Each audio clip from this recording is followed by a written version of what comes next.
Good morning. I'd like to call the February Kansas State Board of Education meeting to order. We would like to acknowledge all board members are present in attendance this morning. We also would like to welcome everybody else in attendance. I believe we have some guests from Manhattan, Ogden, K-State Leadership Academy.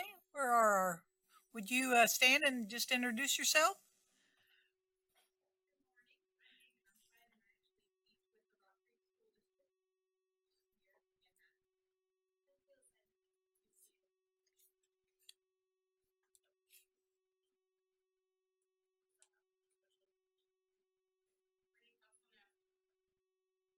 Well, welcome. We're glad to have you here and good luck with your program and continued good luck on the school year. It's always an exciting time. I don't know if we have any other guests, but thank you and welcome to be here.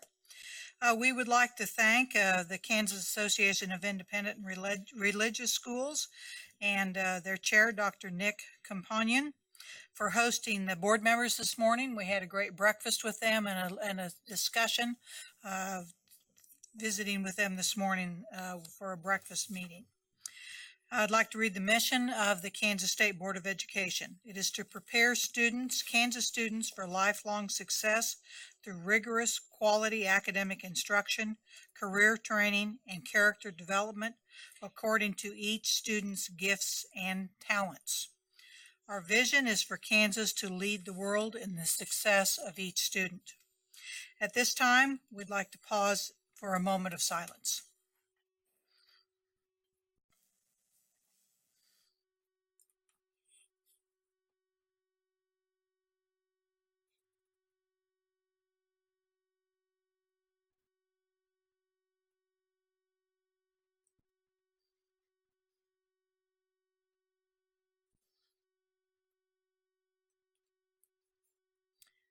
Thank you. Now, if you would please stand and join us in the Pledge of Allegiance. I pledge allegiance to the flag of the United States of America and to the republic for which it stands, one nation, under God, indivisible, with liberty and justice for all.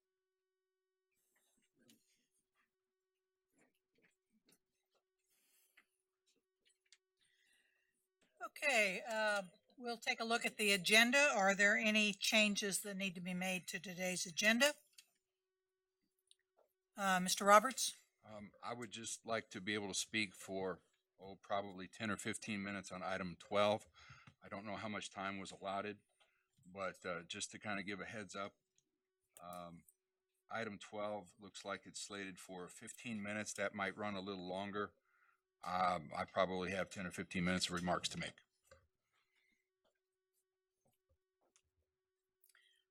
Do we have a second for that?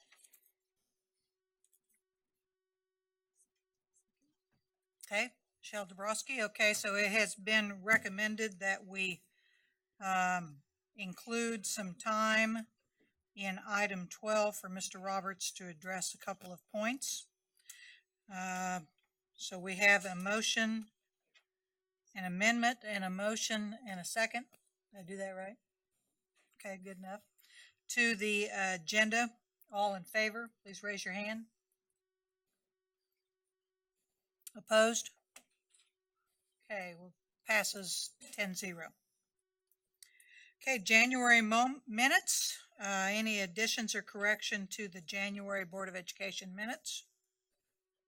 If not, a motion to approve. Ben Jones, second. Dina Horst, all in favor, please raise your hand. Okay, 10-0. Thank you very much. Okay, next item, we will have the commissioner's report. So, Dr. Watson, we're happy to have you today. Good morning, Madam Chair and Board. How are you this morning? Good to see all of you, and happy February. I have a few things I'd like to cover with you today, and as we continue to make progress on trying to help every student become successful and help teachers and staff do that work. So I shared this with you last month, but it's good. Make sure that whenever you're out, you have our updated chart with our new board members in there. And so it's really good. I want to thank Peggy and Cheryl for getting that to us as quickly as possible. So yesterday I was with the alternative school conferences, and those are virtual schools, brick and mortar alternative schools, and day schools for special day schools. About 180 teachers, administrators in those schools, and we were talking about the success of each student. And like I've done with a lot of groups, we talked about the skills necessary to be successful. And they clearly articulated with that group that persistence, integrity, and self-regulation were three skill sets that they thought were absolutely necessary for the young people that they interact with each day. And so, as you know, we're trying to put together systems that take that and academic rigor into account going forward. We currently have Mercury, Gemini, and Gemini 2 school districts. I just want to again emphasize to you that we have 47 school districts, 110 schools. A handful of those, Mercury and a little bit of Gemini 1, launched. We're now in February of that launch year. So it's starting to come together, and I'll talk about that. Dean and I had the great honor of being with one of those on Saturday. So, as you know, earlier this month, we announced Apollo and opened the window for Apollo. Just want to, again, share with you what that means as you're going out and talking to school districts so that, it's clear. The process is we'd love to have the entire school district involved, but we know that school districts at various stages of the change process. So we'd say one elementary and or one secondary, so it could be just one. Each school or district must provide evidence and have approval by a school board in a public session with an affirmative vote. Their faculty needs to vote with an 80% approval rate, and their local KNEA or other association that they have representing them gives a letter of support. They need to be able and willing to completely redesign at least one school. Again, we'd love to have the district according to your vision, outcomes, and definition of successful high school graduate. And after planning in 1920, they would launch in 2021. So as you're out talking, we encourage people to maybe take that leap. The window opened February 4th. It does close April 5th. So people have asked, when does it close? And there's spring break in there, and that always catches people. We will announce April 16th, next round. And again, I mentioned this last month. If you have the opportunity, you may want to attend the Kansas Can and Do Symposium. All the Mercury and Gemini are there. Anyone that wants to learn more can come. And we'll have, I think, around 500 people in Manhattan hosted by the service centers on that day. It's Black History Month. And I just wanted to take a few moments to illustrate why we honor this month as Black History Month, and some of the things, as you know, that you're doing in consultation with the legislature around some cultural issues that have been going on for the last year anyway. Black History Month actually started as Black History Week, somewhat informally around 1925, 1926. It was done actually this week, because for those of you not historians, like Mr. McNeese and I, today is the 210th birthday of Abraham Lincoln. And one of the reasons that it was done this week was because both Abraham Lincoln and Frederick Douglass were born on this week. But it wasn't until later on that Black History Month became ingrained in American society. So just some things that are important about this month. The 15th Amendment to the Constitution, which said you cannot discriminate in voting, was passed. The first Black U.S. Senator was sworn into office, Hiram Revels.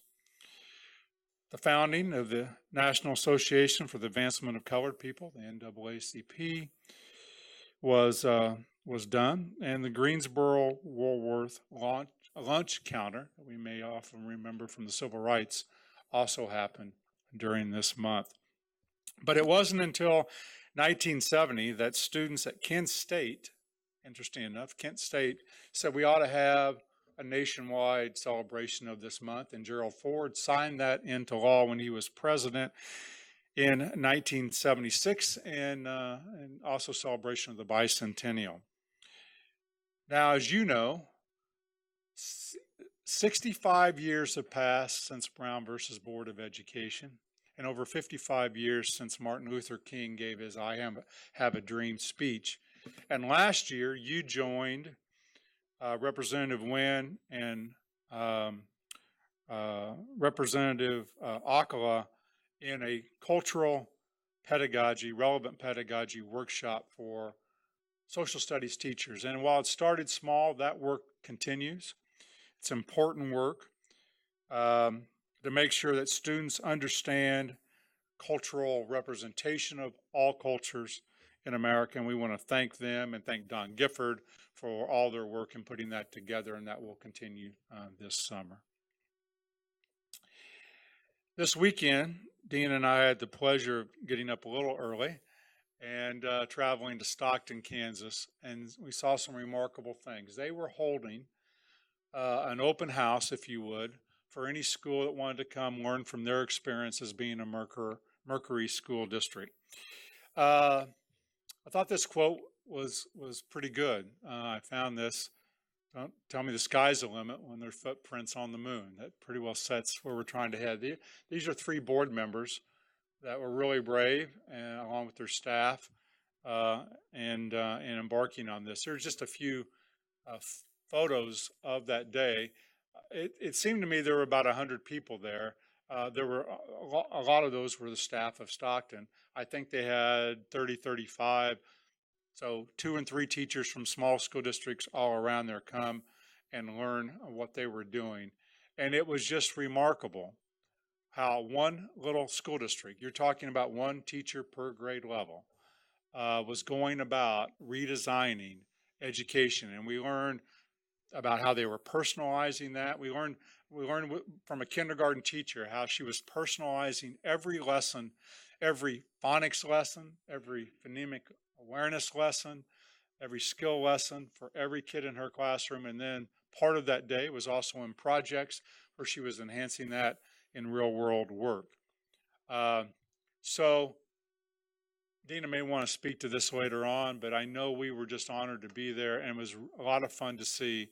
And Stockton isn't exactly on the main path where many people drive by it every day. It doesn't set on an interstate in Kansas. But I just want to give them a lot of credit. They really have done a very nice job in all aspects of redesign, and you should be very proud. And if you get the opportunity to go see them, do that. So I'm just going to give you, at the high school, there are no bells. They are competency-based grading. They are engaging kids, and it's not easy work. And they've engaged their community a great deal. And with that, it made me reflect. This past week, I had the opportunity to sit down with the officers here of FBLA, Future Business Leaders of America. And this is just one, as you know, of our student organizations that you had the opportunity to meet with last month. And I got a chance to listen to these 3 outstanding young people and their advisor. There's a little bit better photo in my office before they had to leave. They are from small schools close to Topeka. One of them is planning to be a social worker and go to Peru State. One's planning to be a pharmacist and go to a small private college north of Milwaukee. And one's planning to go into policy and politics and go to the University of Kansas. And we talked about each one of their paths and what they wanted to do and debt ratio to what they were going to earn. And they're remarkable young people. But when I asked them, what about school? This is the listening. What about school do you really like? They told me FBLA. And I said, why is that? Because we get to do all these skill work and we get to use all of these skills together. We have to speak, we have to engage other people, we have to have business plans, and we're learning a lot. And we hear that over and over. the success of what we have to do in redesign for kids, we've got the right things happening. They're just not part of the everyday work that we do. They're more of the elective side, or they're more of what takes place after we do the core. And kids are telling us, I think, in general, listen to us. We want to do real world work broken up with skill work that's going to have to be done so that we know the skill work going forward. So I want to again thank Dina for, it was an early morning on a Saturday, and a lovely drive though to Stockton. And I want to just thank again them and FBLA students that came in. And with that, Madam Chair, I'd be happy to answer any questions that you might have. Okay, questions from board members? Anything on Apollo? Any clarification? Ann? Thank you, and thank you for talking about Black History Month. You know, I office with Ms. Campbell, and so every day this month we are getting a mini lesson in Black history. But yesterday she lessoned us with a sweet potato pie, and I just wondered if you were going to provide. You wanted me to bake a sweet potato pie? I think we ought to call Miss Campbell. We should. You know, we were having the conversation last night. I don't think I'm talking out of turn. We were talking about Carolyn's service to this board, and that we probably never again will be able to have someone who went to a segregated school and who brought a very unique voice to this board. And we miss her, but we know she's doing great work and she's in good health, and we're grateful for that. So. Steve? Thank you, Madam Chair, and thank you for your presentation, Mr. Commissioner. When you speak of the 60s with fondness, I remember them better than you, probably because I'm a little older than you, just a tad. I think of President Kennedy whenever I think of Dr. King.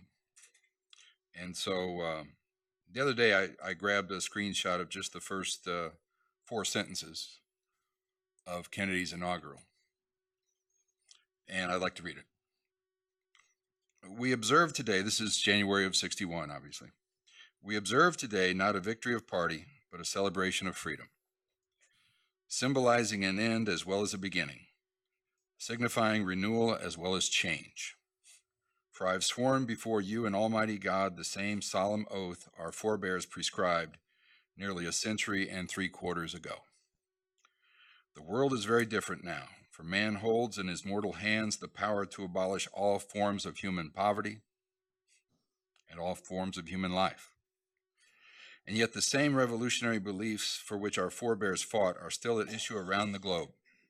The belief that the rights of man come not from the generosity of the state, but by the hand of God. And I was raised with the ethic of ask not what your country can do for you.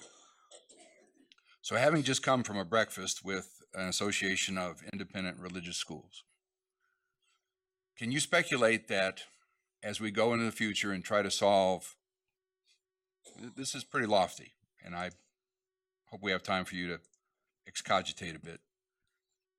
As we take on more responsibilities that were traditionally the family, social and emotional, character development, and so forth, might we do well to suggest that our students believe in something bigger than themselves? I know that in the public square, at least I think in the public square, we have to stop short of advocating one religion over another. We just don't do that in America. But we do acknowledge that there is a higher power. Might we do well to do the same on this board, in your opinion, sir? I don't get asked theological questions very often. So I think all of us bring a faith, whatever that is, to any work that we do. I think for most of us, that's deeply personal, and how we want to go about that. I think that's also true of students. I think I often, it's like, we start our day, or how I start my day. So I think that's individual to each board member, Mr. Robertson, how we bring that. But let me go back to the 60s a little bit, because I think it's an interesting decade in a lot of ways, full of hope, full of fear, and we end it very, I think, skeptical of an age. that leads us into a different period, the end, the war and Watergate. But lots of assassination. I've often mentioned to this board, 1968 was a year that was a very tough year and yet President Kennedy and others gave us great hope. As we celebrate Black History Month, what we know about history, it's often written by people that win a war or people that are in the majority, because that's just how history is written. And yet there are many, many people that contributed to this country and other countries. And I'm proud of this board for taking the step and looking at that cultural pedagogy, with representatives. So I think that on the faith question, I'd leave that up to each individual board member on how they want to express that. Other questions or comments from board members? Thank you, Madam Chair. Yes. Well, and I would like to thank you also. I'd like to thank for the work. I mean, it's great to have you and Dina visit Stockton and kind of bring that information back to us. It's always good to get an update on different districts and how they're progressing with the redesign. When we were at the Independent and Religious School Group today, the question came up of redesign, and we talked a little bit about it, and they were interested, and Mr. McNeese brought up about the symposium coming up, and we suggested that they kind of take a look at that because they're interested in some concepts as far as redesign. So, I would echo my words also of any districts out there interested in looking at the Apollo, because it can be done a little differently in that you can just do one school. So I think it'll be real interesting and exciting to see what happens when we get folks that do apply for that. And also, I'd also like to thank you for your comments regarding Black History Month. It's very appropriate to have some conversation about that. And I'd like to add, having grown up in the city of Wichita, and we actually had a sit-in in the city of Wichita at Dockham Drug Stores downtown, which was actually before the Greensboro one, interestingly enough. A lot of folks don't know that, but so there was a lot of active civil rights going on right here in the middle of the country also. So the culturally relevant teaching that a lot of folks are doing is appropriate, and we've got some our work that was done last year in conjunction with the board, but throughout the state. So thank you for mentioning that. Appreciate that. So anything else from the board? I might just say, you all need to continue to get out. I was again with the alternative school group, and I always say, we're going to do a little quiz. How many of you can name the 10 state board members? And the mean, was 1. So, and some of them got people that are no longer on the board. So still need to do some work, but that's part of the work you're doing too. Thank you, all of you, for your work.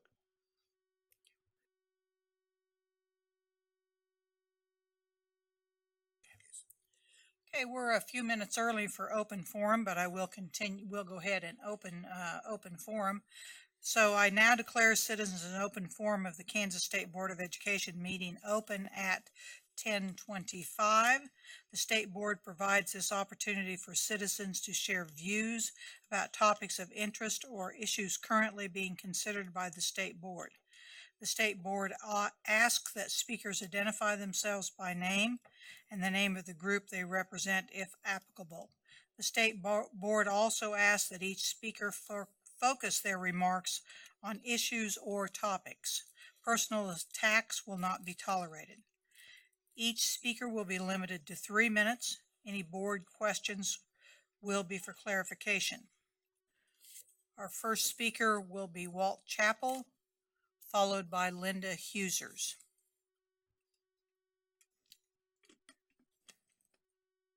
If you have handouts, Mr. Chappell, you want to bring them down here? Peggy can hand those out. Thank you.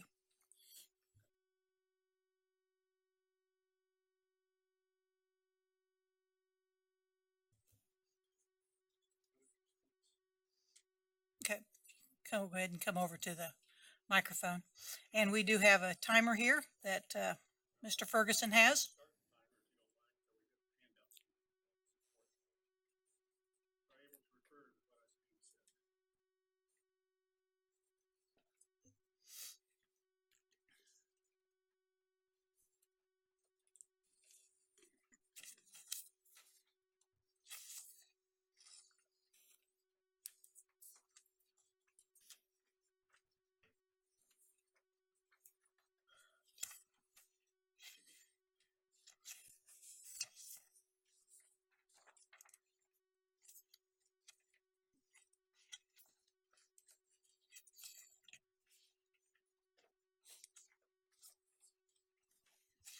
I would just interject that when I taught optics, we learned that the easiest print to read is black on yellow.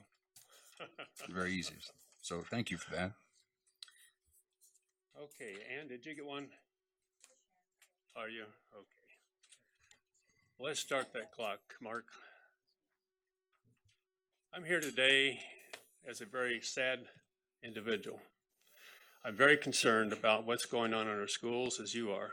And I'm sitting in your seats, I know how difficult it is to get factual information before you make decisions. So what I've done today is to make sure that each of you have facts that have been put together. The first sheet is from the Center for Educational Testing and Evaluation. It benchmarks the state assessments to ACT scores. It was done in 2015, 16, 17. That's very important. Let's understand that one. The second sheet is data from 2016, 17, from the state and from 259. It shows that in Wichita, only 1 in 5 students was proficient in reading and or math. Let's talk about the English. There's 1 in 4 proficient, 1 in 5 in math. But the thing I want to bring your attention to is the bottom of the page. It says that level 2 indicates that the student is doing grade level work as defined by the standards, but not at the depth or level of rigor to be considered on track for college success. Now flip the page over, please. That definition has been changed to read the following. Level 2 indicates the student shows a basic ability to understand and use the skills and knowledge needed for college and career readiness. Now, after Montoy, the State Department of Education changed the cut scores and lowered the definition of what students are proficient in reading, math, science, and history. It made it look like we got more money. Now you got all these kids succeeding at 85, 90% proficient. It wasn't true. We're talking about integrity. We're talking about people making honest statements.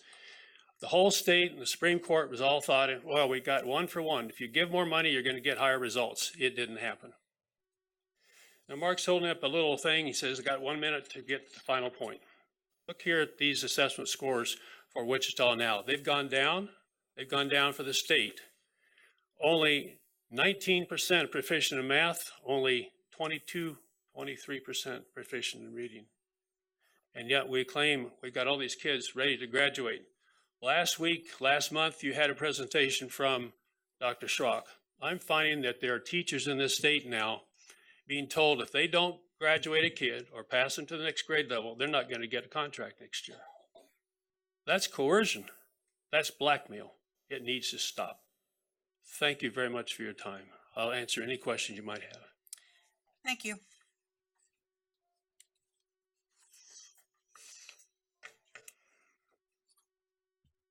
Can I ask a question? Mr. Roberts. A chain's only as strong as its weakest link. And as we push for things like financial literacy, things like, mastery of the language of mathematics, I'm concerned that we are watering things down with things from licensure to standards. And I know that you've always been one to present data to us, and I've not been one to do that. We've made some of the same arguments over the years, I think. Mr. Roberts, is this a question? It is. Being a math and science teacher, we have that in common. Yeah, I'm a science teacher by background, yes. Biology and chemistry. Have you seen a diminution in the quality of instruction, of the quality of what teachers actually bring? Has there been any diminution, any reduction in what teachers bring in terms of expertise in these languages over the years? We have a major shortage in Kansas of qualified teachers in math and science. We're about 1,000 short. Yet they're teaching in the classrooms. People who may have taken one course, but they don't have the experience. that don't have the credentials, if you will, to teach the subjects we're expecting our kids to learn. That is a major problem across the United States, not just Kansas. But to answer your question specifically, teachers in my mind are doing their best to try to make sure that kids are learning. But we have parents, we have principals, and we have students that expect higher grades. Give me a better grade. Give me grade inflation, if you will. Give me graduation inflation. Make sure that we show all the numbers going up, when in fact the kids' test scores show they are not proficient. They go to college and 44% of them have to take remediation before they can take a course for credit. This is a problem. We cannot change the definition of what's proficient and pass it out to the state boards across this state for 286 school districts and expect them to think, wow, we're doing great things. Look at all this. We got all these kids now more proficient. No, that didn't happen. Just by changing the definition does not do credit to what the teachers are trying to teach, to your point, and what the students need to learn to be successful in our society. Thank you. Thank you very much. Appreciate your time. Linda Huser, please.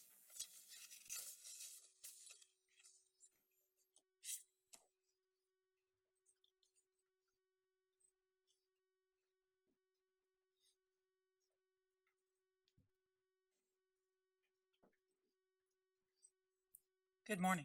Morning. My name's actually Lisa Heegers. Oh, Lisa, I'm sorry. That's fine. I apologize. That's fine.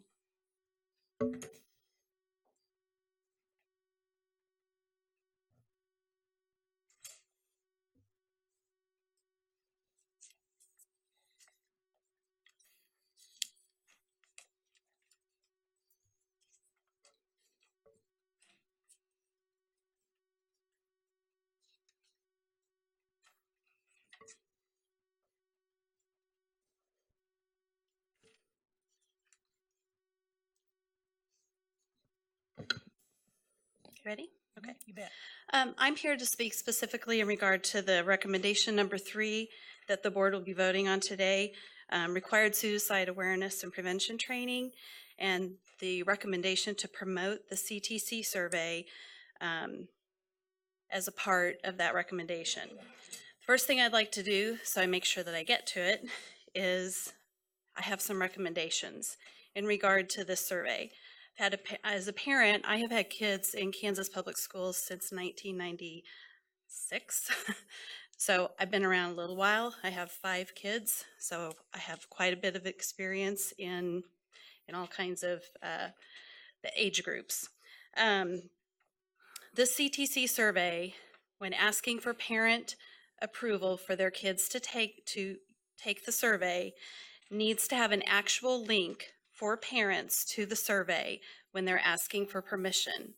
As a parent on the receiving end of being asked to allow my child to take this survey, the link is not readily provided. It also needs to list the agencies that benefit financially or informationally as a result of my child taking this survey. It also needs to list the funding received by agencies as a result of access to the survey data. That must also be provided to the parent.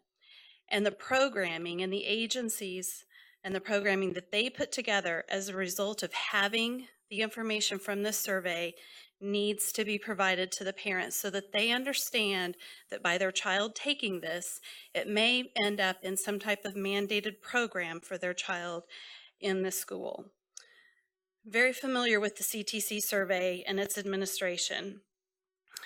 The biggest thing that I'm familiar with is that for years I didn't even know it was being given to my kids. And then when we finally were able to have it be something that parents had to say whether or not they wanted their kids to do it, there were many people, 8 interests across the state who show up regularly at the state legislature asking for that to be changed. As a person, our Constitution supports the right, the liberty of the individual, and as a parent, we all have the right to decide what's in the best interest of our children. I've provided some information here, and I ask you to please take some time to read it.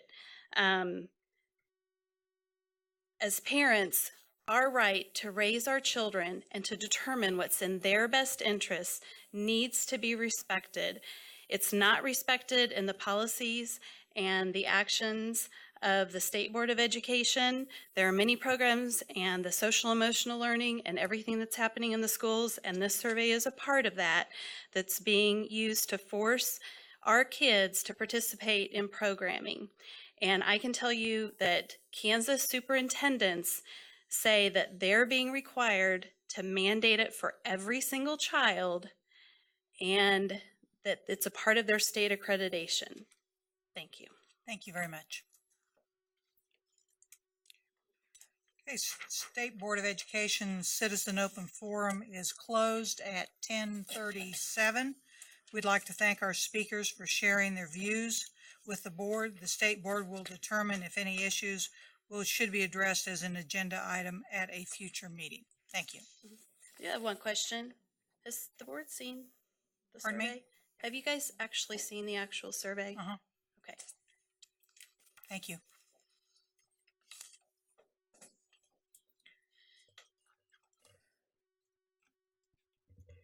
Madam Chair, we did have one guest for open forum. I don't think she realized she was to fill out a card with the Okay. ASVAB program. Okay. Well, thank you. Okay. All right. I did not know that. Let me go back.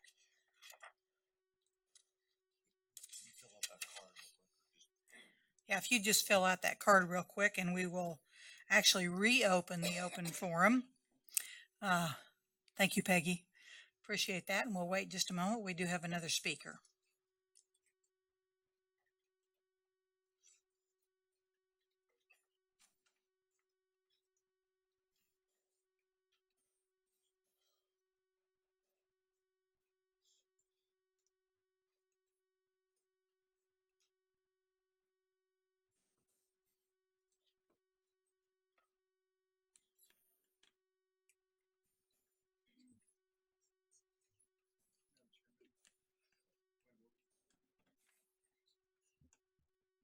Yes, Mr. Roberts. We were asked if we had seen the survey. I don't know that I have, what Lisa was speaking about. I'm sure you have. I don't recall seeing that particular survey, and I would like to. I'd like to get a copy of it. And we can do that. Mr. Watson said he'd send that on our Friday notes. Thank you very much. Appreciate You that. bet. Okay, all right. Now, our next speaker is Dr. Serena Patterson. Okay, thank you very much. And thank you, Peggy, for helping me out here. Okay, sorry for that. That's okay. I want to thank you all for having me here. Excuse me. I'm actually with the ASVAB. I'm going to be talking about the ASVAB program. It's the ASVAB Career Exploration Program. I'm just going to give you a brief overview. I think being passed around is the overview of the ASVAB for more information on that. I'll tell you a brief bio of myself and exactly what the ASVAB consists of. So basically, my name is Dr. Serena Patterson, and I am the Education Service Specialist for the state of Kansas in various locations throughout the state of Missouri. As someone with both a master's and a doctorate degree in education, I believe that education is the catalyst for limitless opportunities. Many of our students today, as we know, are graduating from high school and they don't know what they're going to do with their lives or after they leave high school. Many of them are going to college with undecided degrees. And that's a problem with many of our students who are unaware of the tools that are available to help them to discover their strengths and interests. Uncovering this information can help them live a satisfying, fulfilling, and career. And that's what the ASVAB does. So with the schools basically sign up, I'm going to talk about those three main components. When the schools sign up for the ASVAB program, they sign up for the multitude aptitude test. They also sign up for the FYI, which is the interest inventory test by Holland's theory. They also sign up for the occupations, which is the OccuFinds, with their careers and opportunities that fit their aptitudes, their strengths, and their abilities. Some of the benefits, there's 6 benefits. One of them is it's absolutely no cost to the high schools in the United States while providing experienced personnel to do this, administering this test. 2, it encourages students to explore multiple paths to post-secondary success, such as colleges, apprenticeship, licensure program, and then even the military. Third, the student and degree granting programs can use the ASVAB Career Exploration Program in high schools, community colleges, or any alternative schools. Four, it's offering students the chance to explore and keep a record of their skills, interests, and occupational interests. And five, it provides to high school sophomore, juniors, and post-secondary schools and seniors. And then six, it's a very useful tool for students and educators.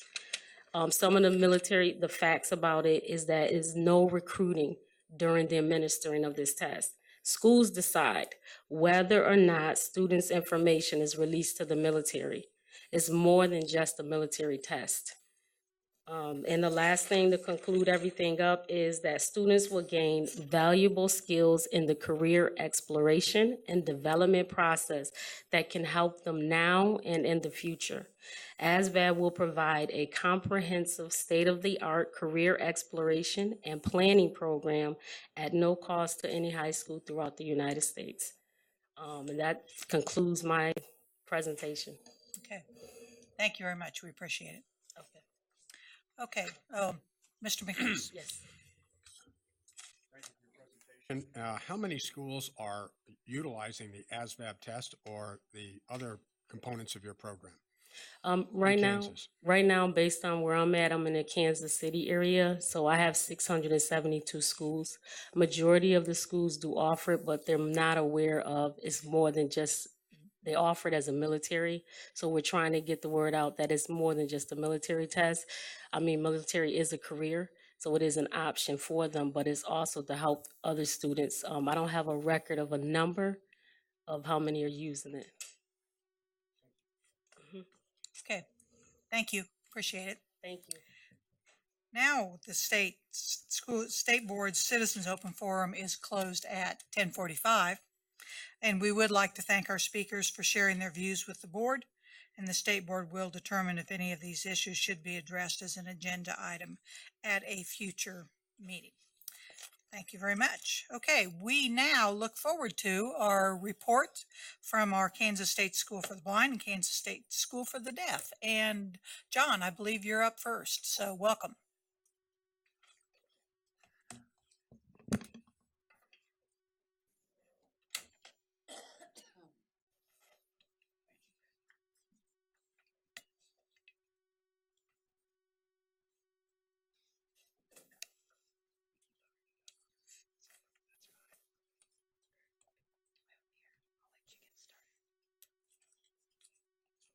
Thank you, Peggy. Madam Chair and Board, thank you for having me today. I want to give you an update again. Welcome to new board members as well. I'll give you a brief update on our goals. What I want you to take away from the presentation is that our agency is adhering to the board goals that we have set for ourselves and that you have asked us to adhere to, and that we are taking some risks. That not that we don't have challenges ahead, but we are taking risks as an agency and trying to expand our programs for students across the state. Again, for new board members, these are the goals that we have set for ourselves with your approval and encouragement: expanding outreach, increasing visibility and communications, expanding professional development, and assisting students transitioning to home and to school.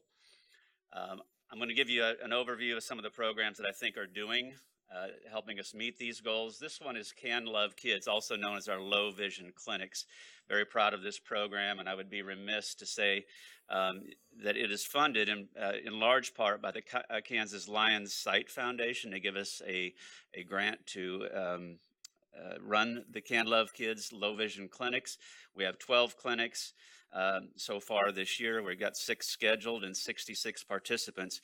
These are students who have already had an eye examination and they're trying to maximize their residual vision. So it's very important that parents and school staff know how to do that.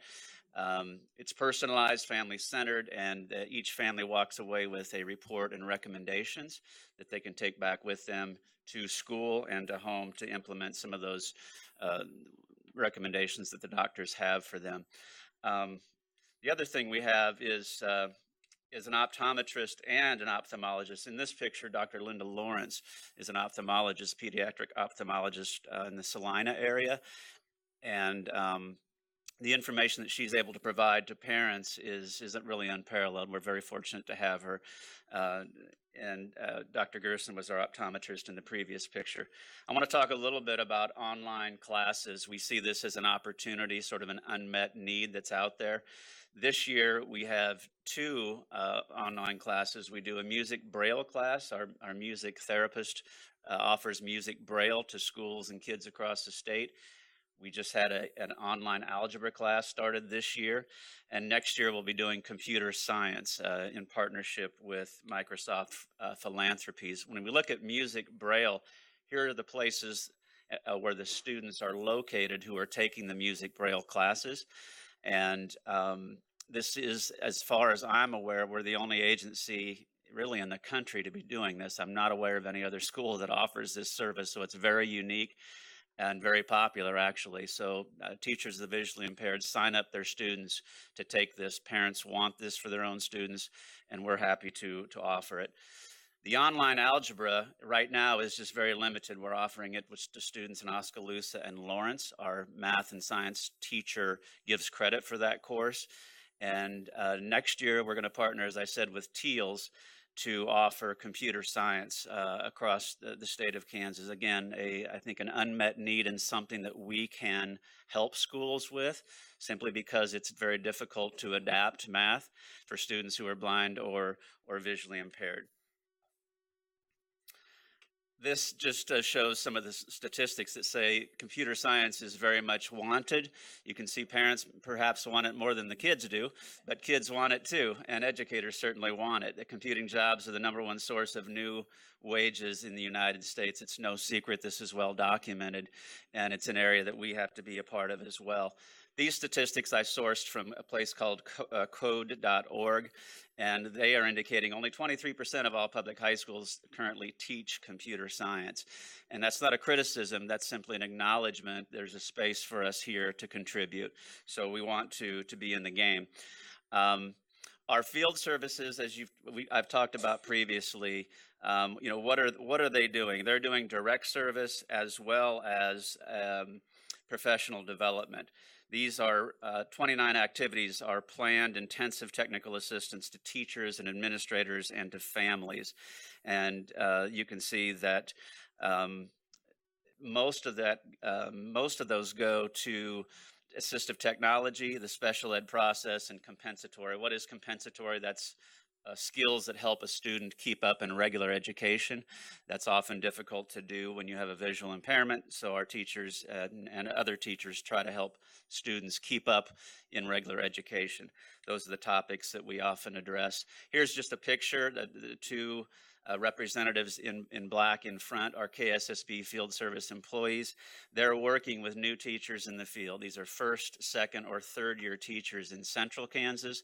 They meet in Hutchinson and Wichita and come together and give information around assessment, the special ed process, and vision related information to teachers who are working with oftentimes very large caseloads. So just a representation that we are providing both direct service and technical assistance. We have 158 participants. That's just since January. Again, administrators, educators, and families are the recipients, the largest recipients of what we do. But we also work with paras, rehab teachers, students, etc. We also do direct service. We've done 64 students who have provided direct service just since January. Again, a picture of a student working with one of our staff. What are they doing? These services for direct services are around orientation mobility, teachers of the visually impaired. So orientation mobility are cane skills, teaching students how to navigate their environment. TVIs typically work with braille skills. They do assessments, and they're often invited to IEPs. So these are direct services to students across the state just since January. The Instructional Resource Center, I got a question today about the state library. Many people don't know we have an Instructional Resource Center housed right in our school.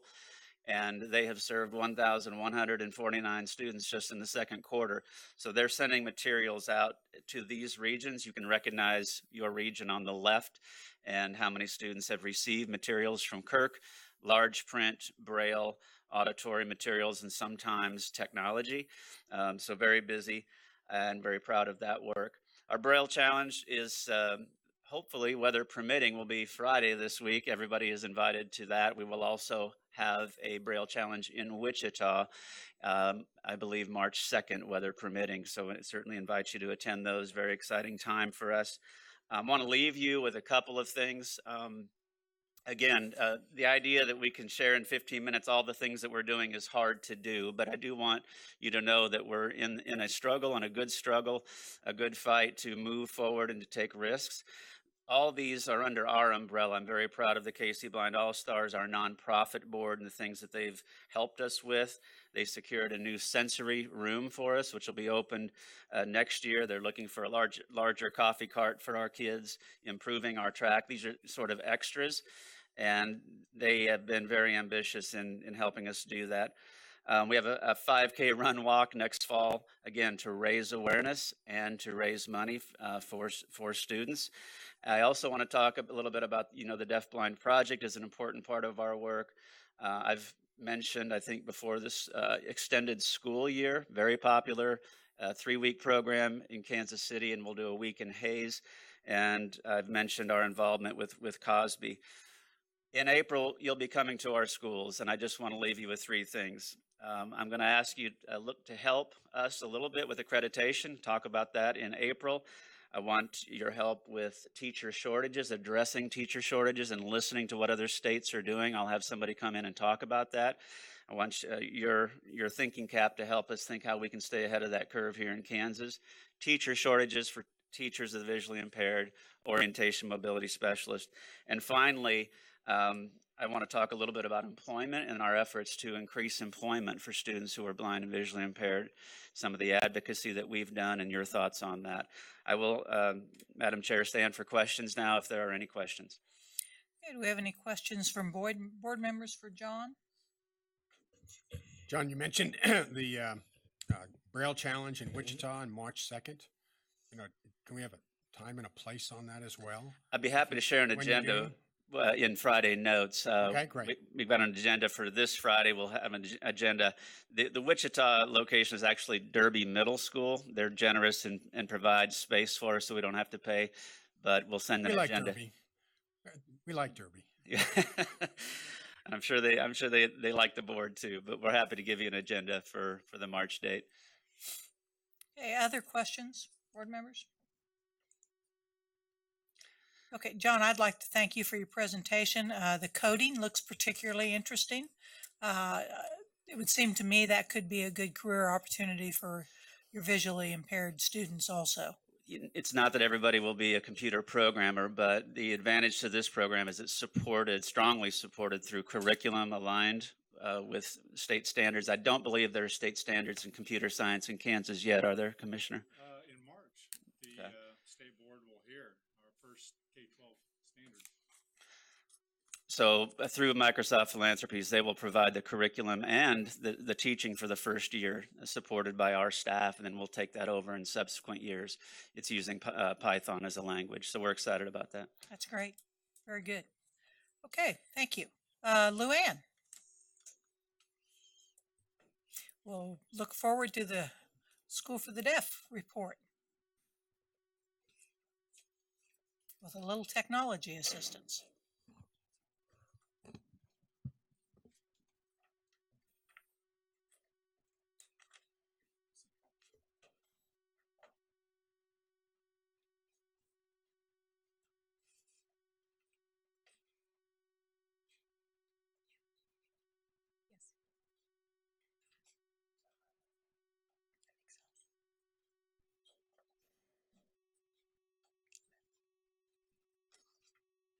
If I'm at this distance, does that work?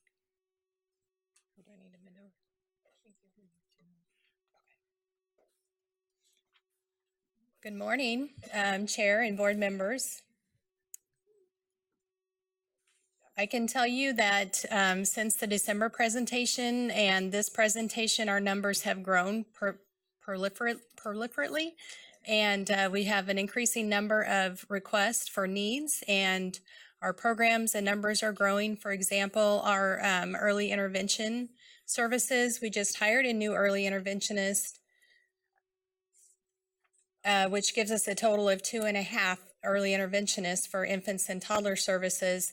That number has grown so quickly that we're needing to add another position for early intervention. So at this time, we are serving almost 100 infants and toddlers in that program, ages birth to 3, with more and more requests coming from the western half of the state.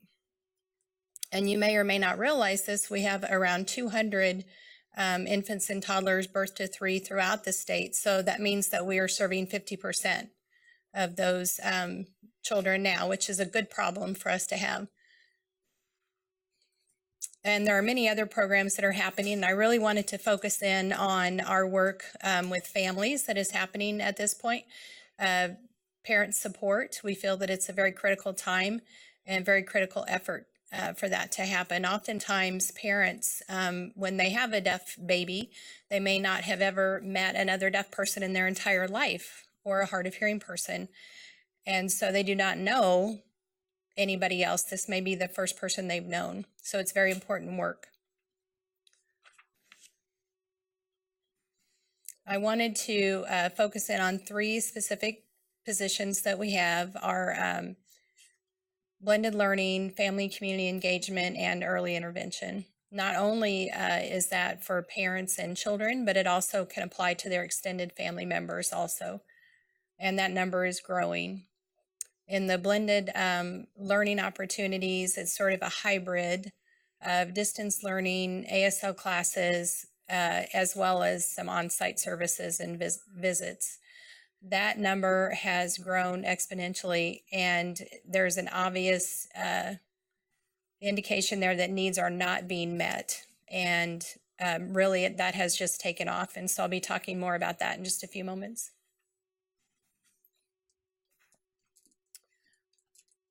Our family liaison support has grown to 36 families, and that's one of the new positions that we just started this year. And so we're already at 36 families in 15 counties. The family liaison is responsible for when a family has a child that is deaf and hard of hearing, and they're identified through the newborn hearing screening testing. They are eligible then to be part of involved in Part C services, and so this relates to the language assessment program. Once a child is born and they're connected to that programming, then we are able to keep track of them with the database for the language assessment information. And so we've had 88 families participate in family events in 6 counties. And it's those so far have been mostly the eastern half of the state, and we're working on the western half. And the importance of those family events is to give families an opportunity to network and socialize with each other. Oftentimes, families may feel very isolated, not knowing that there are other families out there with deaf and hard of hearing kids. So this gives them an opportunity to meet each other and socialize together. And so these are just some examples of the family and community events that have been taking place. One was in Lawrence at Laugh Out Loud, where we have deaf kids getting to see each other and develop friendships and knowing that they're not the only one, and then parents being able to have conversations about how to raise their deaf child. So that was one of the events.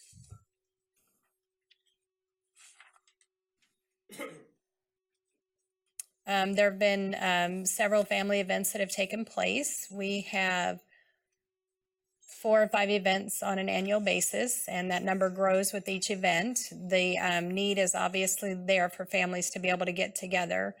So what we'll be doing next is asking families what else they would like to do. So right now they're coming together as a large group. We may start to branch out into specific sites. So we sort of need to survey the families and see what they would be interested in after this. This was the paint and play event that was very popular. The families got to get together and paint. And we had a deaf painter that volunteered to lead the families and their children for an hour in a painting activity. And then the second hour, the families got to socialize and network with each other. And so that helped the families come to a realization that they need that to be able to happen, where they can network and socialize. So there'll be another one coming up, and I'll let you know that information as the date gets closer. These are some comments from parents or family members that have just really appreciated the services and are wanting more activities that are the same. The Family Signs Kansas program, where you see the number of families listed, this shows in parentheses the number of families that have participated since the last board presentation. So 11 families, 19 participants.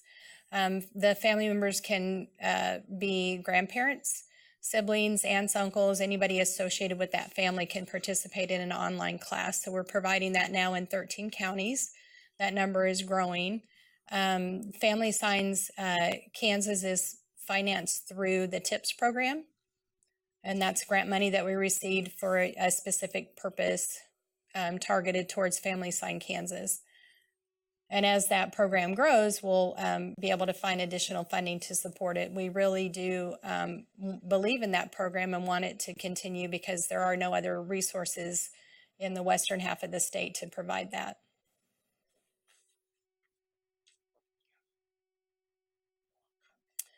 These are comments, and they might be kind of small to be able to read.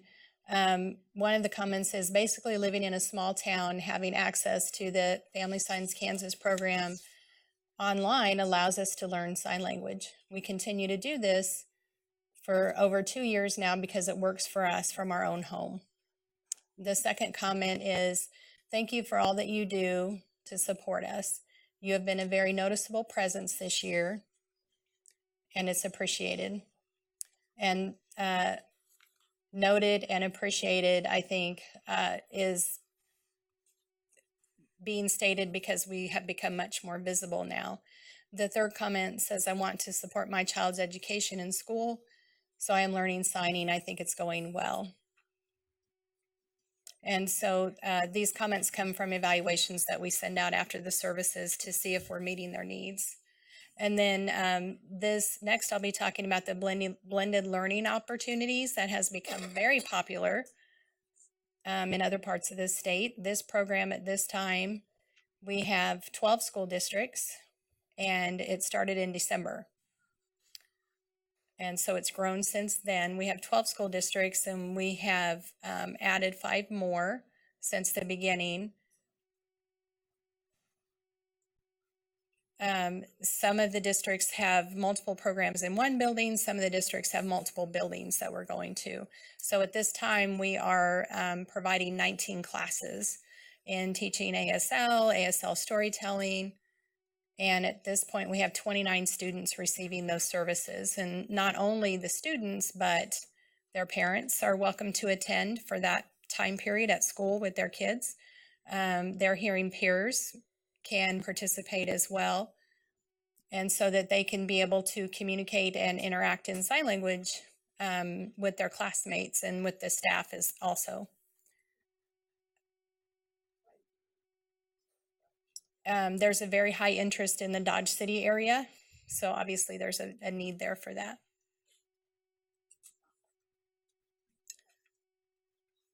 Of course, the very best thing is for you to be able to see this live, and so I'm hoping to set up time to be able to do that, and we're hoping to do that in April when you come for your visit, once you've let us know what you would like to see. But we would like you to see this instruction happening online. It's just really cool to be able to watch the instructor interact with the students from several hundred miles away. The first visit, he goes out in person, meets the students and parents and teachers, make sure the equipment is working, everything is set up like it's supposed to be, and then starts teaching the classes. Some of the districts are asking for twice a week, some once a week, but it has already become very popular.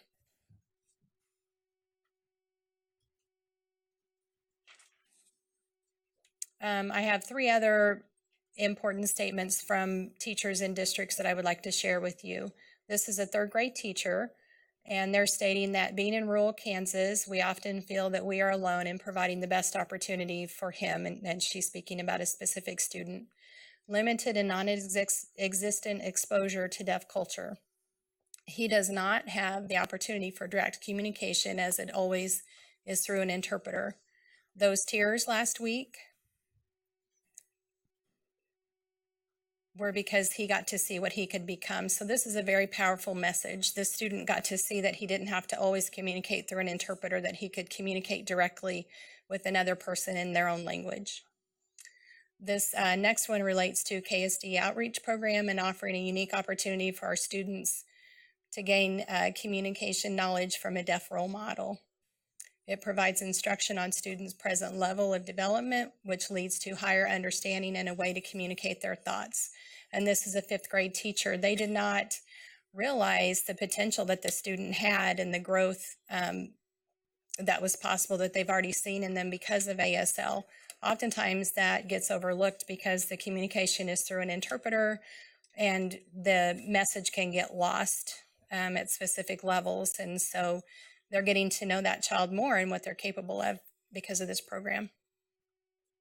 This third comment, and I should have listed here the districts that these came from, and I did not do that.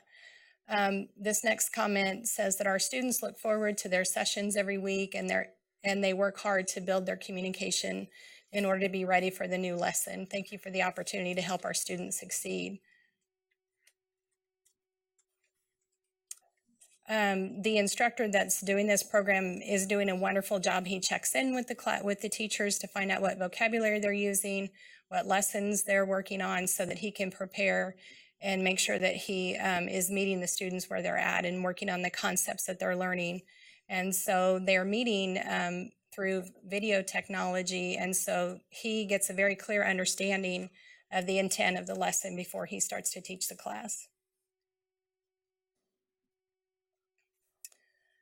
This is my last slide. This is a gentleman named Scott, who is from Wyoming. He's contracted with Dodge City and High Plains Co-op because there is not a teacher of the deaf in that area. So he's working with them from Wyoming. Students that are deaf, he is contracted for 10 hours a week, and it's a fascinating concept. However, of course, there aren't enough teachers in that area. We have around 36 teachers of the deaf in the state, but not in that area. Again, this is a hearing man who can sign, and I wanted to show you this video and his comments.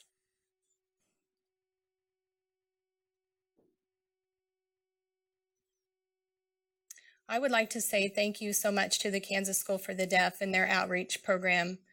Their team is amazing. They've been involved and they've been willing to help and support the districts within rural Kansas where there aren't any services.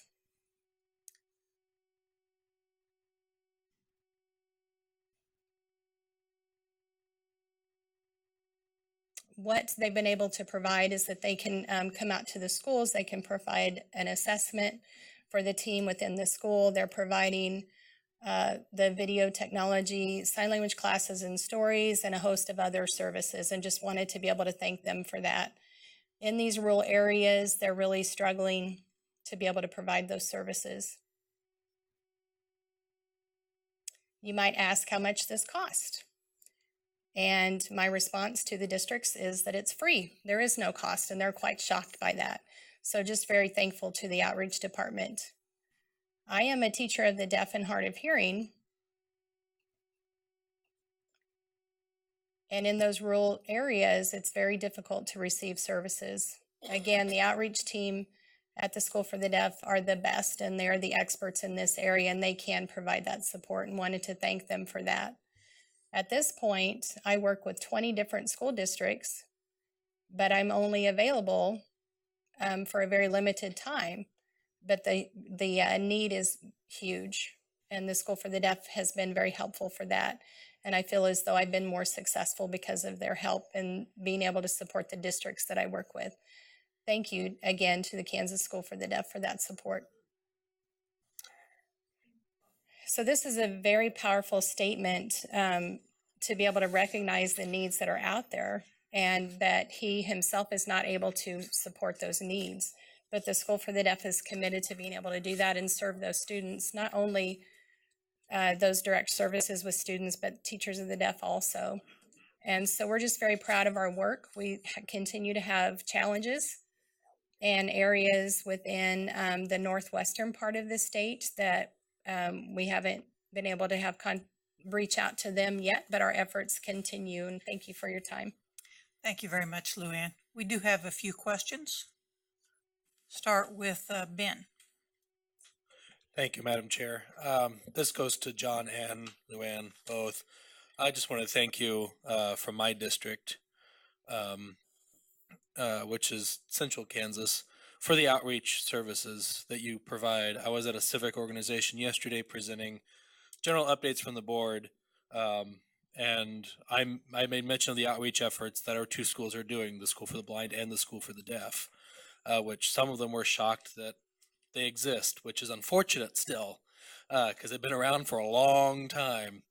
So I do want to thank you for those efforts, and I encourage you to keep going that direction, because it's important that we serve those kids. That's part of our mission. So it's not so much a question. It's thank you for what you're doing, and let's keep moving forward. Okay, Jim Porter. These are just comments too. I was very concerned about outreach throughout the state when I became a member of this board, and I've seen just tremendous progress in that area. I was very concerned with students in remote areas that did not have opportunities, and I thank you for addressing those, and that's very commendable. Now, something that John said about employment, I need to point out to my colleagues that there are representatives from both the School for the Blind and the School for the Deaf on the transition work group, and we're working very hard to try to find ways to improve employment opportunities for everybody. And we appreciate the service of people from your organizations. Thank you. Okay, Janet. Thank you, Madam Chair. I guess I'm going to echo everything they've said. I think I have never been as excited as a board member about these two schools as I am right now. You guys are absolutely moving in the right direction. The only thing, and I think this does not diminish the need for the schools to operate as they currently do. Your home schools that you need, those are absolutely still needed, but this outreach is so important. And the only thing you can do better is the day you come here and tell me that we have reached every single child who is blind or deaf of hard of hearing, blind or deaf hard of hearing, and we are providing services for them. And you cannot convince me that this will not impact their success in life if they have this training. And so our vision will be met, because remember, it's each student. Kansas will lead the world in the success of each student, and that concludes each of your students. So I cannot thank you enough right now. I'm really excited. Thank you so much. Jean? Yes, I wanted to thank you both also, because I'm representing Western Kansas, and we really appreciate the outreach to Western Kansas. I did have a couple of questions. Do either of you work with any non-public schools in Kansas? No. Not as of now, as far as the School for the Deaf. There's a possibility that they aren't aware that we exist and that we have services and resources for them. That's an area that we would need to reach out to more.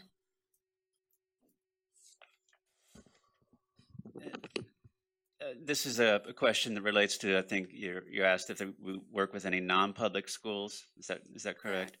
Right. We see ourselves, the way we define ourselves, as an extension of the local school district. So the local school districts have to request services from us. And oftentimes, if they're serving students in other settings, they can still request services from us, but that request comes from the local district. The other question I had is, I was wondering if sign as a language is offered as a class for credit at any level in any school districts or anywhere really in Kansas. Yes, there are many public schools that do offer ASL classes as a world language. It's considered a world language and offered for credit to meet high school graduation requirements. Typically, it takes place in larger school districts, not so much in smaller districts. Well, that's wonderful. I appreciate that. Thank you very much. Steve? Thank you, Madam Chair. This is for Luann. As we welcome families to participate in this community engagement business, and you delineate their responsibilities, is it more individualized per family, or do you have more of a rubric, a general list of responsibilities for all families as they get connected to your programming? We do not have any sort of specific rubric. If a family contacts us, we serve them on an individual basis, depending on what their requests are. At this time, we are working on a supporting you program through the Department of Health and Environment, partnering with them to develop a network of peer-to-peer families or parent-to-parent scenarios, and they've asked us to develop a manual, so to speak, or a handbook that would be specifically for deaf and hard of hearing children and their families, because it's such a different disability than any other group would have.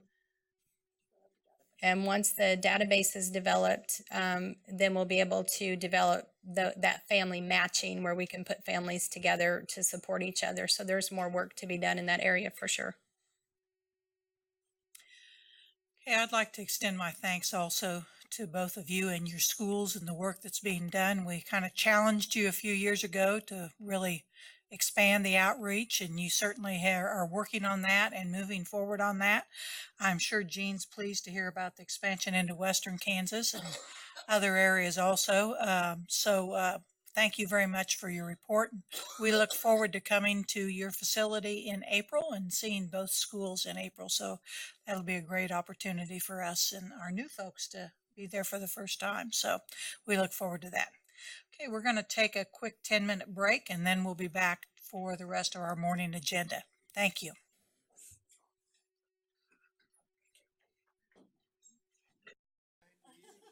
Okay, our next agenda item, we are going to actually receive, we spoke about this last month. This will be recommendations from the School Mental Health Advisory Council, and we are looking at this as an action item today. So Myron, I believe you're up.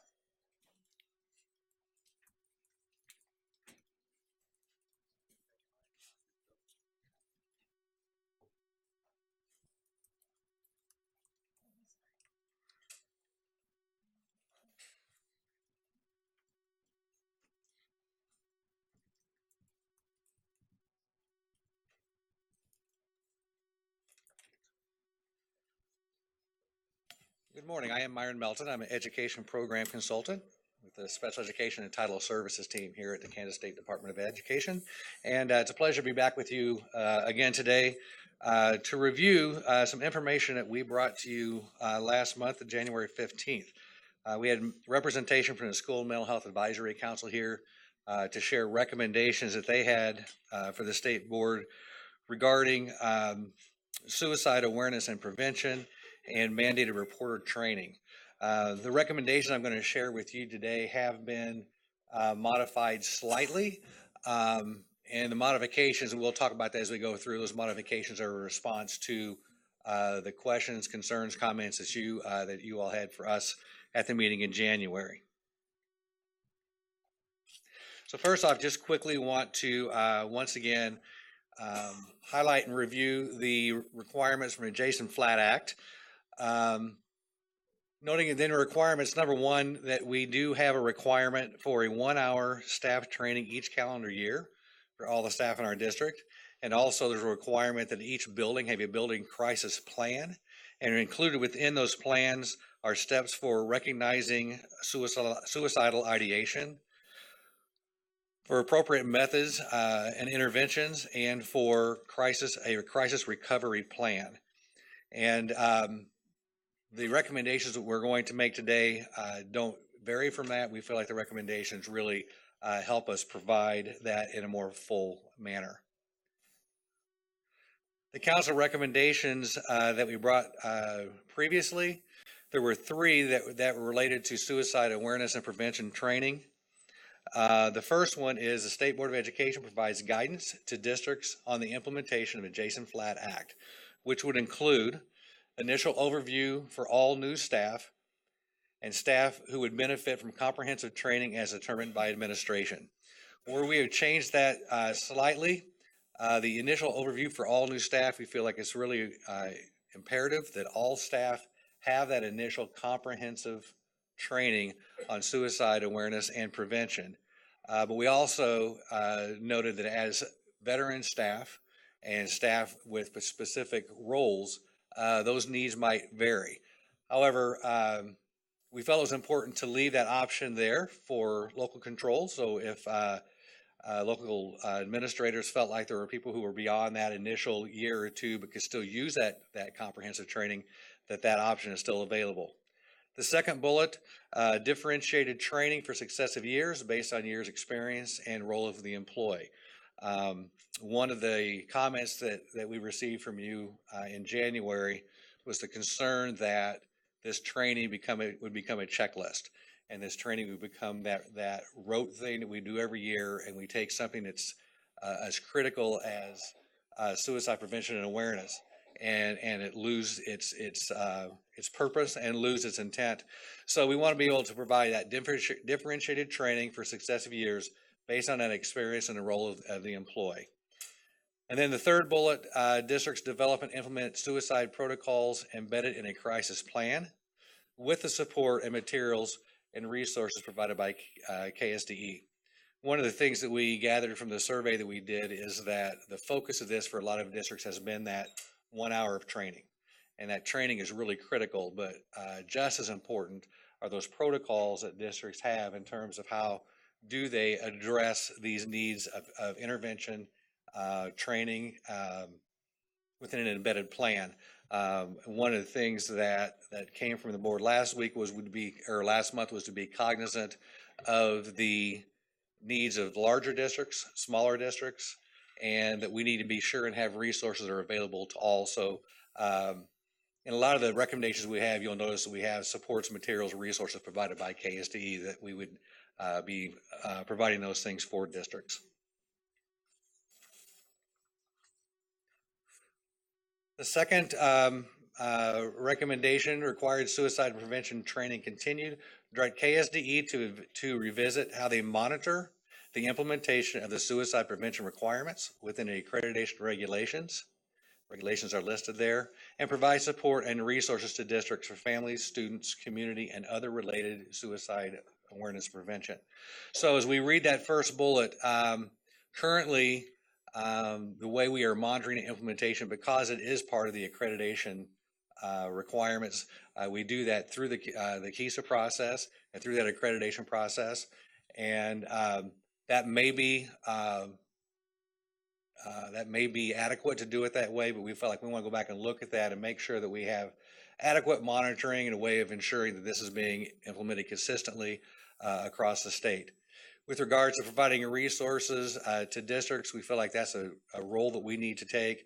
One of the comments that was made in January was to provide support not just for teachers, but for communities as a whole. That this is not just a school issue, and when we have boys and girls clubs and things of that sort that youth organizations are involved with, that we provide these resources to them as well. So we included that into this recommendation. Recommend the Kansas Community Care Survey be promoted and aligned with the Attorney General's Youth Suicide Prevention Task Force recommendations. One of the things that the council found was the community care surveys gave us some really good data from across the state in terms of really understanding the issues, the needs, and providing us the facts that we need to be able to better provide resources to our school districts. The Attorney General's Youth Suicide Prevention Task Force just produced their report recently. I believe that's been forwarded to everyone on the committee to look at, but we want to make sure that that anything that we would recommend that way would align with the work done by the Attorney General's task force as well. Moving from suicide awareness prevention to the required reporter training. First bullet, require staff training on mandated reporting requirements and procedures with guidance and resource provided by KSDE. It's important to remind you that all educators are required mandated reporters. We do not have a mandated reporter training requirement. And the council feels like it's very important, if that is going to be a requirement of them as an educator, that we need to be sure and have that reporter training requirement as well. Secondly, required training would include signs of abuse and neglect, to include child sexual abuse, with guidance and resources provided by KSD. And lastly, recommend that districts institute, revisit, or revise policies related to mandated reporting with guidance and resources provided by KSDE. So the actual bullets under this area aren't that different from the last time we talked. We wanted to make sure that we added to each of those areas that this will all be done with guidance and resources provided by the Kansas State Department of Education. That we know the training will be new to people. We know that the board policies will be new to people, but we want to be able to provide that so that they can meet these requirements in an effective way. So before we take questions, I just wanted to make sure that we have the contact information there. Again, board member Kathy Bush chairs this council. Carrie Hegg, Laura Durganson, and myself, all three are representatives to the council for the Kansas State Department of Education, and at any time we welcome your questions as well. So I will leave that there and take any questions you might have. We do have a few questions, Myron. Jim Porter. Thank you. You mentioned mandatory training. I'm always not supportive of annual mandatory training because of just what you said. It can be a check off and not taken very seriously. I know you can't do anything about that because that's in the law, but I appreciate the fact that you have encouraged people to use differentiated training based on needs so that everybody doesn't sit on the first day of school and watch the same movie and consider that training, because that doesn't, that is a check off, and that becomes routine, and if it becomes routine, it is not effective. So I appreciate that.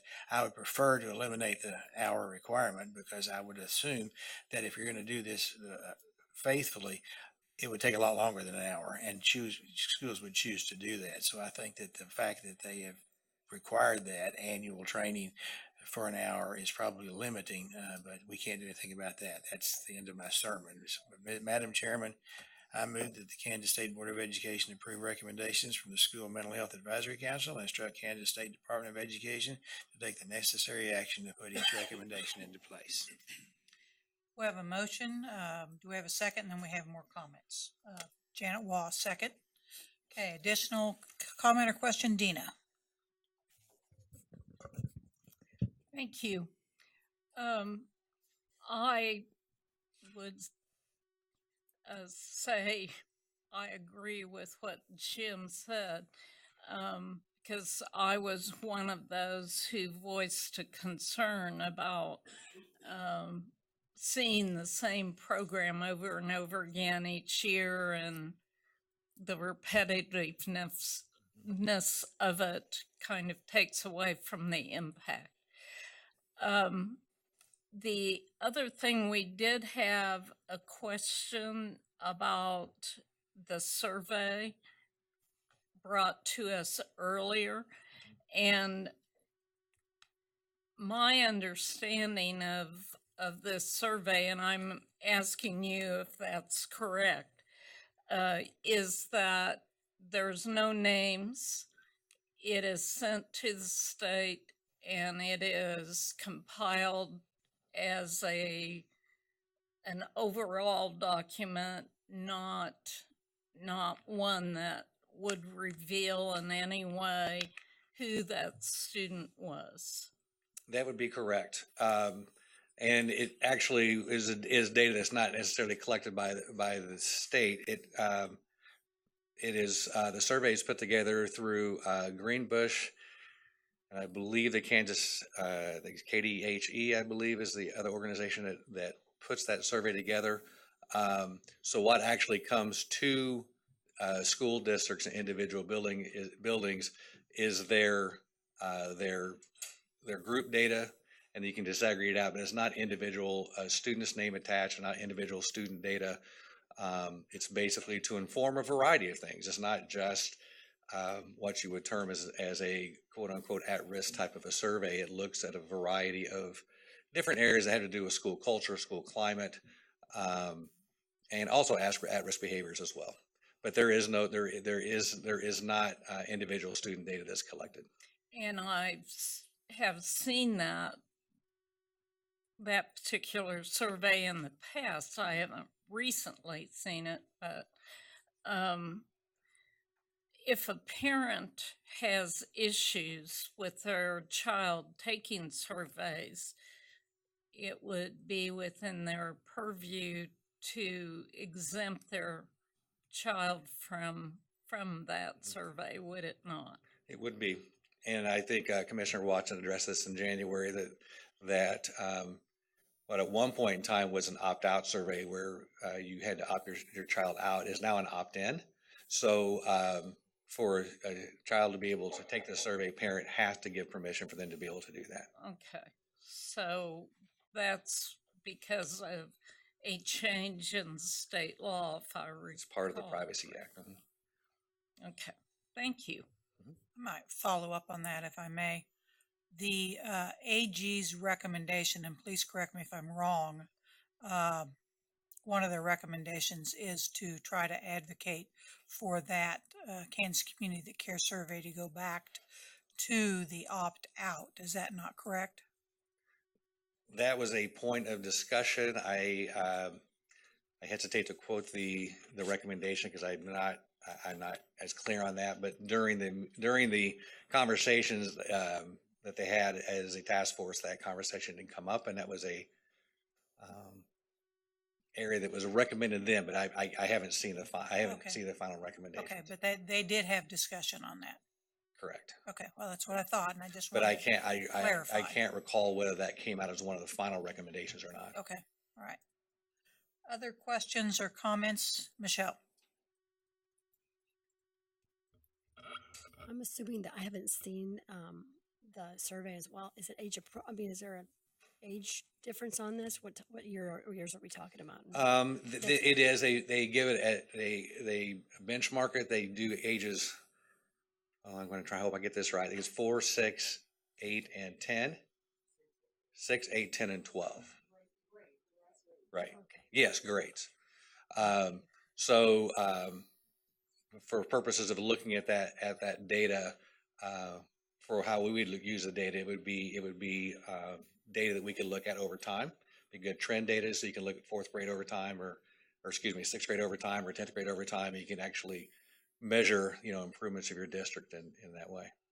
So I'm assuming that there are different surveys, or just one survey and it's age appropriate. I mean, as far as I don't have your answer to that.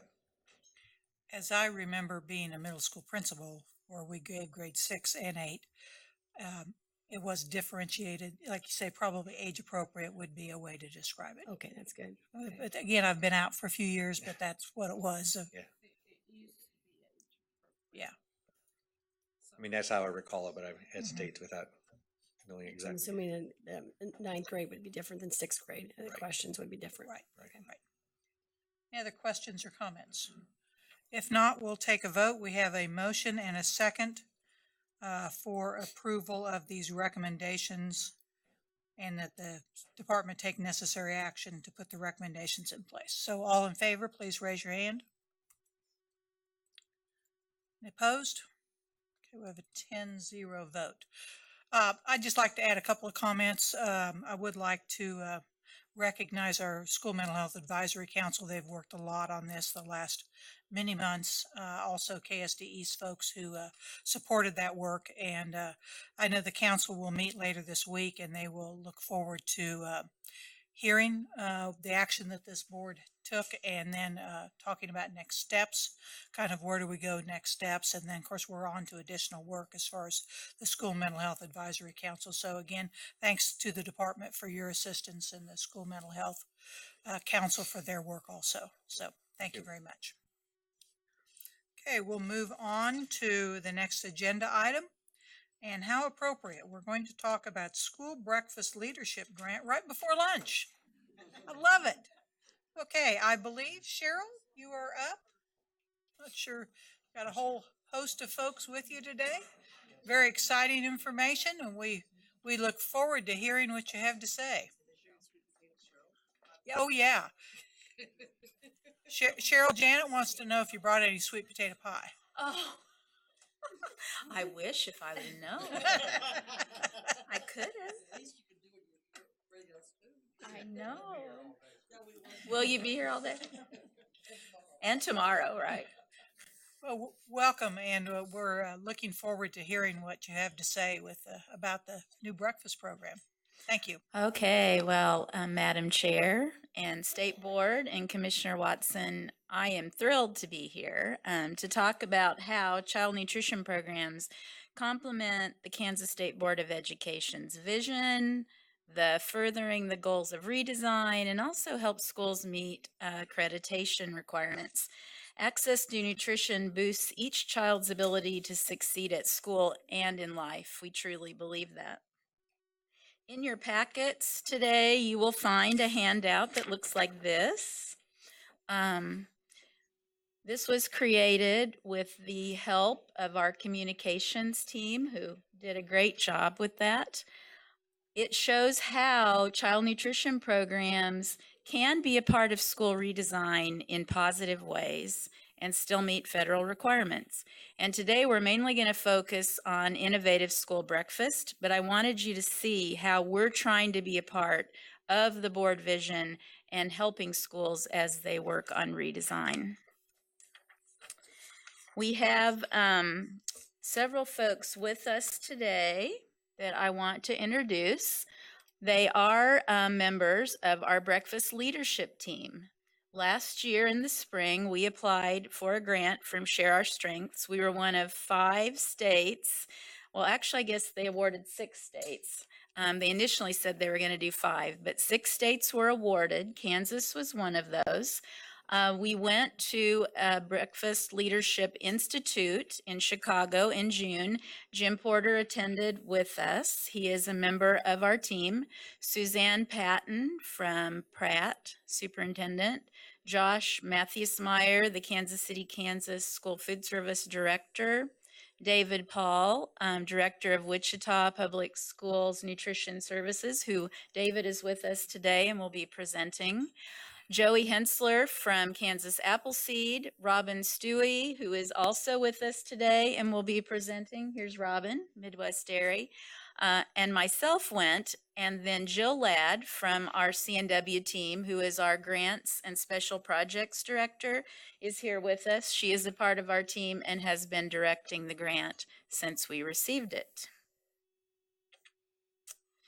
While we were in Chicago, Share Our Strength gave us a snapshot of where we are in regard to breakfast participation. If you look at this data, we have 515,794 enrollees in the 17-18 school year. And the children eligible for free and reduced meals was 231,004. The number eating free and reduced school lunch was 180,071, and the number eating breakfast, 89,772. And I think you can see clearly from that there's a gap. Our free and reduced breakfast participation as a percent of free and reduced lunch is 50%. So of those students that are eligible for free and reduced, this doesn't even talk about our paid students, who of course we would like to have eating breakfast to help them succeed in school and life. I want to let you know that I just got from FRAC their breakfast snapshot, which the data is going to come out tomorrow. And from this same time period, Kansas did make a top 10, but it's not a good top 10. We're in the bottom top 10 in regards to that gap, that 50% number. So we really do have work that needs to happen in Kansas, and we're so glad we have the opportunity of the Breakfast Leadership Grant. You're going to hear some amazing things that have been happening already since we got back from Chicago. While in Chicago, we set our state goal, and this is it. By June 30th, we wanted to increase statewide breakfast average daily participation by 5%. What that means is an additional 6,000 students per day would eat school breakfast. So that is our goal. And that being said, I want to ask Jill to come and visit with you about our plan, what we've been doing, and give you some, I think, some things to celebrate. Good morning. So as Cheryl said, our goal is to increase breakfast participation by 5%, which is about 6,000 students per day. So we came up with 3 strategies to address that. Strategy 1 was to award funding for up to 20 districts to implement an innovative breakfast delivery model, which what that means is that not serving in the traditional cafeteria for breakfast. Some schools may still do that, but we want them to think outside of that. And so different ways that people are doing that are by serving breakfast in the classroom, which is often seen in elementary schools, and then also a grab-and-go breakfast where there's different kiosks set up at different points along the school, and kids can grab that as they come into the school in the morning, and then take that to their classroom or maybe to a commons area. And then another popular one is the second chance breakfast, where schools offer breakfast between first and second period at a secondary school, and students can grab that breakfast as they're in their passing period, take it to their next class, and then they can eat their breakfast in that first 5 to 10 minutes of class while they're getting things started. So with that funding, we wanted to at least award 20 districts, and we wanted to, in order to make that 6,000 goal, we knew that we needed to target some districts that had high breakfast gaps and high numbers of free and reduced students. So we set aside 10 grants for our target districts, and then we wanted to make it available to districts statewide. So we had another 10 set aside for those. We also wanted to cultivate a network of breakfast champions. We've learned that when we go and visit with districts that in order for them to come on board, they need to hear from people that have done it and done it successfully. So we've gathered people around the state that can be our breakfast champions, and then we're also hoping to explore strengthening state breakfast policy in the future. So the target districts that we selected, we actually ended up selecting 11 target districts based on data. And so those were Wichita, Great Bend, Liberal, Topeka, Kansas City, Turner, Derby, Hayesville, Dodge City, Salina, and Garden City. So I am thrilled to say that 9 of our 11 target districts agreed to an in-person meeting. And at all of our in-person meetings, we had the superintendent present, building principals of the target schools, food service was present, as well as we brought in a breakfast champion. We provided a personalized data breakfast snapshot that showed them what schools they could have the highest gains in, and where they were missing some of those students. We also shared about the opportunity to apply for an innovative breakfast delivery grant at that time. So from that, we received applications from 53 schools, from 42 sponsors, and they requested over $220,000.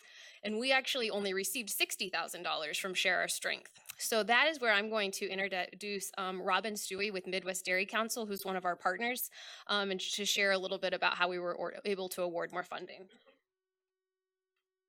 Thank you. Make sure I have that close enough. You can hear me fine.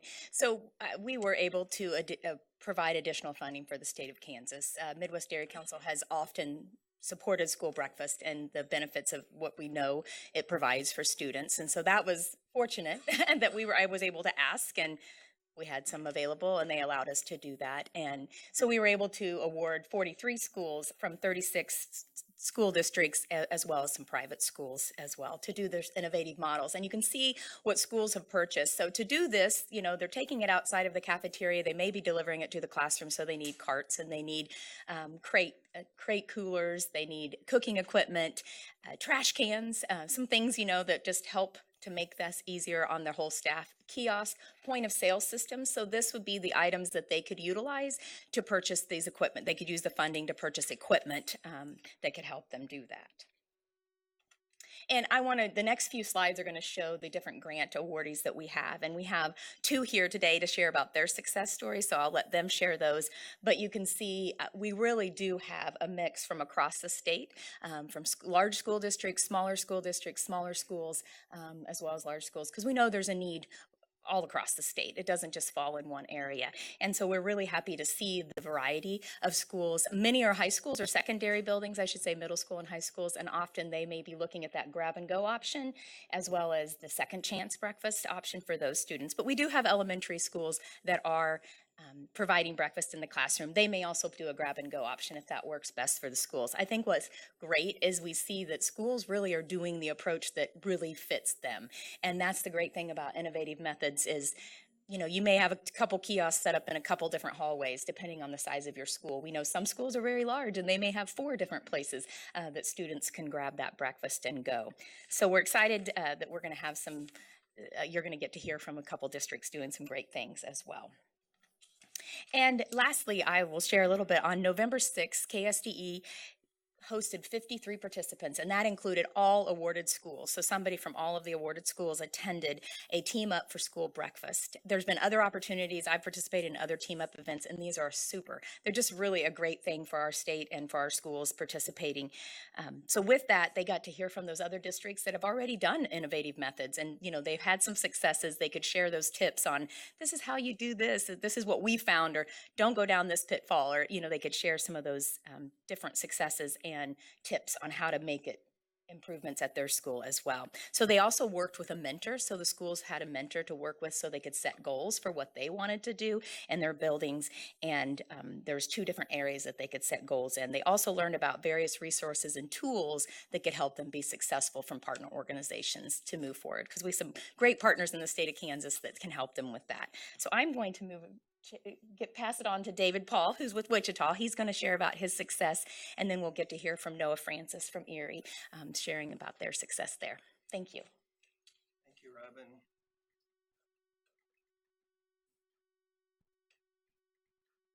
Good morning. Yep.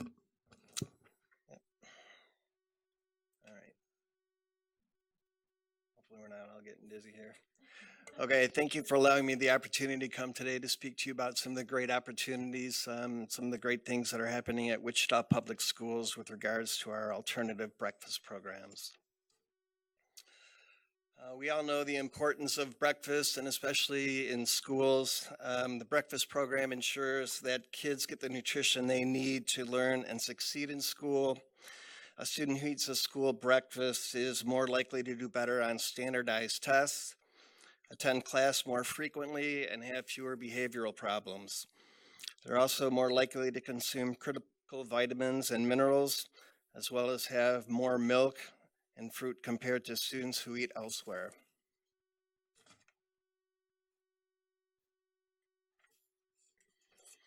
I'm going to talk to you a little bit about the approach we took at Wichita Public Schools. We first assessed the list of targeted or identified schools, and then we also assessed some additional opportunities that we might have based primarily on free and reduced percentages and the need in those schools. We prioritized the schedule of school implementation and then individually met with principals to personally ensure buy-in, excuse me, buy-in, and that their various needs were being met, to discuss logistics and set implementation dates. We purchased mobile carts, additional laptops for point of service, developed school-specific marketing and merchandising materials, and modified staffing. And then we discussed the need for operational improvement once we implemented at the school. So implementing innovative programs takes a great deal of planning. It may involve minor changes to master schedules, as well as operational and logistical modifications, such as staffing, food purchasing, location of satellite serving areas, etc. We implemented one school at a time to make sure that we could provide the necessary support and to ensure that, that operationally all was well before we moved on to the next school. And this slide shows some of the alternative breakfast models that we've implemented. Really, one of our main successes is that we've taken the food to where the students congregate, where they pass in the halls from one class to the next. For second chance breakfast, typically between first and second hours. This is done in combination with mobile carts.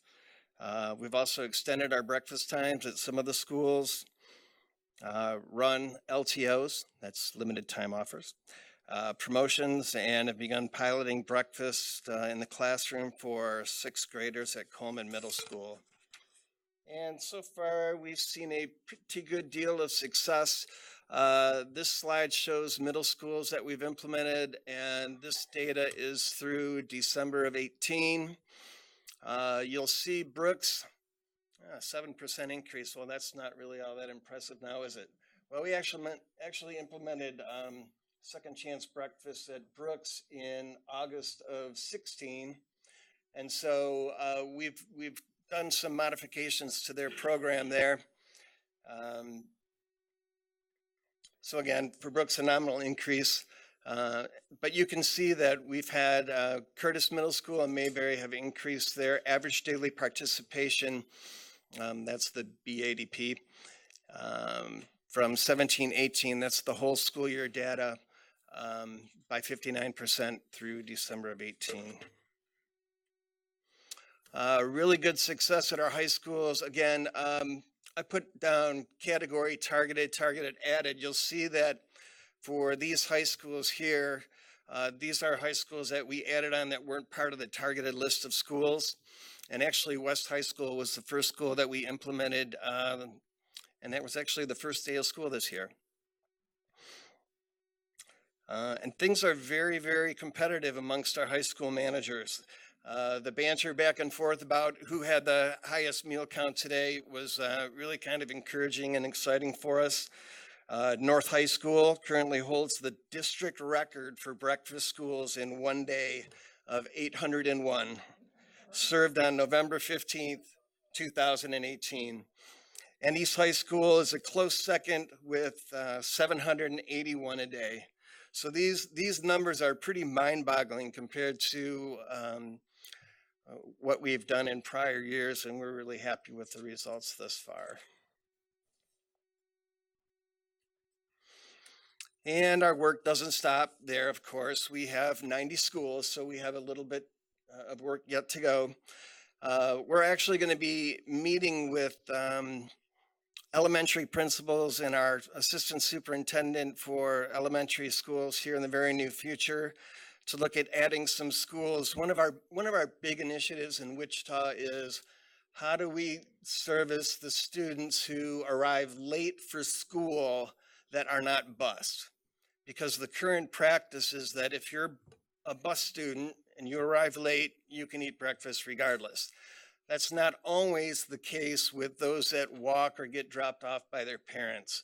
So this is going to be a really big focus for us, and I would also consider this an alternative method of serving students, and we have some ideas how we can implement these at the various elementary schools. I think I'm turning it back over to Noah.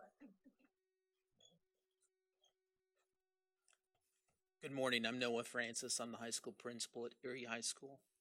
And first of all, I just want to say thank you for the opportunity to have this program. When I first heard about this program, I actually read about it on a website and I thought, wow, what an amazing opportunity. Because as watching our kids come in every morning, I realized that our children don't eat breakfast. And I started thinking, why don't our children eat breakfast? So I started visiting. Why don't you eat breakfast? Some students, I'm just not a morning person. Some students, their parents are dropping them off late.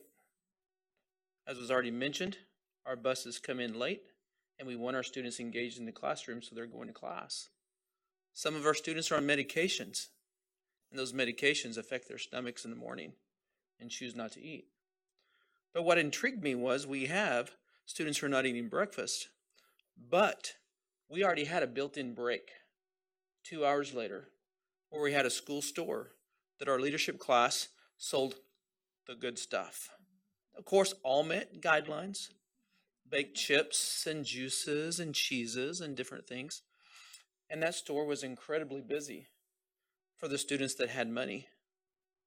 The students could afford it. The students that didn't have money were the students begging their friends. And so when this opportunity came on board, it was like, wow, we already have a built-in opportunity. When you think about school redesign, breakfast redesign, second chance breakfast, grab and go, we already have a great opportunity. We actually on our schedule at 9:55, granted it's not the end of first hour, but at 9:55, we have a built-in break, 10-minute break. Then we have an advisory period where our students get extra assistance, or we have our club and organizational meetings, as well as our college and career exposures. So when we heard about this wonderful opportunity, is like, we already have the opportunity, we just need resources and help. So we implemented in our break time, second chance breakfast. And it was amazing. Going from 22% of our kids eating breakfast on an average day to 46 to 48% of our kids eating on an average day, almost overnight. And the nice thing is having the built-in break, they get it during break time, and then they have another 25-minute period to eat breakfast and not affect the instructional process. Granted, they're eating when they're getting tutored, or they're eating when they're in a club or organizational meeting, or they're eating when they're hearing a guest speaker on career initiatives or college recruitment. So ours was just a simple home run, and it was nothing magical. It was just KSDE promoting this opportunity and us grabbing a hold and making it just work. So initially we took the situation to our cafeteria staff, Mr. Damon, our superintendent, and said, let's run with it. Also, with the additional funds, we were able to purchase cooler to help with our juice and our milk storage. And ours is a kiosk environment. Sorry, I didn't send anything. I missed that part of the email. I apologize. Okay, well, I have some pictures I know I sent where our kids just go into a kiosk situation. It's grab and go. And it's been a huge, huge success. So thank you for the opportunity. I don't know if there's any other questions for me. Okay, thank you. We'll take questions when you've got everything done.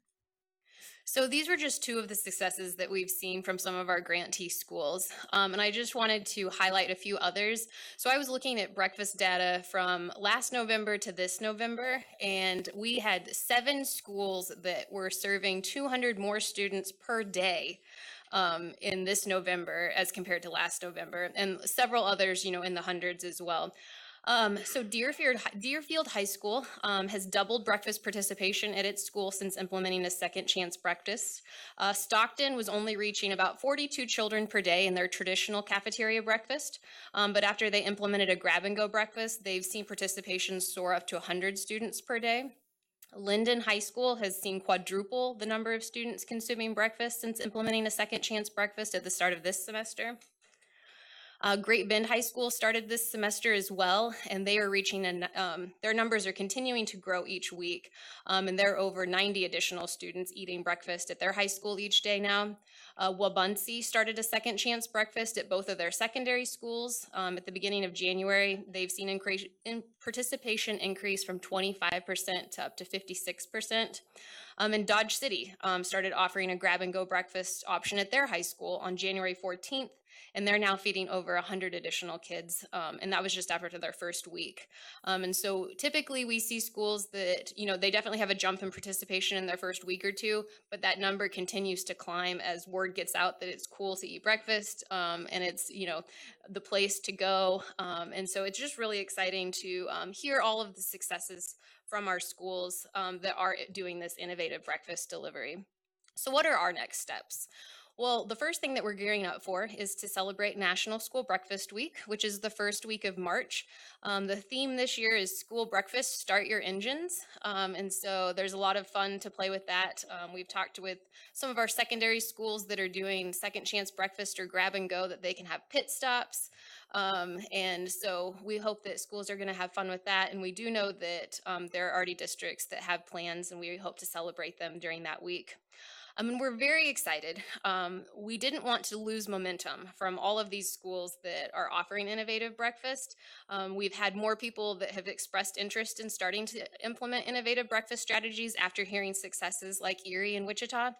And so Share Our Strength, we just learned, awarded us a sustainability grant. And so they gave us an additional $20,000 that we can award via subgrants. And we also had a remaining $18,000 from Midwest Dairy from their original $100,000.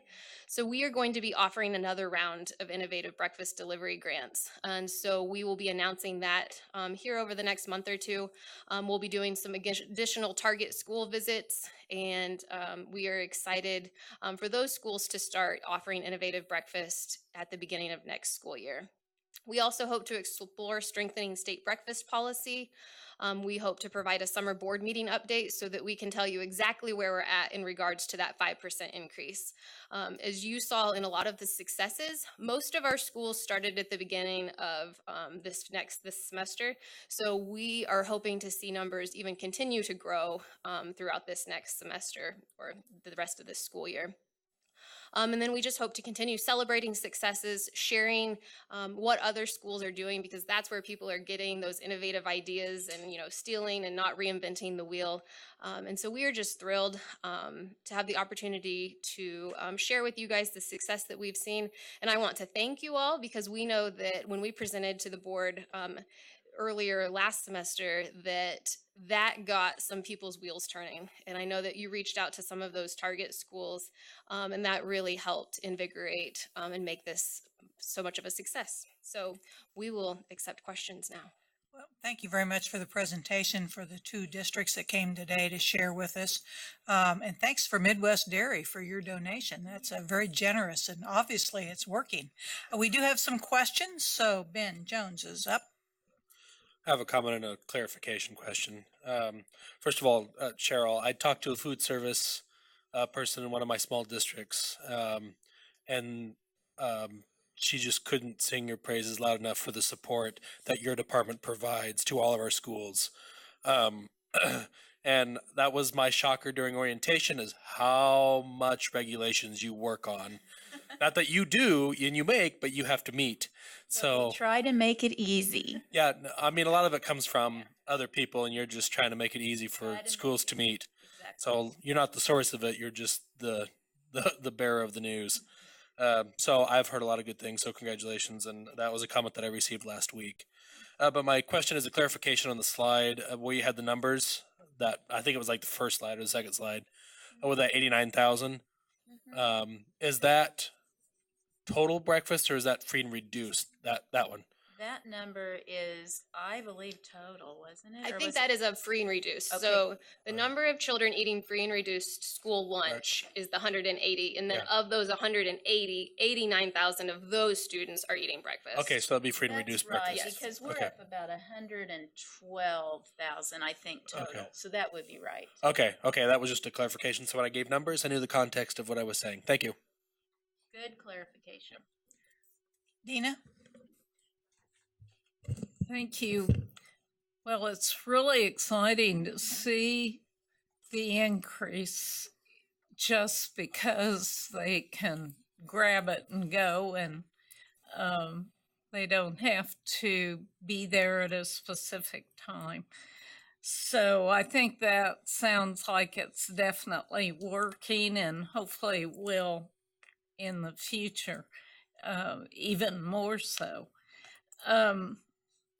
My question was really pretty much like what Ben's was, but I just want to make sure that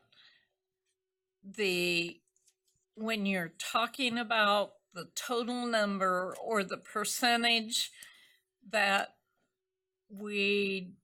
don't eat breakfast includes those or does not include those schools that do not offer breakfast. It includes only those school districts that offer breakfast, No, it or it includes includes everybody. It includes everyone. So,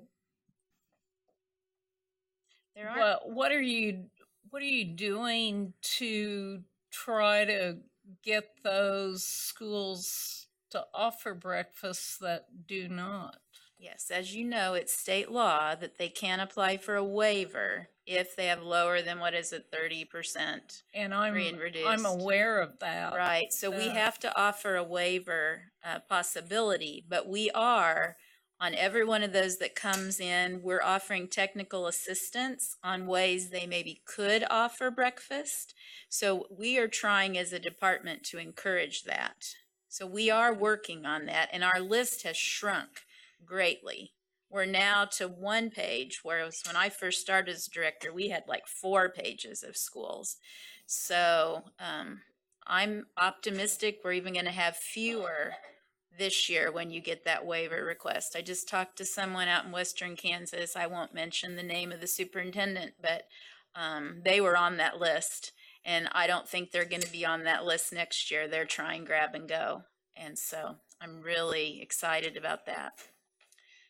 Well, and that was kind of my focus. If I can see where they would think that we're having to prepare breakfast and all of that, so it could become an issue for them internally.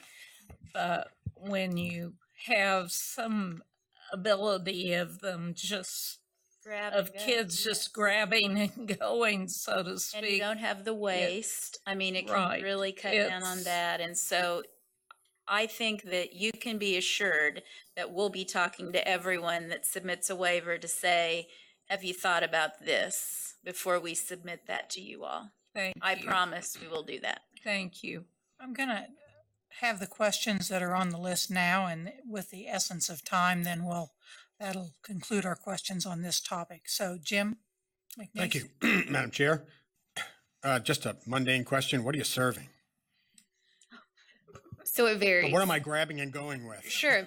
So we have some districts that only offer cold options. So they're doing, muffins, cereal bars, those kinds of things. But then we also have districts that are offering hot options. So breakfast burritos, breakfast sandwiches. There's pancakes that are in a package, no syrup. That's always my tip. Do not serve syrup with your grab and go or your second chance or breakfast in the classroom. So really you see a gamut. We typically see higher increases in participation in schools that offer a hot item. Students just tend to gravitate towards that a little bit more, but lots of different options, and we have sample menus that we provide that can give people ideas as well. Okay, maybe you answered this question earlier, but is there cost involved for the students? So it depends. It works the same way as the lunch program as well as the traditional breakfast program. So you have your free students aren't paying for that, reduced are paying a small portion, and then you have your paid students that are paying the paid price. And I should also state that with those breakfasts, you're having a milk and then at least a half of a cup of fruit or vegetable in addition to those more grain or meat type options. Okay. Are there production costs that are being carried by the schools for putting these grab and goes and these other items together? And who's underwriting those costs? So it is an allowable cost of the food service fund. And so oftentimes we're seeing schools not have to add any labor. They're able to do it within their existing staff time. They just kind of rearrange people's work hours. Oftentimes for instance, if you do a breakfast in the classroom program in an elementary school, you're not going to offer a traditional breakfast in the cafeteria. So you're just changing how your staff labor works for that. And then your grab and goes, you're just kind of changing how people do their jobs. But I really haven't talked to anybody that's had to add staff time to make it work.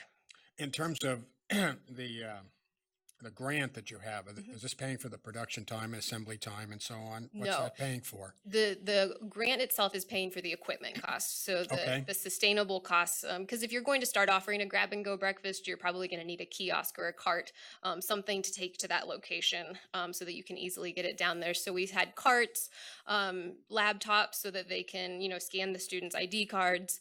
Trash cans were popular, Nice. because people have to think about that. That's always the number one concern is trash and carpets. And so, going in and understanding, how you're going to answer those concerns is important. When Community kind of selling it. support? What's been the response to it? They're happy about it.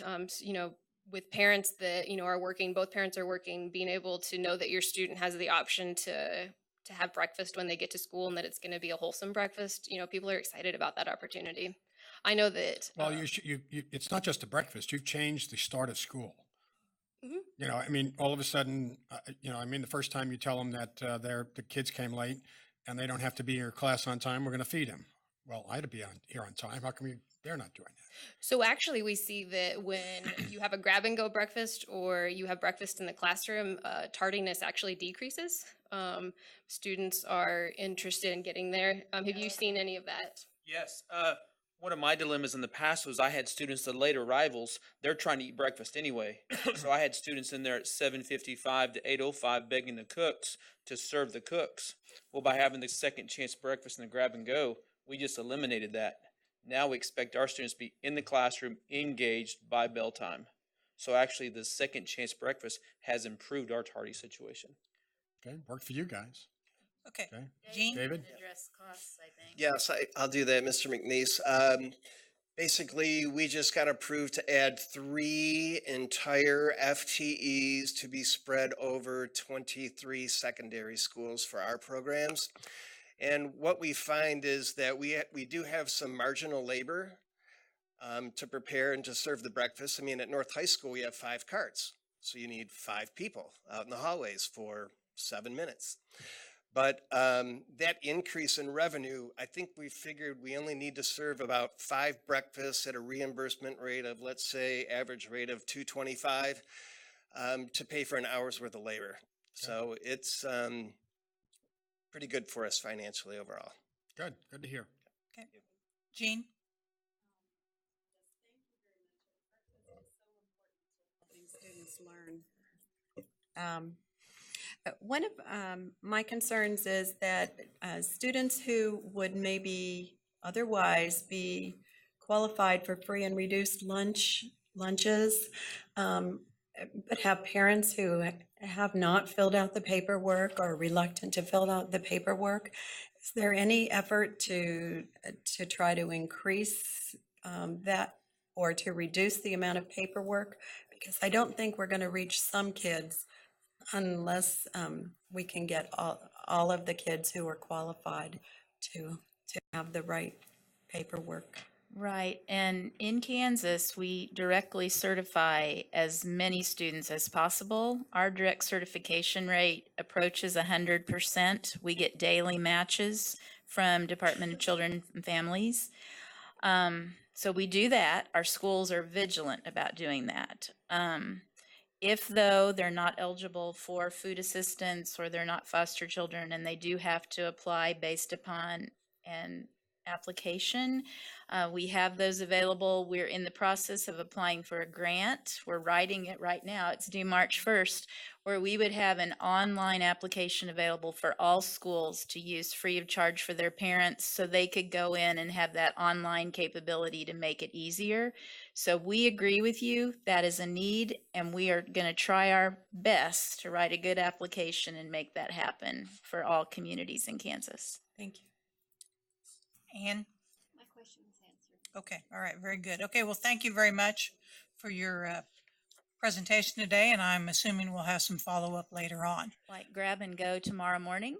for. Well, we may be having grab and go for lunch. Okay. So, Thank you. but we'll be back here at 1:30. We're in recess. Thank you.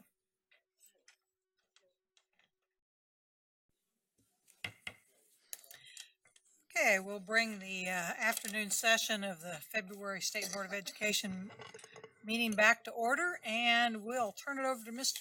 Dale Dennis as we have a very exciting hour we get to spend with some wonderful folks. This is as good as it gets, Madam Chairman. Mm-hmm. The intellectual level of this room went up considerably. Is that fair? I lost my raise, but I raised you guys up.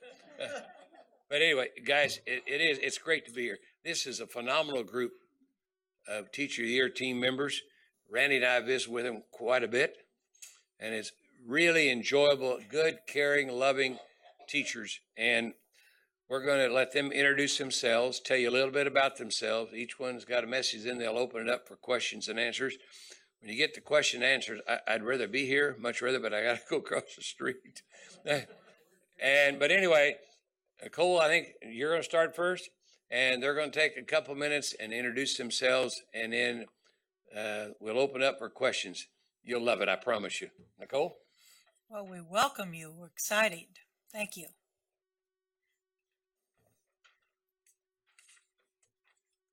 I'm Nicole Corrin, and I teach kindergarten at Sunset Hill Elementary in Lawrence. I feel honored to be a Kansas teacher. For the past 3 years, I have provided my students with the opportunity to connect and collaborate with a kindergarten class in Shanghai, China. Most of the students in my class will never have the opportunity to travel to another country. This global collaboration project has made such an impact on my students by removing the classroom walls and bringing the world to them. Through their interactions with the students in Shanghai, which include sharing photos and videos of what they're learning, my students now have a better global awareness, acceptance, and appreciation of another culture. In fact, they have discovered that they have many more similarities than differences with their friends in Shanghai. Through this authentic learning experience, my young students became conductors of their learning instead of just consuming their learning. Not only are we continuing our collaboration with China, we are now connected with a class near Nairobi, Kenya. Our goal through our collaboration with the Kenyan students is to provide a filtration system for their well to accommodate drinkable water for their school. So I have learned to never underestimate what my kindergarten students can do. You're probably asking yourself why this type of global interaction is important for such young students. Kindergarten is a critical time for exploration, and it is important to expand their minds and not limit their learning with traditional expectations of what kindergartners are capable of learning. My students will now get to have a multinational experience, expanding their understanding of the world. The experiences they have gained with this direct interaction with peers across the globe is not something that could be taught from a textbook.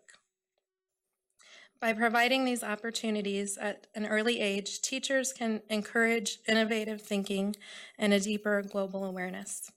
I am currently working with a team to create a global collaboration curriculum to share with other teachers in our district. Our goal is to support other educators to pursue real-world learning opportunities for their students. This type of innovation is not just happening in my classroom. It is happening in classrooms across Kansas. We have an education system Kansans can and should be proud of. Thank you.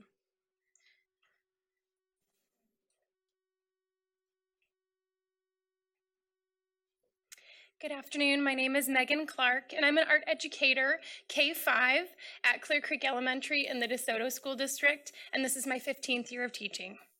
I want to thank you for giving us the opportunity to share our classroom experiences with you. I'm honored to be here. Each Monday morning, I unlock the door to my classroom and I enter the world of elementary art education. And by Friday, we'll have taught nearly 600 students in grades kindergarten through 5th, each child unique and special to me. Nurturing their development over 6 years is my greatest joy, and watching their growth constantly confirms for me the importance of arts education. I want my students to leave elementary school with a visual awareness of the world around them, an open mind to learn about cultures and time periods that prepare them to be global citizens, a confidence in their ability to communicate visually, and problem-solving skills that will serve them well in everyday life. So that's why we study the 21st century skills used by Disney Imagineers and artists, and the way that ancient cave paintings relate to our modern forms of communication. You see, art is indeed an important part of child development to develop motor skills, self-expression, and creativity.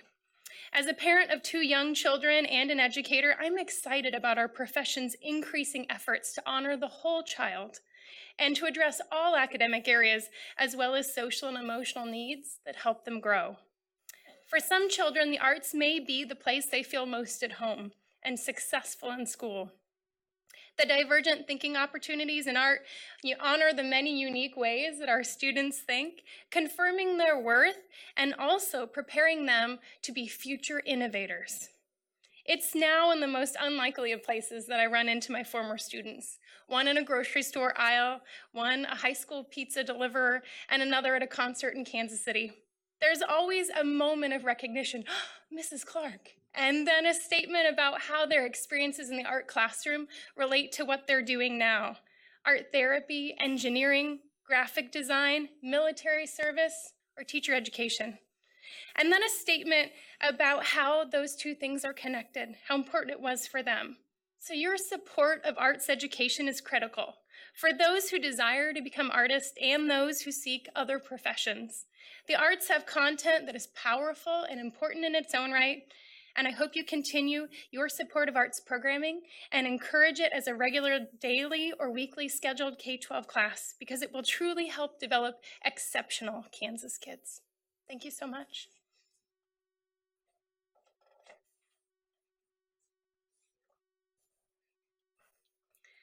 Kansas Board of Education. I am honored to be here and to be a Kansas teacher. I am from Great Bend, Kansas. I teach 5th grade math and science, and I have taught for 24 years. Trauma is any event or series of events that has lasting adverse effects on daily functioning and mental, physical, emotional, and spiritual well-being.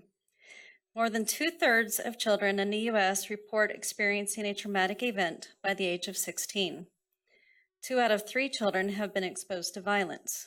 50% of those victimized reported more than one type of victimization. 1 in 6 report 6 or more exposures to violence. Teachers and staff may have their own trauma that they are dealing with. As a result, we need trauma-sensitive schools. Trauma is not only about the child's adverse childhood experiences, it is about so much more. Learning about the whole child and what we can do to help them. Children are dealing with so much more than they were 5 to 10 years ago, and oftentimes we don't have the resources to help them. They are being exposed to things that we would not even imagine, bringing it into the school and the classroom. Trauma is everywhere, not just in the urban areas, but also in rural communities. It affects students in all socioeconomic classes. Just last week in my classroom, I had a girl report getting sexually abused after spending a night at a friend's house. Another girl was contacted by a sexual predator after playing an online game. Friday afternoon, I discovered one of my students had been cutting herself and had written some disturbing notes. Another student does not have heat at her house and looks forward to coming to school where it is warm. The U.S. recommended average for the student-to-counselor ratio is 250 to 1. The U.S. average is currently 482 to 1. The Kansas average is 473 to 1. We appreciate the added social workers that were hired in Kansas last year. More money should continue to be funneled into recruiting quality counselors and teacher education. Our priorities should be teaching social, emotional skills and making students feel safe. Then our students will be ready to learn math, reading, and science. I know that I make a difference with the students in my classroom, but we need to get more help for the students. Thank you.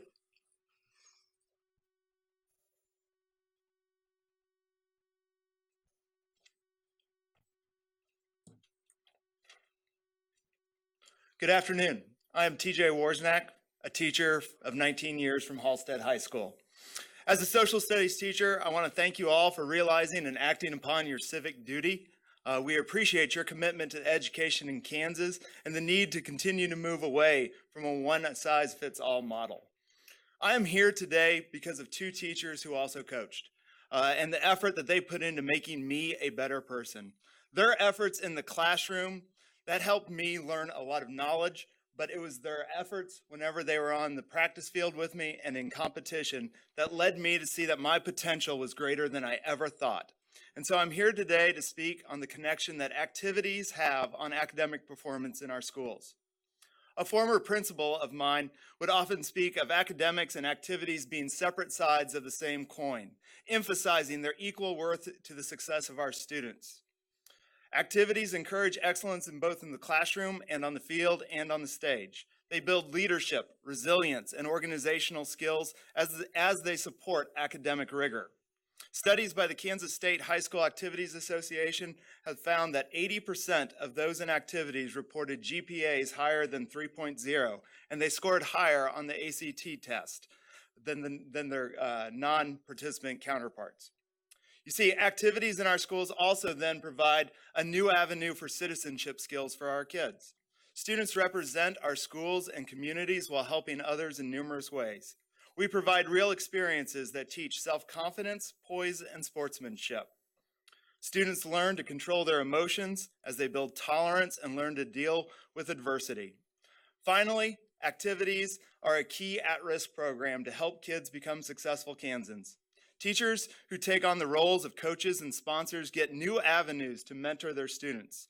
They can provide further structure and encouragement. At Halstead High School, for example, we have found that students who participate and compete in school activities, they become more successful in the classroom and have a better view of their school and their own education.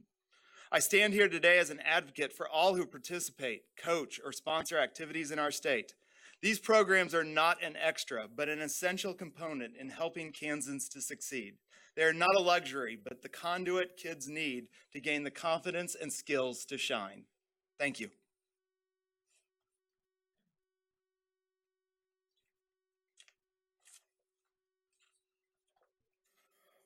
Hello, I'm Sharon Kuczynski, and I teach social studies at Leavenworth High School. It's an honor to speak to all of you today. Mrs. Kuczynski, I would like to be a teacher. Those words were spoken by Daniel, a former student. He is bright, inquisitive, and academically focused. I couldn't have been happier. I immediately began to plan ways to inspire him to pursue his dream. Daniel would come to my classroom after school, give me feedback on some of my former lessons, and talk about his future plans. I thought he was hooked until the day he told me, I've done some research, Mrs. Kuczynski, and I don't think that I can financially make a career as an educator work. He would like to attend a top college and pay back future student loans and live comfortably in our state. He currently is looking at enrollment in engineering programs. We cannot afford to lose students like Daniel who are motivated to become teachers. We must acknowledge that teacher recruitment is declining. Commit to attracting outstanding students to become educators in our state and provide competitive wages for incoming educators. The current reality of the teaching profession is that we are facing a crisis in teacher recruitment. In a recent study, the American Association for Colleges of Teacher Education describes what they call a precipitous decline in enrollment that colleges of education have experienced. The number of undergraduate education degrees awarded annually peaked at almost 200,000 in the early 1970s and is less than 100,000 in 2018. Kansas high school students are innovative, technologically savvy, and growth-oriented. They are taking challenging courses in the sciences, fine arts, computers, and communication. They are our greatest hope for the sustainment of 21st century quality education in our state as our newest teachers. We must take steps to encourage our students to choose education as a career. My father was a teacher. He had to work a second job for 33 years in order to support my family. The Bureau of Labor Statistics currently states that 1 in 5 teachers in the United States are working second jobs. Additionally, beginning teachers earn 20% less than individuals with college degrees in other fields. Current data also shows that our state ranks 40th out of 50 in beginning teacher salaries. Together, we have the opportunity to change this. Thank you for the support that you are providing to teachers. Students like Daniel are our future, and I hope that you will consider his story as you continue to advocate for public education. Thank you.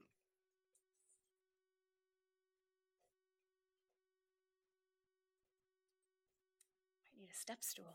Good afternoon. I'm Jennifer Brown, and I teach first grade in Junction City.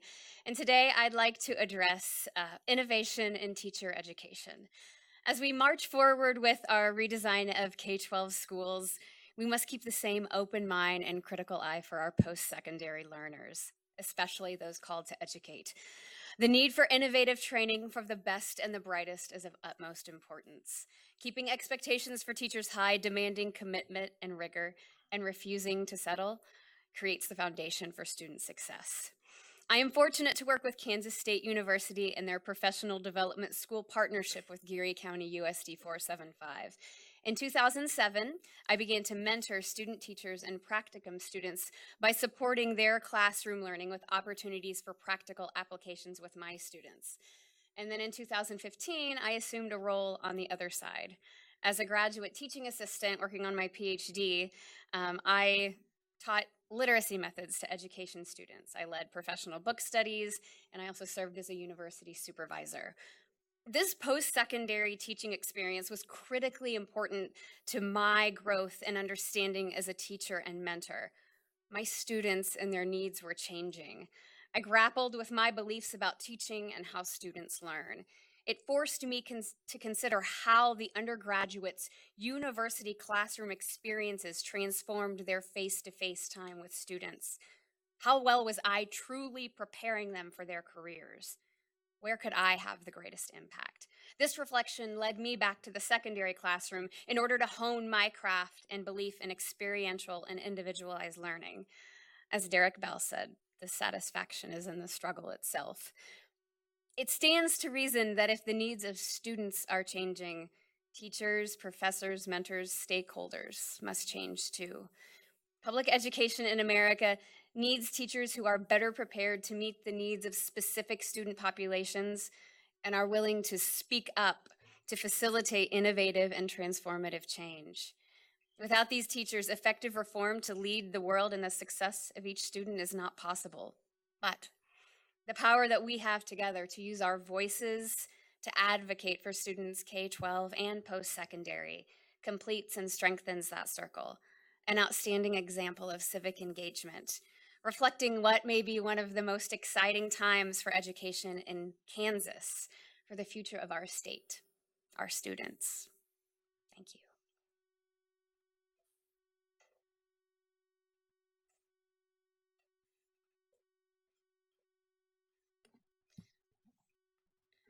Good afternoon, ladies and gentlemen of the Kansas State Board of Education. My name is La Nguyen. I came to America from Vietnam at the age of 5. The reason I became a teacher was because of my positive relationships with my teachers in my early years in America. I was a struggling learner, and assimilating to a new culture was beyond difficult. They assisted in my development of the whole child in a 3-pronged approach encompassing my academic, social, and emotional needs. They guided me to make important life decisions that changed the trajectory of my future. They told me I was a difference maker, and I believed them. Now I am a proud 3rd-grade teacher in Wichita. All students deserve to have the same influential teachers I had. Passionate teachers are needed in this humbling and rewarding profession now more than ever.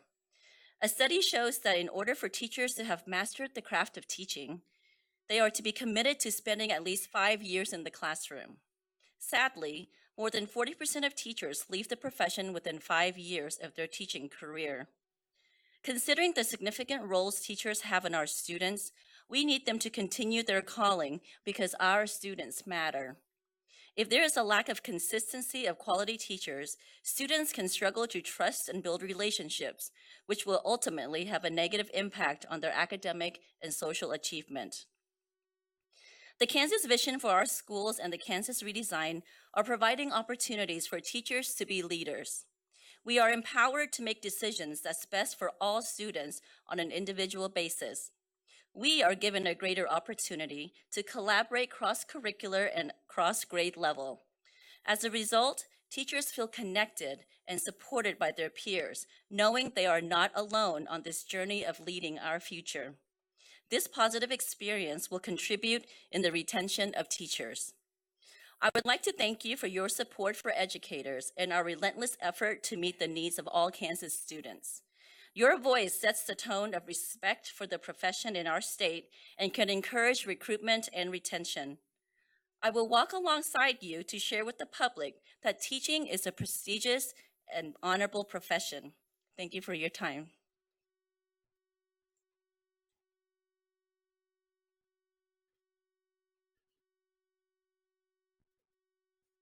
Hello. I'm Whitney Morgan, and I'm an English and English speakers of other languages teacher at Wyandotte High School in Kansas City, Kansas. It's an honor to be here with you today. As an English teacher, I can't help but connect life to story. Each year, my students learn that while unique, most stories are also the same in one basic way. There is a character who wants something and struggles in pursuit of it. As a teacher, my pursuit is to ensure that each student in my classroom community is given equitable access to learning and opportunities for growth and success. This year, I teach students from Brazil, El Salvador, Ghana, Guatemala, Honduras, Laos, Mexico, Myanmar, Nepal, Panama, Sudan, Thailand, Uganda, Ukraine, and Vietnam, with over a dozen spoken languages in addition to English. My students have varying degrees of literacy and formal education and a broad range of needs and strengths. It is my job to meet each child where they are and hold them to the high standards of learning that they deserve from the adults in their lives, and of which I know they are capable of meeting. With students who have lived in the U.S. for an average of 1 to 3 years, in my classroom, I use sheltered instruction, cross-cultural communication, collaborative learning, standards-based grading, student-centered tracking of progress, personal narrative, and food. The point is not an understanding of these education speak examples. The point is that there are teachers and districts across our state doing the best that we can to meet all students' needs. But it's still not enough. We need systemic reform. In order for public education to empower each student, it must be acknowledged that each student does not have a common background, and that's a good thing. Our schools are filled with different thinking styles, languages, ethnicities, nationalities, experiences, ages, strengths, needs, and dreams. It's time to embrace the multitudes in our classrooms by providing more individualized learning experiences, deeper relationships, and targeted interventions made possible through smaller class sizes, opportunities for personalized professional development and leadership for teachers, and a reimagining of what type of data should drive instruction and indicate success. Learning is not a singular data point or test score, and it's more than academic. To struggle is human, for we are all characters in our own stories. The struggle is beautiful if we can embrace ourselves as dynamic rather than static. We can change. We can reimagine what education looks like, sounds like, and feels like, so that each student and teacher, unique in their own right, can learn and contribute to a larger community. Thank you. Wow, what a great group. It was so interesting to listen to the message of each of you. You each had a great message. Interwoven, connected, but you each had a real focus that you were focusing on. So I think it's going to be really fun, at least for me, because I was really concentrating and listening, and the other board that can speak for themselves in a minute, to see how you guys evolve over the course of this year. look forward. I'm going to try to get over to the Keene Conference Thursday afternoon. I believe it's Thursday and Friday. Am I right? So I want to remind everybody that the Keene Conference is this week, and what a wonderful opportunity for you. But I look forward to some more in-depth conversations with some of your topics, because you guys have got some real topics that I think, really focus on what we are working toward and what we are. So you guys being out in the field, it would be very helpful for me to get some more information from you that will help me kind of school me a little bit on, because it's been a few years since I've been out in the buildings on a full-time basis. So we really thank you for your service to Kansas kids. I mean, that's the best way to say it, really, for what you do for our children out in our schools, and honestly for the opportunities you're providing other folks. I mean, you're going to be able to take this opportunity and you're going to learn so much. I hope you take it back to your own districts and provide some professional development opportunities there, because the knowledge that you're going to gain and what you're going to experience is going to be a wonderful opportunity that you need to share with all sorts of folks. Okay, board members, I'm sure some of you have questions, so you need to start lighting up my board here. Commissioner Watson would like to say a few I know things. that you've already had the opportunity to be many places together. And so I'd be interested to know some ahas that you're already starting to take away, whether it's from the young people you've been meeting at colleges, or just in any of the schools, or in any of those experiences. So, And any of you can come up to the mic, but any of you can come up and don't be shy. I'm sure this That's is right. not a group that's shy.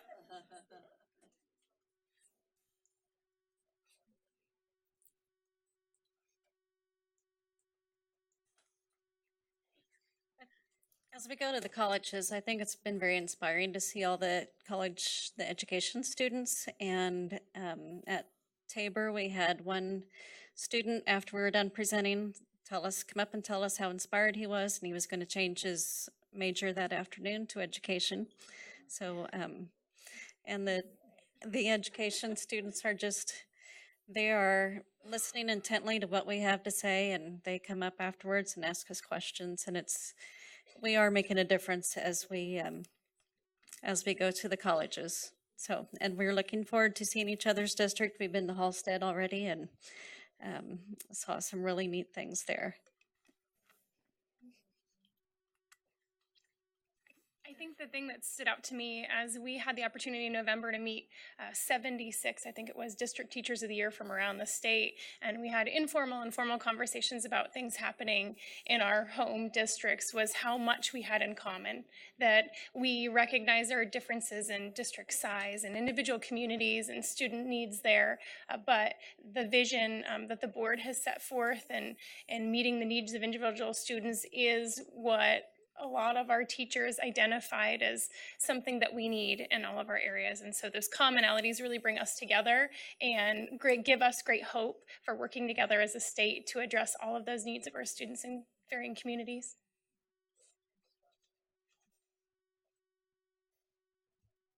Other ahas, the commissioners asked. Everybody should have at least one. I guess one of the things that I've been most excited about that I want to see expand is just the network of people who are passionate about education in our state. You all here, the Board of Education, there's passionate legislators, there's other networks that are out there, or other groups, and getting to see these pockets and these areas and wanting to build those connections and then bring those connections back to my relatively small high school at Halstead, making those stronger and more visible. Like sometimes I feel education doesn't realize that, the strengths and the positives about it are as strong as they are, that there's this huge group out there that all care so much, and making that more visible has been one of the things that I've come to realize needs to happen. So talking to my own teachers in buildings, being on social media, letting people know that, hey, there are these things out here, these people out there, these ideas out there that need more recognition. So that's been, for me, a huge aha moment.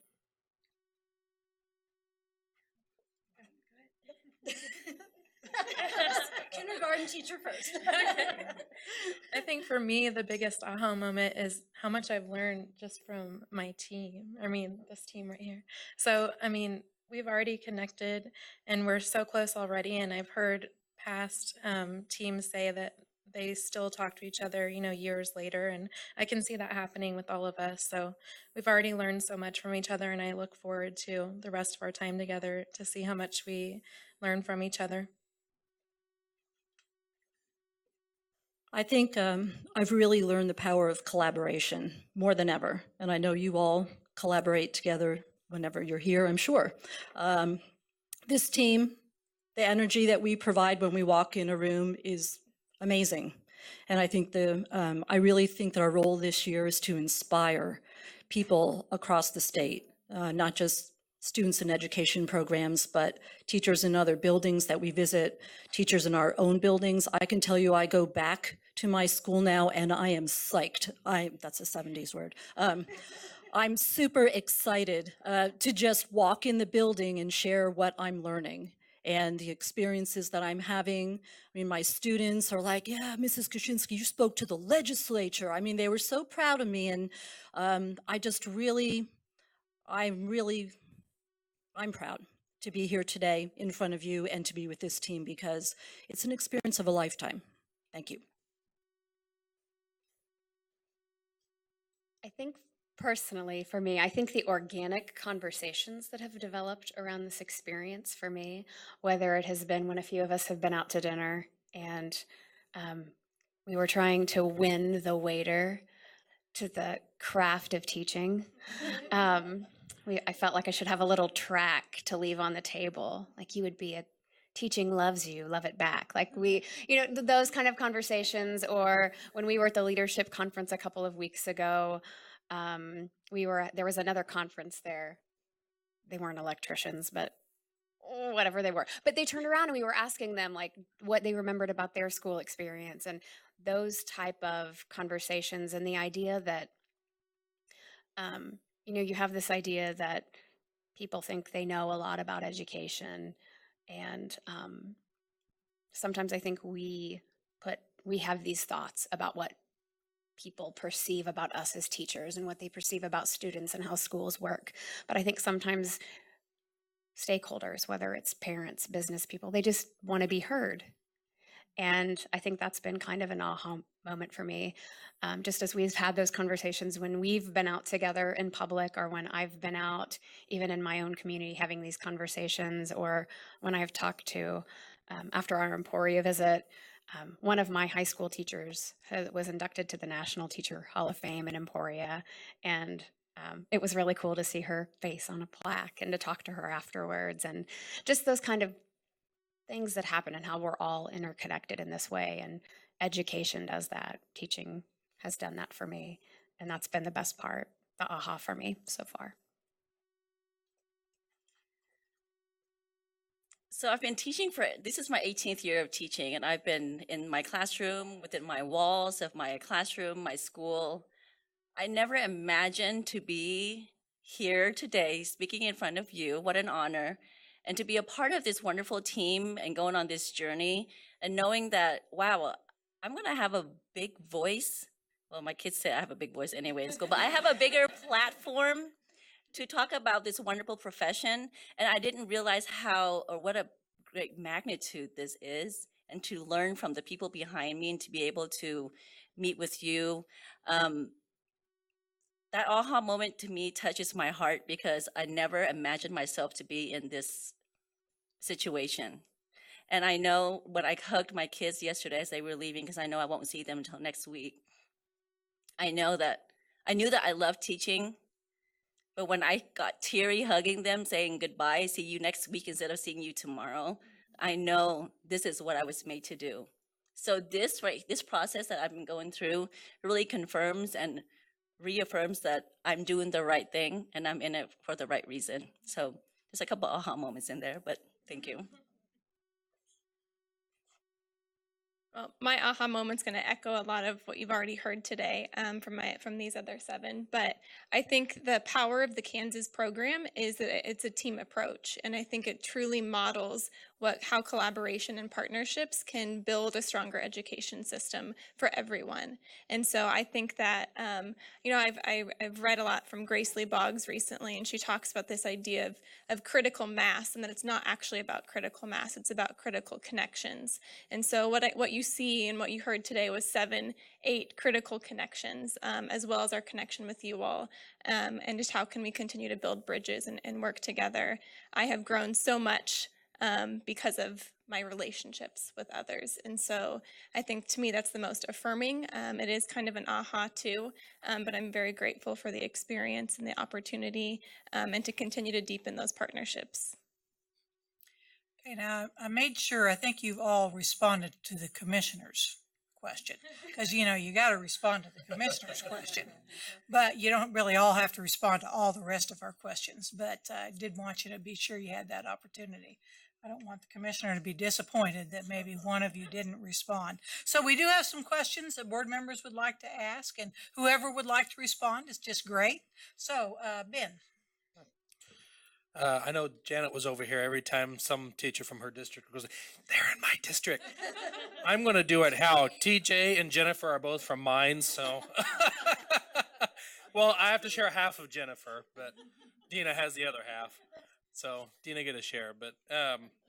But anyway, I've been talking to some administrators to get more participation. It was a conversation that the commissioner had brought up last month about getting schools to participate in nominating teachers from their district to participate. And I don't want all of you to answer, but maybe 2 or 3 of you to give the message, why should a school that is not participating in the K-12 program participate in the K-12 program? Okay. I really think participation in the K-12 program is investment in your people. And we're in a human profession, and it is about our people in the classroom on the front lines. And I think answering that last question is a great segue into your question, because it's all obviously been a transformative experience for all of us. It's something very unique that is hard to have that experience. I think Whitney has said, we spend our day sort of on the micro level in our classroom, and we attend to the inner workings of our individual children in our classroom and in our wing or in our building. And this is a unique opportunity to step back and see education as a whole, become more informed ourselves, and be able to advocate and support one another, whether that's in our building or in our district. And that's an opportunity I think every district should take advantage of. I think it's an incredible opportunity. I would like to say that we are going to use our opportunities as we travel to talk to the other districts. And when we were meeting in January, we had 3 superintendents come talk to us, and none of their districts participate in the K-12 program. But we have the superintendent of Lindsborg. He's very interested in hearing us speak at Bethany, and he's invited us to come tour his school. And so hopefully next year they will participate in the program. And I plan on using my connections with my husband being an administrator to get more schools to participate.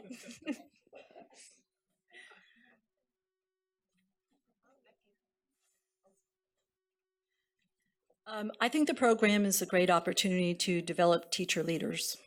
And one of the things I think our new teachers are looking for is leadership opportunities, and this program is the tops. I mean, I just really think that if more people knew exactly what we were doing in more detail, I think that they would be drawn to the program. So I think one of the things we like to do this year is elevate what we're doing and be more visible through social media and other ways, so that teachers can find out that this is a great program. I think unparalleled in the country. So hopefully we'll bring more people on board. I'm going to tell a personal story. And the program is great, but this is about me, and teachers like to talk about themselves. But I started working in Geary in 2007, and I was nominated in 2017, and it was my first year teaching at Junction City Middle School. And so I started in August, and I got the nomination in December. And so for me, I'd worked in the district. I'm the heartless one. Like, they cry, I don't, so I might. So I apologize in advance. But I had worked in the district for a while, and to work for that short amount of time and be recognized for being good at what I did, that really spoke to me.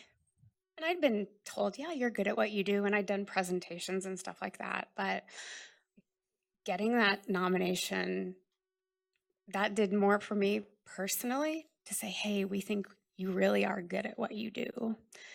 And sometimes that one little thing is the reason why districts should participate, because sometimes you do have good teachers out there. And I mean, I didn't need it. I still loved what I did. I was going to go back every day, year after year. But man, that one thing made a big difference for me.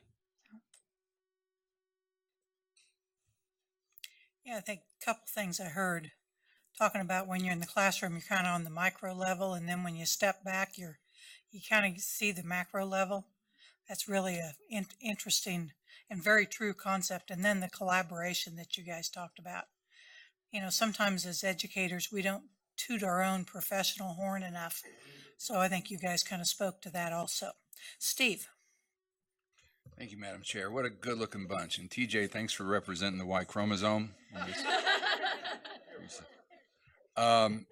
Do we have an English major English teacher who would remember The Road Not Taken by Robert Frost?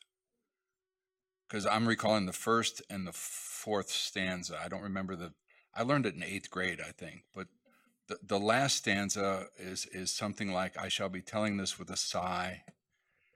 Ages and ages hence, 2 roads diverged in a wood, and I took the road less traveled by, and it has made all the difference. And that's my life, because I'm an educator, first and foremost. But my high school math teacher told me, no. I said, I want to be a math teacher. No. Mr. Brown said, no. No, really, I do. No. What should I do? Engineering. Why? Biscuits on the table, boy. And it was one of those defining moments in my life, you know. And I think some of you spoke to that you know, we need good people in education, but we tend to just push them away, and we need to welcome them more. I would like to ask a question of any of you. It's kind of a hardball question, because there's this egalitarian notion that we're all in this together. We sign up to work in a district. We're all paid according to a salary chart. And I have this vision of part of building the profession is to get away from the salary chart that resembles paying clerks at the post office. And as soon as I start wading into this territory, people start feeling insulted. Why are you comparing teachers to clerks? You know? Well, we do clerical work. That's part of our job. But those of us who are good at it, and as our commissioner says, you're not necessarily the best 8, but you represent the best of what we aspire to be. So as we push for professionalism and raising the pay for teachers, which I'm all about, not just for selfish interest, but for the good of the country, do you see any way that we could reward better efforts, that we could get away from the salary chart mentality, the idea that one teacher's just as good as another, and maybe get to a place where true professionalism is rewarded, whether it's with market forces, whether it's with peer review, whether it's with review from parents and guardians and feedback from the kids as well? Do you see any mechanisms we could start looking at?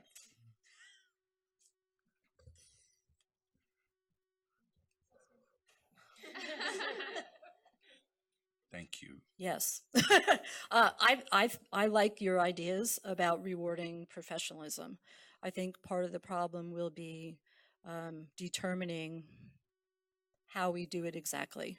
When you're a teacher in the classroom, you try not to be competitive with other people, but in the end, you kind of are.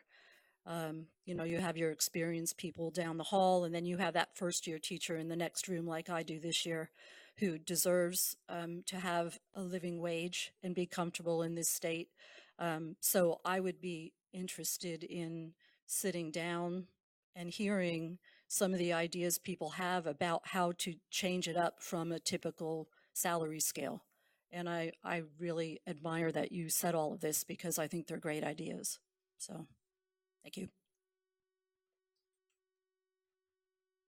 I would say that as I've talked to other teachers around the state and administrators and those interested in education, I think there's a general belief that that's like a third rail type idea that you can't talk about unless it's like on a one-to-one basis. But as I've started to meet more people and listen to their ideas, I think that conversation can be had, and it can be had out in the public, and it can be had in a professional way, and it should be had. As far as a solution, social studies teachers get more. No, as far as a solution, I think that like the starting point is thinking about what is the true contribution that people are making in education, and how can the question would be, how can you show that on your individual basis, much the way that I have students who show their learning through different ways. Some do it through presentations, some do it through writing, some do it through their social work in the community. They're all showing their learning in different ways. Teachers can do the same thing. A way a kindergarten teacher would show their learning is going to look different than the way an advanced math teacher is going to show their contribution. And maybe having that in place in districts where teachers would have that access to say, let me show you what unique things I'm bringing into our district, and having some sort of system out of that would be a starting point for people to move towards. But I do believe that it's a conversation that people sometimes feel that they shouldn't have or are afraid to have because they're going to hear about these negative things coming back, and so they don't do it, when in reality many people want to have that conversation. Okay, Janet. Thank you, Madam Chair. Oops, sorry. Sorry, I was thinking of you. You're not sitting there. Oh well. Shut up. They really give me a hard time. They're jealous because I have 3 of you from my district. You know, I just want you to know. They're all jealous. Why not? I'd like to ask Whitney a question. I'd like Whitney to tell us about her trip to California. I think everyone would be interested. I saw some pictures. So I was just actually came back this Sunday from a trip to California where all of the state teacher of the years and U.S. territories were able to collaborate and learn from one another through CCSSO. And we worked some with Google and TED Ed and some different partnerships with some different companies as well to receive some in-depth professional development. And I will say that one of my biggest takeaways is that Kansas has a lot to be proud of. And I knew that going in, but I felt the depth of it going out. And so I think that being able to talk about how open and how accessible these types of conversations have been for our team is not the case in all states. And so I think that was one of my biggest, I guess, affirmations and things to be proud of would be that. But yes, it was a little bit warmer than here. That was probably a really good thing. Well, we really thoroughly enjoyed listening to you guys, and we look forward to the opportunity to hear some, and actually have some conversation again. I know we're going to do some pictures. Is that correct? So we're going to take a little bit of time and have some photographs.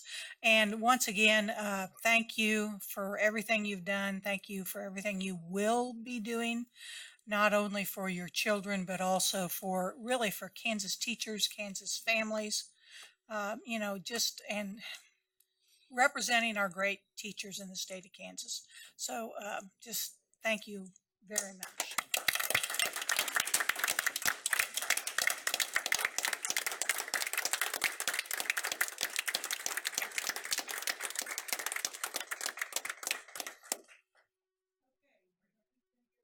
Once again, we'd like to thank the Kansas Teacher of the Year team for coming and joining us today. It was really our privilege, and we know we'll get the opportunity to see you more. So look forward to seeing. I'm several of us will be at some point at the Keene Conference. So thank you, and enjoy the rest of your day. It was a privilege to hear from you. Okay, the rest of the afternoon, we've got a number of topics, remind board members a number of topics, and we've also got a couple of activities later today. We have several people are going over to a reception, I believe, that goes from 5 to 6, and then we have our dinner at 6 o'clock. So we've got kind of a tight schedule this afternoon. So we'll now receive recommendations to change the requirements for Kansas paraprofessionals. I'm assuming this has to do with ESSA being reauthorized? Yes and no. Yes and no. Okay. All right. Well, Tate is here to share this information with us. So welcome.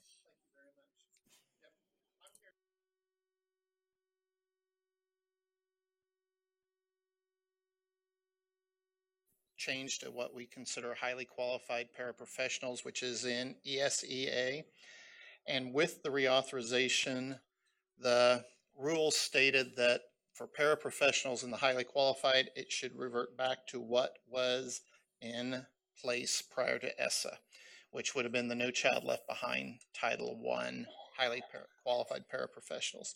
So as we worked with that, we saw we had no changes at that point that needed to be made on our requirements. Everything was fine. However, since then, there's been some changes in one of our requirements. And because the board approved these original requirements in 2003, we need to come back for you for the change. So I'm going to provide a couple bits of information and then provide the change that we are recommending before you. First slide is this is just for your information. If you want more information on okay, we don't have any slides up. So, is he working? He's working on it? He's working on it because I have it on my screen. So. You might go ahead and begin to describe some things, and hopefully this will pop up here pretty quick. This slide isn't that terribly important because it's just the actual link for you guys afterwards, but it goes and defines what the requirements are for special ed paras, Title I paras, and therefore. So we wanted that more for resources. The next slide, once you'll be able to see it, there's two types of Title I schools that have to have highly qualified paras. So first, a building has to qualify in a district as a Title I building, and then the district decides on whether it has enough funds in Title I to serve those buildings. And the first year, a building is always a targeted assistant school, and then they have the choice after the first year, they can stay as targeted assistant school, which is typically what you hear people call a pull-out model. They're pulling the kids out of the classroom for 20 or 30 minutes to give them either remedial or enrichment work. The second one, which we have more of in Kansas right now, is the school-wide model. And so for the difference that we need to know about today is in a target assistant school, a Title I para being paid with Title I funds has to meet the highly qualified requirements. But in a school-wide, and this is one of the biggest differences when we talk about paras, is any para in a school-wide has to be highly qualified if they are providing instructional support, which the majority of our paras in these buildings are providing instructional support. Those were the slides that were probably the least important to you guys at this point. So I'll do a little more reading than I probably normally would at this point, but the basic paraprofessional requirements for a Title I building is the person has to have a high school degree or a GED, that's one requirement, and then one of the three following. They have to have completed 48 hours at an institution of higher education, obtain an associate's degree or higher, or the third one is pass a state-approved assessment that assesses the ability to assist in instruction, reading, writing, and mathematics. So those are the three things, along with the high school degree or a GED, that they have to do. And it's one of the three state-approved tests that we're asking for you guys to vote on a change next month. Because we have 3 tests that this board approved in 2003. One is the Parapro assessment. Since the slides aren't up, I'm gonna go back. So Okay. they have to have the GED and or the high school, or the high school. Or the high school diploma. And one of the other 3. Correct. Which was the 48 hours, the associate, or pass one of the 3 tests. So it's Page yeah, 27. right. But you might look on page 27. But so just so folks can kind of remember that that's kind of what we're talking about here, and hopefully we'll get the slides up, but still not. So, okay. And so the 3 tests are going to be what you're going to talk about now. Right, that's correct. There's 3 tests. There's the Parapro assessment, which is done by the Educational Testing Services, ETS. There's the Paraeducator PD Now, which is from the Paraeducator Learning Network. It's done by Master Teacher Incorporated. And then there's the Work Keys by ACT Inc.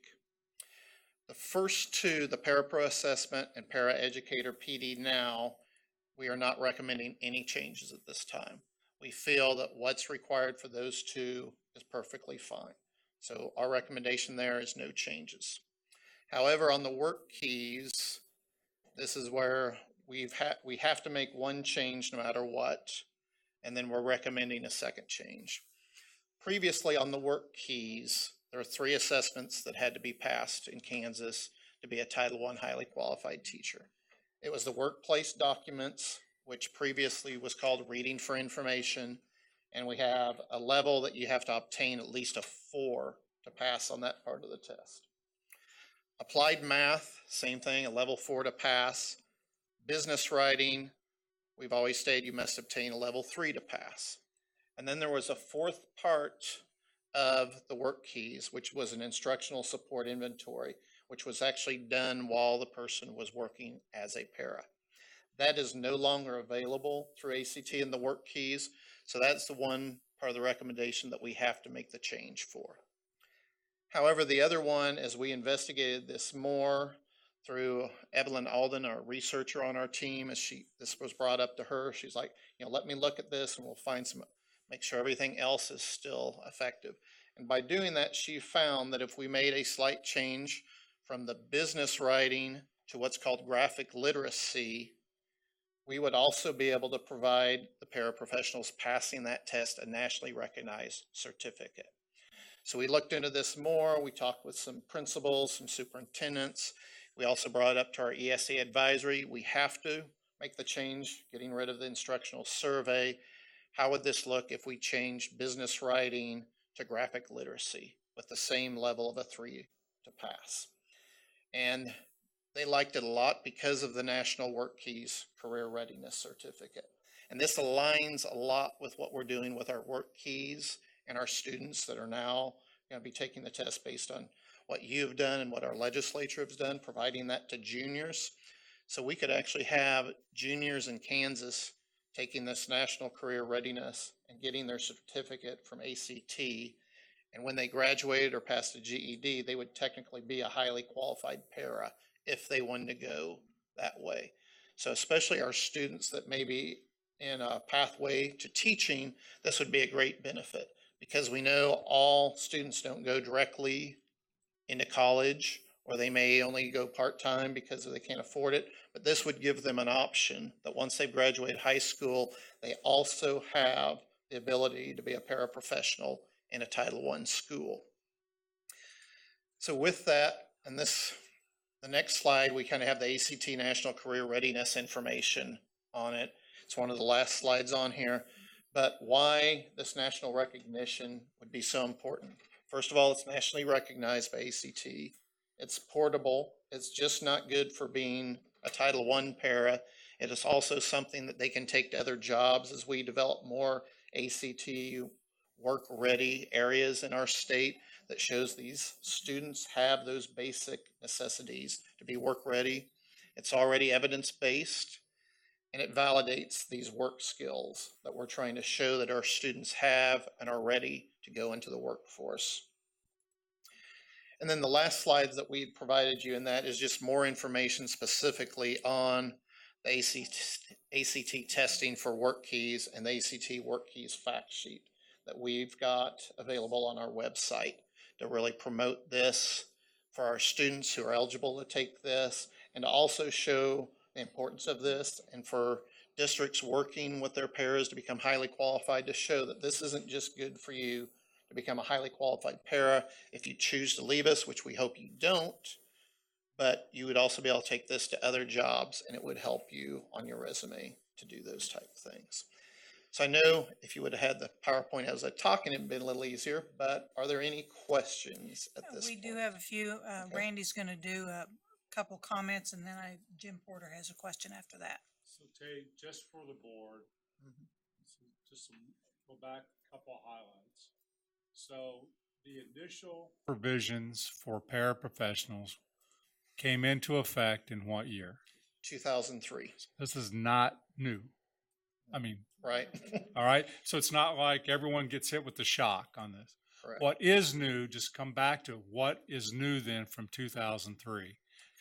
What's new from 2003 is just on if they don't have the 48 hours of college or the degree, they have to take a state approved test. We currently have 3, and we're recommending changes to the work keys one. So they could stay with the other 2 that they're already doing, or they can make the appropriate changes in work keys to get the work ready certificate. That is correct. So, because you're going to hear, my gosh, where did this come from? And it's been around since 2003. You just need to understand that the difference is the work keys requirements got changed. But if they have the Parapro, Tate, or the other one, they can continue to use that just like they are now. Does that make sense? Because I know the board's going to get hit after today with a lot of questions, thinking this is a brand new requirement, and it's really a very small change to one piece, but it benefits the people taking the test. Well, and the work keys, I mean, if they pass the work keys, they don't have to do those college hours. That is correct. Okay. Yeah. Okay. Thank you, Madam Chair. I just wanted to follow up with that. I was here when this happened. I remember there was a big stink and a lot of paras got really upset, at that time. But I thought at that time they could also take a test in lieu of the hours. Was that not true? I was thinking. Yes, because some of them or we're just changing what tests they can take. Is that correct? We're just changing one part of one. There's 3 tests they can still take. Okay, because I know so many of them did not have the 48 hours. They didn't Right. have the associates. And then I remember one specifically, a friend of mine, in fact, she said, well, I know I can't pass the test. And she had been a para forever, and so she just had to quit. And can I address that too? Yeah, so my major concern is since 2003, you've had a lot of new superintendents and special ed directors that will all of a sudden think this is a new requirement. And so we're going to have to talk some people just down a little bit on this. And one of the things is what Janet brought up was one of the biggest concerns we get is we have somebody that can't pass that test. And that's where I really want to take it back. This is a workplace readiness test that we're basically allowing our juniors in high school to take. So a lot of times we really try to push that, if you're hiring somebody, they should be able to pass these tests, or we probably need to think twice about having them in our schools. So, and my guess is your friend, probably if she would have taken the test, would have done excellent on it from what I've heard from people. It's a test. Well, she was just afraid. She Yep. didn't want to fail. Jim Porter. I wasn't going to say this, but this happened about the time I moved to Kansas, and every para, we had a lot of paras, none of which qualified, and they all took the test and passed it. That's not my question. Define graphic literacy. If I had my notes, I'd be able to do it. I can tell you what our questions were. It's more that, from my opinion, it's being able to do like kind of what some of our tech people are doing, do the computerized writing and skills with that. And I will provide you the information from ACT on that because it's defined there. Jean. Thank you. Just a quick question. To pass a state-approved assessment, it could be any one of those. They don't need to pass all three of those, do they? That is correct. One of the three, and it's the choice of the para in the district. Is there any study guides or study program or professional development or anything provided to people who would potentially want to try one of those tests? Yep. It's available online at all three sites. There's information on that, and I do know different service centers in Kansas provide them some study guides and study work on various tests. Thank And you. You're welcome.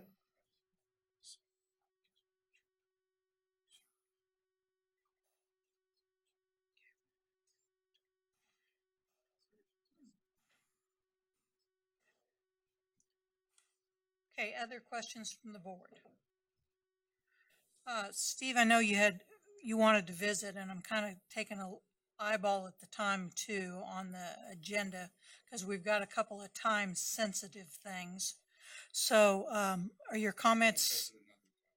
Chair, thank you. I can address the issues at another time, Well, maybe depending on how things, maybe before the consent agenda? perhaps. Okay, all right. Thank you. Okay.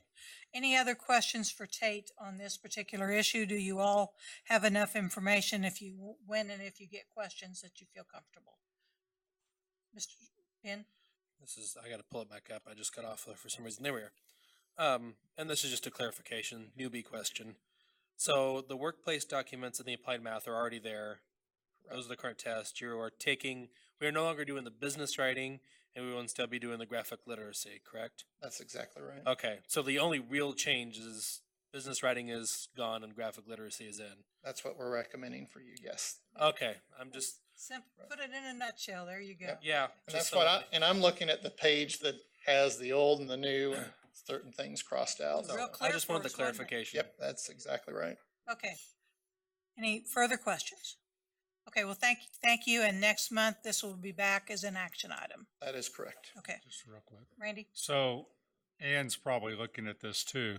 So I'm looking at an email right now from a special ed director that is entirely incorrect. Acting as if this is a brand new requirement and they have to have training program, and because they won't have the other two, it's deja vu to 2003 again. So we have to make sure that we help people through this. That, as Ben articulated really well, it's one of the three work keys assessments that shifted. But if you're using the other things that you should have already had in place, then you're already fine to go forward. So It's a really small change, but for the people that take the work keys, it could really be very helpful to them. So it's a matter of making sure we have clear communication with the field about what this is, and this isn't really a very big change. Exactly. We just need to simmer them down a little. That's right. Okay. All right. Very good. Okay. Thank you very much, Tate. And it looks like to me that you are next. Also, we're going to have recognition of our National ESEA Distinguished Schools. So what a great opportunity here. So you guys want to come on up here too?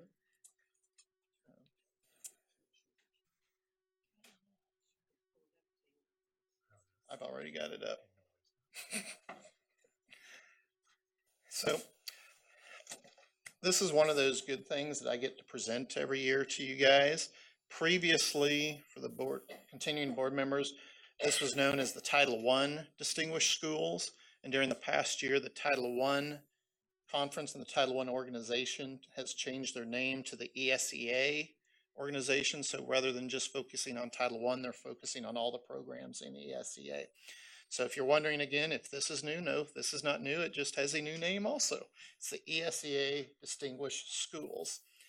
And 2 weekends ago, both these schools that I'll be bringing up shortly were honored in Kansas City at our national conference. And there are two categories. The first category is exceptional student performance for 2 or more consecutive years. We typically go 3 years or more just to make sure. And that will be Catherine O'Laughlin McCarthy Elementary School and USD 489 Hayes that we'll be bringing up to you shortly. And then our second category is closing the achievement gap between student groups. And that was Roseland Elementary School in Roland Park and USD 512 Shawnee Mission.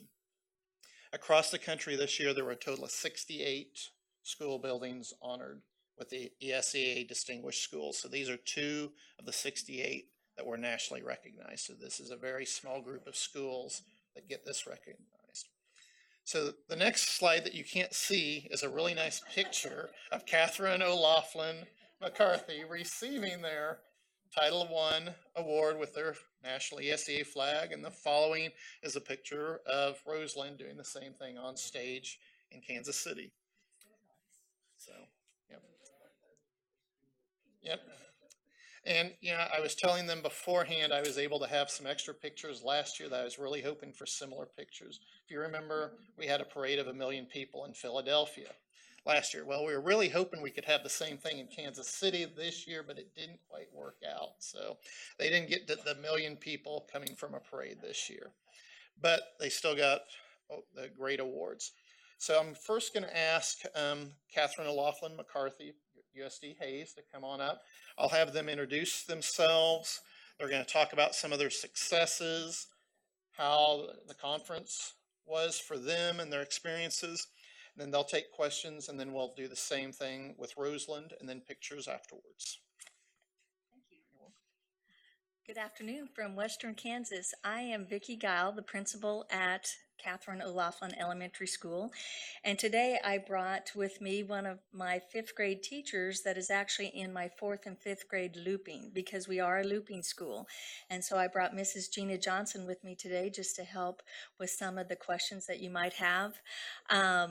I did want to go ahead, you know, when he asked us to go ahead and reflect on maybe our successes, 2 things have kind of come into my mind, and that is actually the history of Catherine O'Loughlin and what got us to this point, and then how going to this conference and receiving this award makes us think about the future and where we need to be going in the future. And so I just wanted to let you know one interesting fact about Catherine O'Loughlin McCarthy Elementary School is we were named after the first woman in Kansas to be elected to Congress.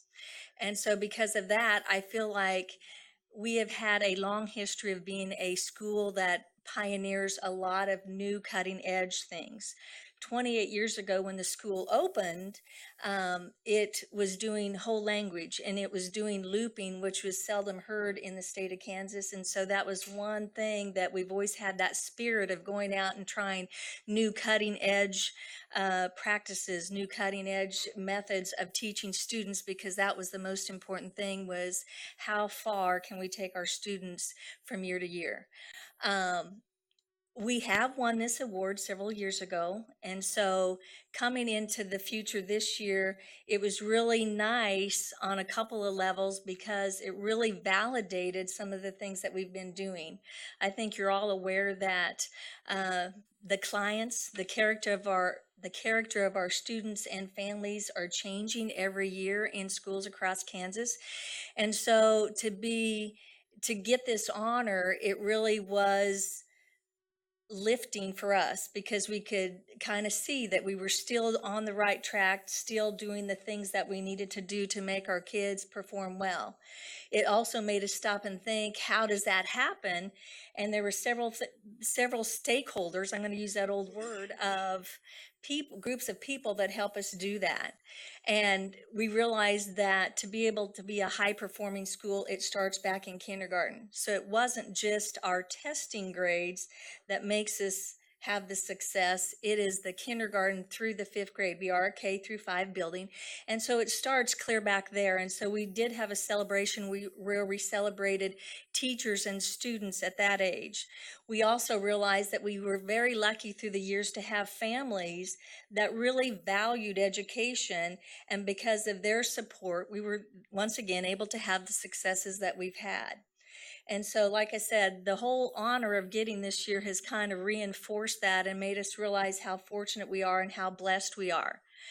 Going to the conference, because of this award, we did go ahead and attend the conference. I was lucky enough to take 8 of my teachers with me to that conference. There again, you know, when you can just drive across the state, you have a little bit more of an advantage in being able to take a lot of people with you. what we found at the conference is something that we really began to realize in the last couple of years. And I'll go back to that idea that our population in schools is really changing. Not only, no matter what the term is, whether you're used to at risk or dysfunctional or the traumatized child, which is really what's happening with our students nowadays, we have realized in the last couple of years that we are starting to get those populations of students in. And so having the opportunity to go to Kansas City and really hear a lot of discussions about how to help not only students, but the families of those students and families that are victims of trauma has really been there again, motivated us because we understand that in the future, this isn't going to change for us. We are still going to have that child of trauma, and we are still going to have to find ways to make those children successful. And so the group of 8 teachers that I took to Kansas City have now been, I guess, motivated to take all of those things back to the rest of our staff. And so I guess with heartfelt thanks, I say thanks for this opportunity to be able to do that, because I think it's leading the way on what we need to do in the future with the students at Catherine O'Laughlin Elementary School. Did I leave anything out? I guess, like I said, those are the 2 things, kind of looking at the past and looking at the future and being grateful for what we have, what we can take and use to help us succeed in the future. Do you have any questions? Probably do questions after both. Okay. And then, so we'll see if anybody has questions. Okay, thank you. Thank you very much. And now we'll bring up Roseland Elementary from Shawnee Mission School District. Good afternoon. That's hard to follow up. My name is Jennifer Wolver, and I'm the principal at Roseland Elementary. And with me today is my superintendent, Dr. Mike Fulton. This is Dr. Fulton's first year, so he was excited for us as well. It's my 3rd year at Roseland. And when they talk about, what made Roseland a distinguished school, it's really hard to look, because when I first started, what I saw is a lot of educators working really hard. You're right, demographics tend to change. We're still doing the same thing. And so really, it was kind of accepting that reality. We took a really hard look at what the data was telling us. And so what I really did was show our building what the district was scoring, but also what the nation was scoring, because I tried to educate that we want our students, that's who they're going to be competing with, not just their neighbor, but with, anyone across the state or across the nation with jobs. And it really took that instant to really motivate them and to see they were working hard, but how do we divide and conquer using our resources appropriately? We looked at scheduling. We added professional learning communities in there with instructional coaches. And what I found is our teachers were really receptive and they needed ideas and suggestions. And so attending this conference, we were very lucky as well. We got to take our building leadership team, which was 11 teachers, 1 from each grade level, from specials, our instructional coach, title specialist, and myself. And it was a great time because, again, we divided and conquered. We went to different workshops so we could take as much information as we could, put it all on Google Docs, and we're fortunate enough that we have in-service next week. And so we're going to take that information learned and then be able to reflect on the whole building. And very much like Vicki said, they talked about when students come with us under-resourced. That was kind of the terminology they used. They may not have had as much resources of others coming in to their first time. How do we go about that and working with the families, but giving them what they need before kind of tackling those academics? So it was very much enlightening to see what other schools go through across the nation, but it gave us that energy. And like I said, my team was so excited. And unfortunately, it was like a snow day because of chill that day. They still went to that conference because they were energized, and we're glad to continue that back on. So I really appreciate the extra funding, because even though it's down the road, supplying subs and that extra work they do, and it was just a great time to be able to reflect and see what others are doing. And it was a very big honor. So thank you guys. I'll add one thing to that. Roseland is indicative of what great schools do in this country.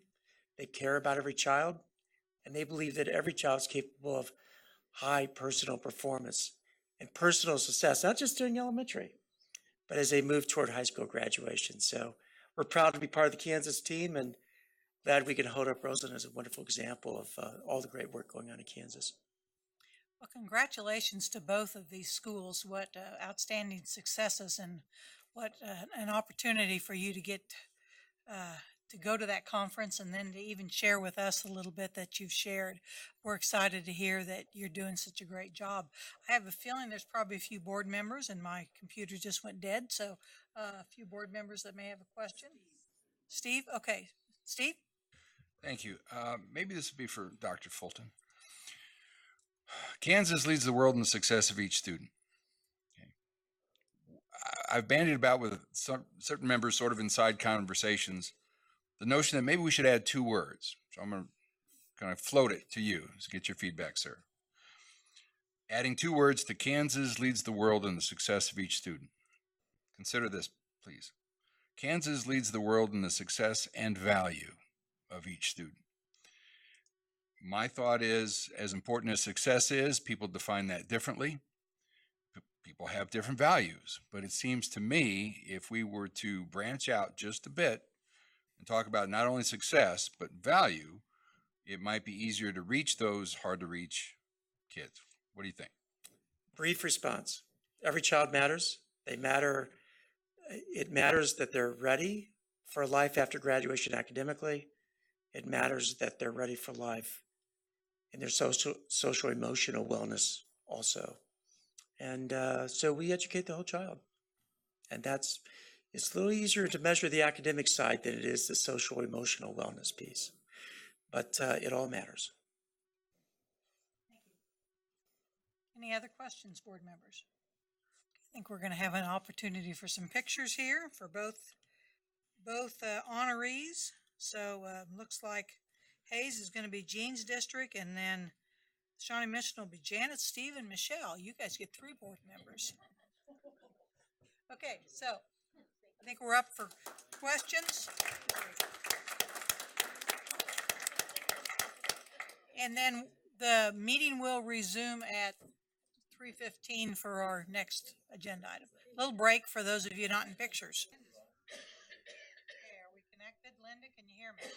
I can hear you. Can you hear me? Yes, we can. Thank you very much. Okay, well, welcome. Linda, we're going to ask Scott Gordon to spend a minute. We've got some new board members to just kind of go over procedurally a few things before you talk about the cases. And I know we have 1 to grant and 2 that are recommended for denial. So I'm going to ask Scott to just spend a minute and explain a few things. Sure. Thank you, Madam Chairperson. And I apologize, I've not taken the opportunity to introduce myself to the new board members. My name is Scott Gordon. I'm General Counsel for the Department of Education. And one of the many responsibilities of my office is to investigate and pursue, sometimes referred to as prosecute, allegations of misconduct of teachers, either prior to licensure or once they are actually licensed. The very brief and quick version of how a license application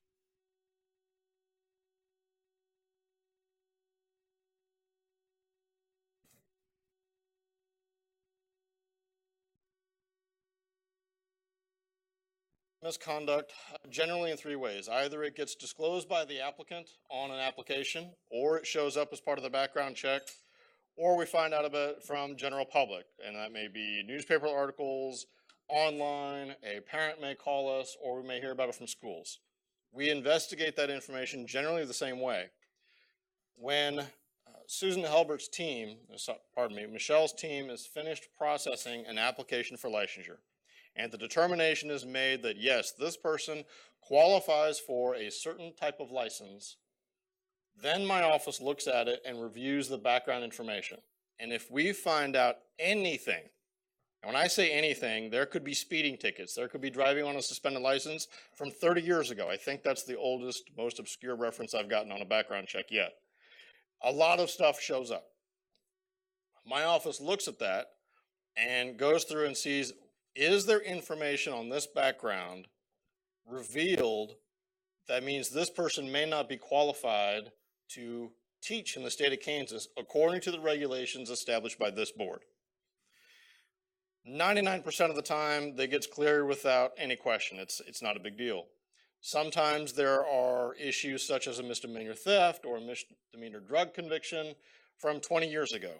This board has authorized my office to process those and grant those with permission based on certain criteria that I won't repeat now, just most of you are familiar with it. It's only the most recent cases and the most severe cases that actually my office investigates and takes to the Professional Practices Commission.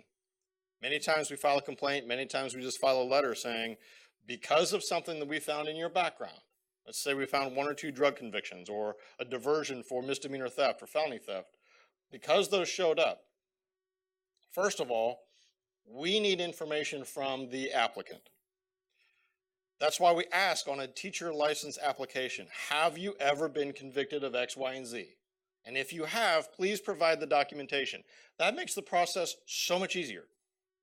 Because if they don't provide that information and we find out about it from the KBI, unfortunately, many times the information we receive from the KBI is either inaccurate or incomplete.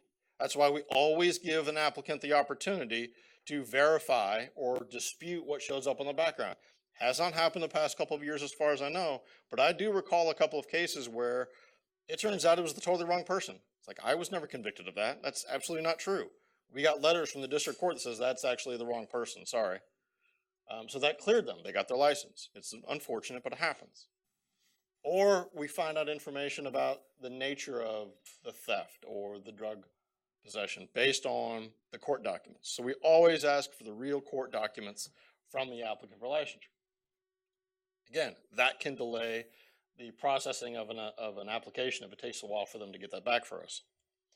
We take that information and we present all of that information to the Professional Practices Commission. We invite people to attend those hearings because we do inform every applicant that if your application for a license is set for a hearing before the PPC and you don't appear, there is a very real risk that the Professional Practices Commission will recommend denial of your license because you failed to participate, and because it's very difficult to provide evidence of rehabilitation or anything else if you're not there. Okay. That's not to say that we don't have hearings without people present. That does happen on occasion. They submit written documentation. Okay. So the Professional Practices Commission then conducts a hearing. They vote and make an initial order with their recommendations to this body. Those are just recommendations. That's it.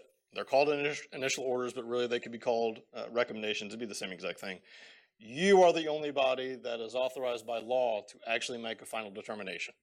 And so that's why the recommendations come to you on a monthly basis on whether or not you agree or disagree with the recommendations of the Professional Practices Commission. Now, because I represent the Department of Education, I essentially represent the state, if you will. And the applicant would be the respondent to a complaint or to letter. That's somewhat of an adversarial process. We're not necessarily on the same team. So I can't, just like I can't provide them with legal advice, I can't represent them or the recommendations of the PPC before the state board. That's why Linda has the pleasure of appearing on your computer screens once a month, because you may have questions, and often you do have questions. What was the PPC thinking? What kind of evidence did you actually see? What did you consider? She can answer those. I'm not a party to the deliberations. I can't answer those questions. The recommendations come to the state board, and every individual receives notification from my office letting them know that your application will be reviewed by the state board on this date. We don't generally know what time it's going to be reviewed, but the agenda is part of the public record. Everyone always has an opportunity, whether they agree or disagree with the recommendations of the Professional Practices Commission, to submit additional information or even ask for the opportunity to be heard by the state board whenever you are considering the recommendations of the PPC. As most of you know, that's very rare that actually happens. It does on occasion. But if someone submits additional information for the state board for you to consider, then the other party, whether I'm the one that asked for additional information or the other party asks to submit additional information, both sides basically have a chance, a bite at the apple, if you will, to provide supplemental information for you to consider. When you issue a final order, that's it. You bang the gavel and you vote one way or the other. That order becomes law, it becomes official, if you will, as soon as we mail that final order, which is why we ask you to sign those almost immediately so we can get those in the mail. as soon as they are sent. If someone is not happy with the final order that you issue regarding their license, they have the opportunity to appeal that to district court. And there's a whole body of law that summarizes that as well. If the Department of Education wanted to, we could appeal one of your decisions if you issued a license, for example, that we didn't think was appropriate. I don't think that's ever happened, but theoretically we could. The same thing goes for an applicant for licensure. If you were to deny or revoke or suspend a license, they could appeal that decision to district court, which I believe has happened maybe twice in the past 6 years. So that is a very generic, very fast summary, if you will, of how my office reviews applications for licensure and what it means for a license to be under legal review. So if there's any questions for me, I'm more than happy to answer them. Otherwise, I'll defer to Linda. Thank you. Yep. Okay, Linda, we have first item is act on the recommendation of Professional Practices Commission. This is an act item and we have one item. So you want to share some information on that one with us, please? I certainly will. It was our recommendation that Ashley Kinnear's teaching license be granted. And I can give you a little information because on first glance, you may wonder why we did approve this. Ashley came before us because she had her Kansas nursing license revoked. Actually, she voluntarily submitted it or voluntarily surrendered it. Sorry, couldn't think of the word.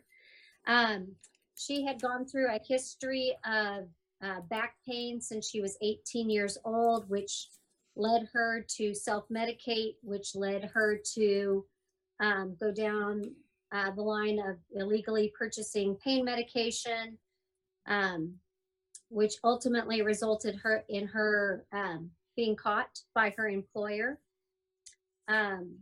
When she went into intensive rehabilitation, she has been clean and sober for 7 years.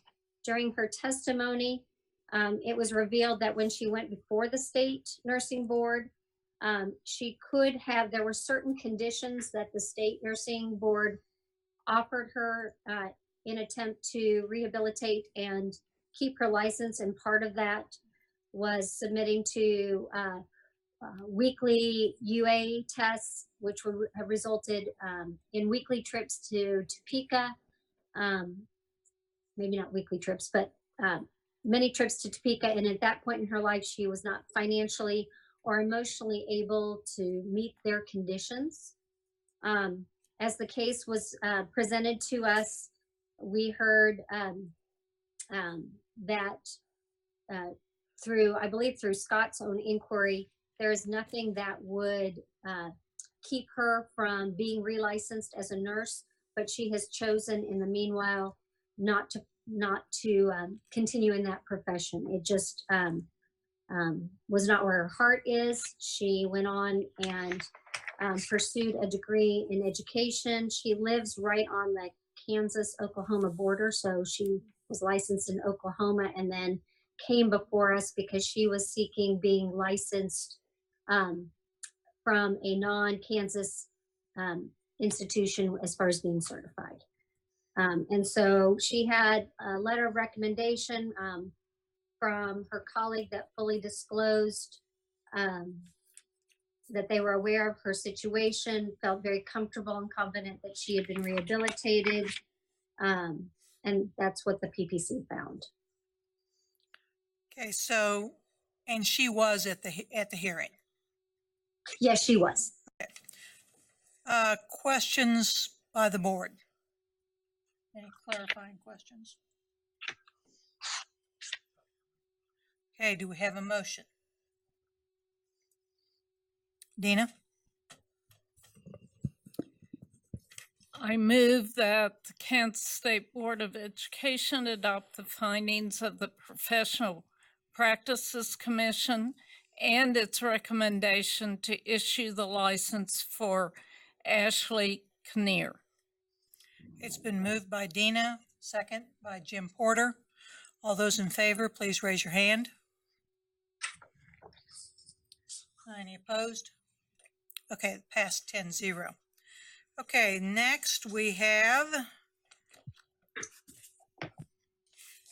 For agenda item 14B, the Professional Practices Commission recommends that the State Board of Education deny the licenses for Jessica Atkinson and for Eric Brinkman. Lisa, or excuse me, not Lisa, Linda. Because there has been a letter requesting appeal for Mr. Brinkman, what I would like to do is act on these two separately. Okay. Because there's a little bit difference there. So if it pleases the board, we'll act on those separately. And so let's do Jessica Atkinson's first. Okay. Would you like for me to give you some background on that case? Yes, please. Okay. Ms. Atkinson did appear before the board. There were three reasons basically why she came before the PPC. One, she had been charged with 2 counts of endangering a child, her own children. She did not truthfully answer a question on the application for licensure as to whether or not she had ever been convicted of a crime involving drugs or a child. It's a case where she and her husband were both at the state fair. They were both drinking. They got into a fight. She ended up leaving him at the fair, driving the kids, and she was arrested for DUI because she had her children in the car. In discussions for what we were going on, when we were listening to this as part of the commission, she is very close to completing her degree in criminal justice. This is for a ESUB license. She doesn't have any intention of teaching. It was a backup for her. She did not have proof of rehabilitation. We do know that she hasn't been charged with any subsequent jobs in 15 years. But there just was not a great deal to consider, and the severity of the crime of the issue as well was reason for played part in our deliberations. Okay. So do we, board, have any questions on the recommendation based on Jessica Atkinson? If not, I'd take a motion. Question? I was just going to make the motion. Oh, okay. Steve, did you have a question? Okay. Ben, go ahead. I move that the Kansas State Board of Education adopt the findings of the Professional Practices Commission and its recommendation for the denial of license for Jessica Atkinson. Steve, second. Okay, all in favor, please raise your hand. Okay, looks like a 10-0 to me. Okay, Linda, Eric Brinkman. Mr. Brinkman did not appear before the commission. Earlier in the year, he was scheduled on our docket and then after time. So we just had to review the information as presented by Mr. Gordon. He had a significant criminal background, charges for criminal activity, but we didn't have the opportunity to hear his side of the story. And generally, as Mr. Gordon presents these cases to us, failure to appear, applicants are advised that the PPC will accept the case presented by Mr. Gordon, the facts and evidence as being truthful. Okay, board members, do you have questions for Linda on this one? Ann? Linda, in what Mr. Brinkman wrote, he said he couldn't, I know in Mr. Gordon's letter, he said something about the court documents weren't provided, but he said those were destroyed, and this was 20 years ago in college, and that he had provided evidence of rehabilitation. Did he not provide that? to you? What happens when we go through, we hear Mr. Gordon's side of the case, and when we don't have the opportunity to actually question the applicant and hear that story, you can read that, but sometimes you glean more when someone is actually presenting their case in front of you. Well, did he not provide any evidence, though, of rehabilitation or activities like that it's been a What we substitute? received was his personal account. He had a letter.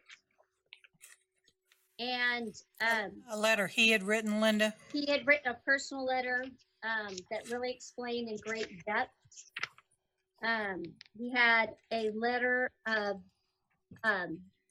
reference from someone that did not really go into detail, that he was well aware of the situation that brought him before the PPC. It was a very nice letter, but not that had explained why he was writing the letter. And so when we see references like that come before the PPC, a question that we ask is, did the person that wrote this letter of reference or recommendation for you, were they fully aware that you were coming before the Professional Practices Commission? Were they aware of the situation? It's hard to tell how we would have ruled if we would have heard his testimony, but we could only go by what was given to us in the packet. And if I could ask one more, did we make a call to the St. Joseph's School District to see what his conduct had been since he's employed there currently? Are you directing that to me or to Mr. Gordon? I guess it would Scott be the one to make that call? I guess the commission wouldn't do it, would they? Could I ask Scott that? Or can we? Yeah, go ahead. Yeah. Did we? No, we don't reach out to, he didn't list anyone at St. Joe, the school. Uh-huh. I don't even, it's probably in the letter and I don't recall. No, if someone does not list, say, this is a professional reference for me, I don't reach out to the schools they may or may not be teaching. And I think I included it in my response, but every document, everything that was submitted by Mr. Brinkman for the PPC to consider, they received that a week in advance. Okay. And so they did have everything that he had asked them to review. They reviewed. Thank you. Okay, further questions for either Linda or Scott? I have Jean? I have a question, but it's more of a general nature, not pertaining to any particular case. Okay, yeah, let's focus on this case and then you can ask that question. Right, thank you. Okay. Other questions related to this case for either Linda or Scott? Anybody? Okay, do we have a motion then?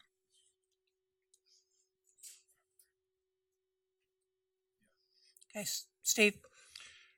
I move that the Kansas State Board of Education adopt the findings of the Professional Practices Commission and its recommendation for the denial of a license for Eric Brinkman. Okay, we have a motion. Do we have a second? Okay, Ben? We have a motion and a second for the denial of license to Eric Brinkman. Yes, another question or comment? Well, not yet. More of a comment. Yes. I'm going to abstain from this because of lack of electronic communication. I didn't see the Okay. paperwork on this until just Okay. Before lunch. Okay. So I'll be abstaining. Okay. But don't take that as an indifference. I just haven't had preparation for it. Okay, understand. Thank you. Okay, any other questions or comments? Okay, all in favor of the motion as presented by Mr. Roberts and seconded by Mr. Jones, please raise your hand. You got a count for us there, Peggy?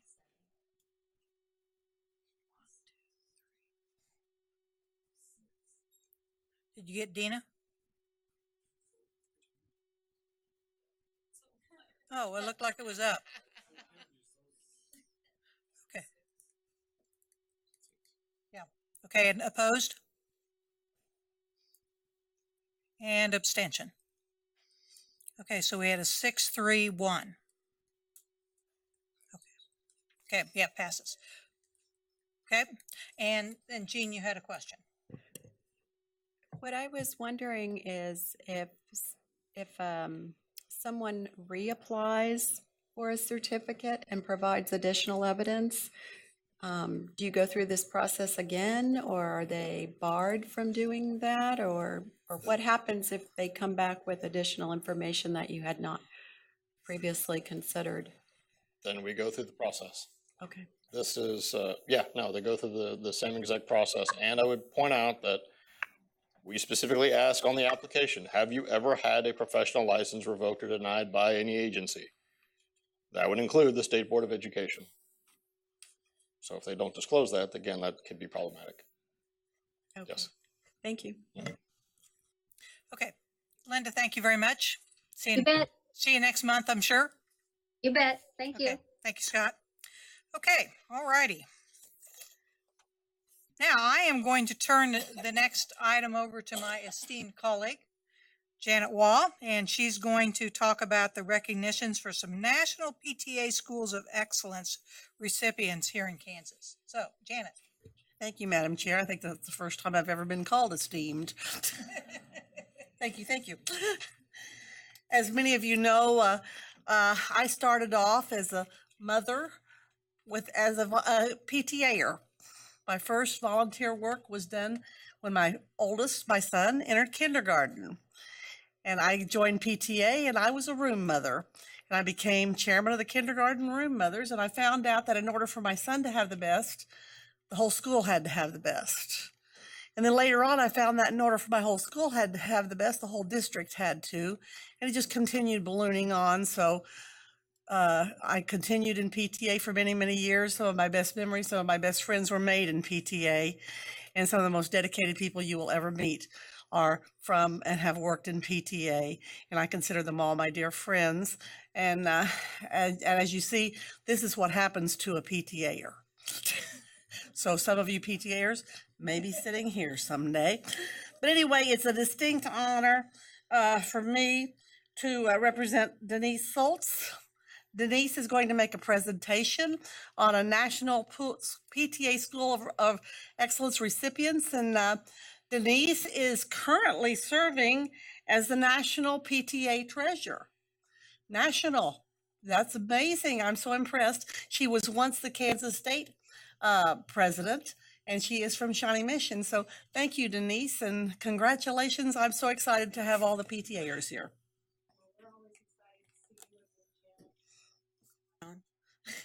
I can't tell. I just flew back from DC in the bad weather and I can't hear. I'm good. Good afternoon, everyone. My name is Denise, as Janet said, and I am the Secretary Treasurer of the National Parents and Teachers Association. PTA is a committed group of parents, students, and educators, number 3.5 million strong, who bond together through our state associations to carry on our legacy. In February of 1897, our two founding mothers organized a meeting in Washington, D.C. to discuss issues surrounding children. They were concerned about migrant families coming over from Europe to work in the mines and the fact that the children were part of the workforce. These children and their families were not proficient in our language, they were not receiving any education, and the work was dangerous and harmful to their health. Our founding mothers arranged a meeting in the hopes that someone would be interested in discussing these issues. In fact, one of them wrote that they would be happy if 50. No, they'd be happy if 25 people came. I believe they were probably very happy and very relieved that approximately 2,000 people traveled to DC in that winter of 1897, discussed the health, welfare, and education of children. And here we are today, still working on their behalf. We've made progress over the years. PTAs have championed kindergarten, hot school lunches, safe drinking water in schools, vaccinations, ratings of movies and TV shows, and the separations of juveniles from adults in the justice system. They fought for these issues, and we accept that changed landscape as a normal part of our everyday life. But today, some of these same issues are still being addressed over 120 years later, and there are many new ones, and we fight for children just as hard now as we did then. I stand before you today to recognize 3 Kansas PTA schools who received the designation of National PTA School of Excellence. The National PTA School of Excellence program is a recognition program that supports and celebrates partnerships between PTAs and their schools that make a deliberate step to partner together to enrich the educational experience and overall well-being for their students. By enrolling in this program, PTAs and their school administrators make a year-long commitment in identifying and implementing an action plan for school improvement based on PTA's national standards for family school partnerships. These standards include welcoming all families into the school community, communicating effectively, supporting student success, speaking up for every child, sharing of power, and collaborating with the community. The standards may seem familiar to many of you in this room, as Kansas PTA collaborated with KPERC, the Kansas Department of Education, and the Kansas Board of Education to have these standards incorporated into the philosophy of education that exists in our state. The School of Excellence program is a powerful tool that can benefit everyone. It brings to light ways that the school and the PTA can improve, but it also celebrates success. This program can open up important dialogues that impact school communities and provides an example of how the PTA, school, and community can bond around ensuring student success. It's an opportunity to celebrate accomplishments while setting goals towards future challenges.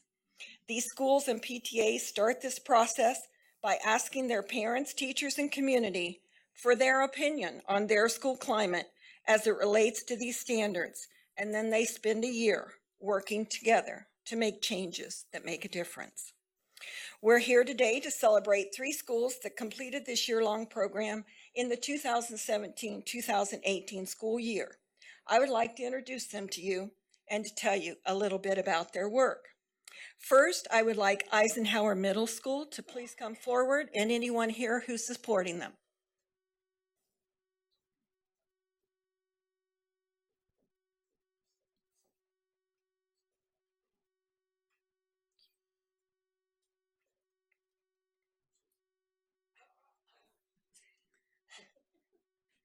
Everybody good? Looking good now, because we're going to be taking pictures. And I will duck. Eisenhower Middle School results from their survey found that parents wanted to know what online tools were used in the classroom and which tools were available to help their child succeed in school. They implemented a Fun with Digital Learning event during National Take Your Child to School Week. The event focused on fun with educational online apps and included resources available to assist families that were free of charge or at a minimal cost. Some examples included the PTA-sponsored online games, Khan Academy, and IXL. At that event, they also made it convenient for their attending parents to sign up for School Loop to facilitate communication between parents, teachers, and the administration. This event allowed them to get their business community involved in the school as well by working with Kansas City, Kansas Community College and other local businesses who assisted with donations. Congratulations, Eisenhower Middle School.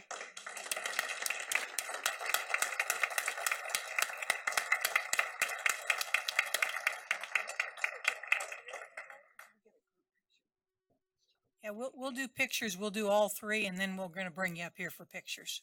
Okay. All right, I would like representatives from Mill Creek and anybody who's here to support them.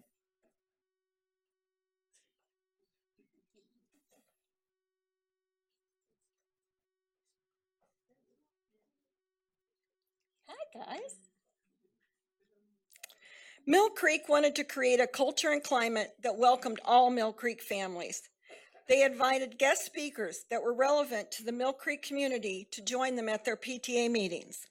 This not only helped form partnerships with the community, it helped increase their attendance as parents came. They reworked their back to school night packets to increase membership, volunteers, and meeting attendance. They also committed to organizing at least one service project during the year to build a respectful and inclusive school community. Mill Creek feels that the greatest accomplishment came from insights out of their survey. The baseline survey found that most families didn't know if Mill Creek had sign posted in more than one language, or if there were translations of communications, or if translators were provided. They set a goal to make sure that families were informed of school activities and events in their own language. The PTA board and principal collaborated to make sure that all newsletters that went from home from either the parents or the administration were available in both English and Spanish. Congratulations to Mill Creek.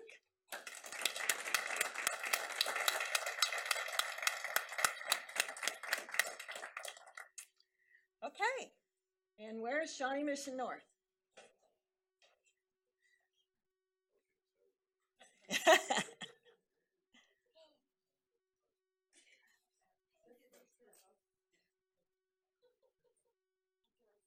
Are you natives getting restless up there, Miss Janet? Isn't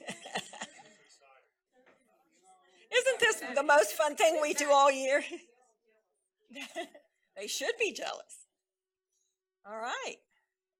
Thank you, guys.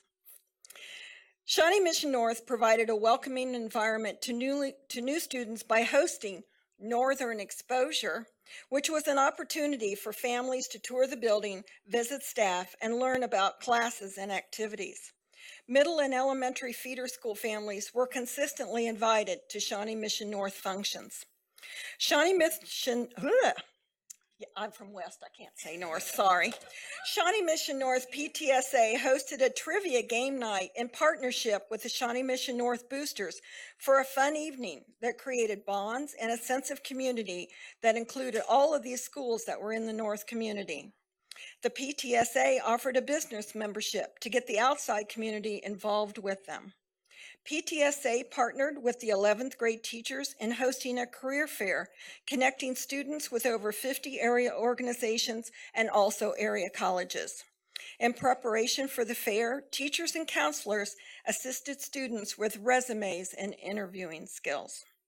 Shawnee Mission North PTSA fostered relationships by purchasing literature for a new student club that paired Spanish-speaking students who were learning English with English-speaking students who were learning Spanish, which not only increased each group's learning capabilities, but gave them a base for friendships. In short, Shawnee Mission North and Shawnee Mission North PTSA worked together to sustain an environment that welcomed family and community involvement and created an atmosphere that was optimal for that student success. Congratulations to Shawnee Mission North.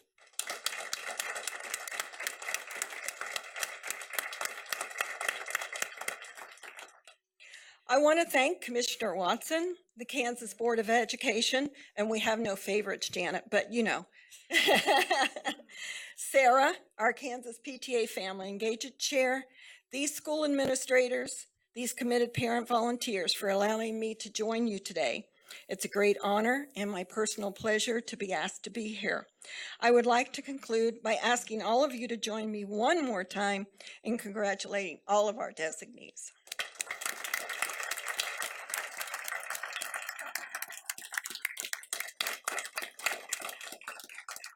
And I believe, Miss Kathy, is this the time for pictures? Yeah, we're going to take some pictures, and on behalf of the board, I would like to congratulate all three schools and the two districts. And we're very proud of the work that you're doing. And it just goes to show you the importance of getting family and community involved in the school and what you can do to do all those positive things that are going on at your school. So congratulations to those schools.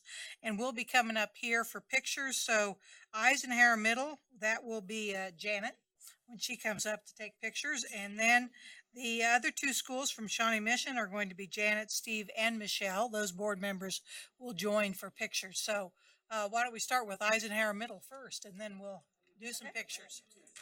Yeah. Okay, we've got another outstanding recognition this afternoon, and it'll be a recognition from Manhattan USD 383 and the Kansas Association of Conservation and Environmental Education. And this has to do with a federal Green Ribbon Sustainability Award. And Lizette? And I serve on that committee. Yes, you do serve on that committee. Yes, you do. Okay, all right.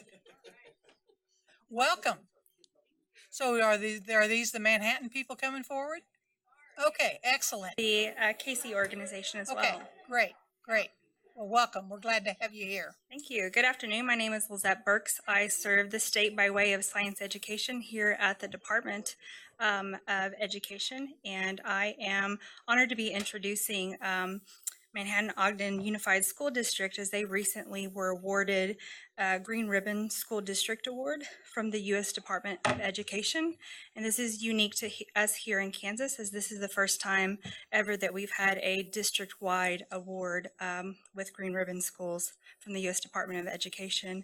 And something that's been exciting for me, taking a look at the applications and working with KC, our partner, to help nominate applicants to the U.S. Department of Education, is that in order to receive this award, you not only have to talk the talk, but you have to walk the walk. And what I mean by that is that an organization is not nominated for this award or awarded at the U.S. Department of Education unless the organization is also doing the walk, meaning that they have to provide evidence that they are an organization that is working on sustainability within the organization, the way that they manage operations and other pieces. And so I'm excited that we have this back here in Kansas. And so I'm going to give it over to Manhattan Ogden to tell us a little bit about their journey.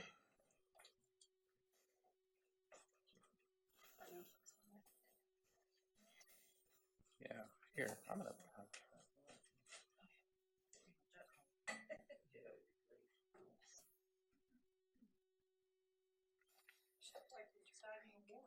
Yeah.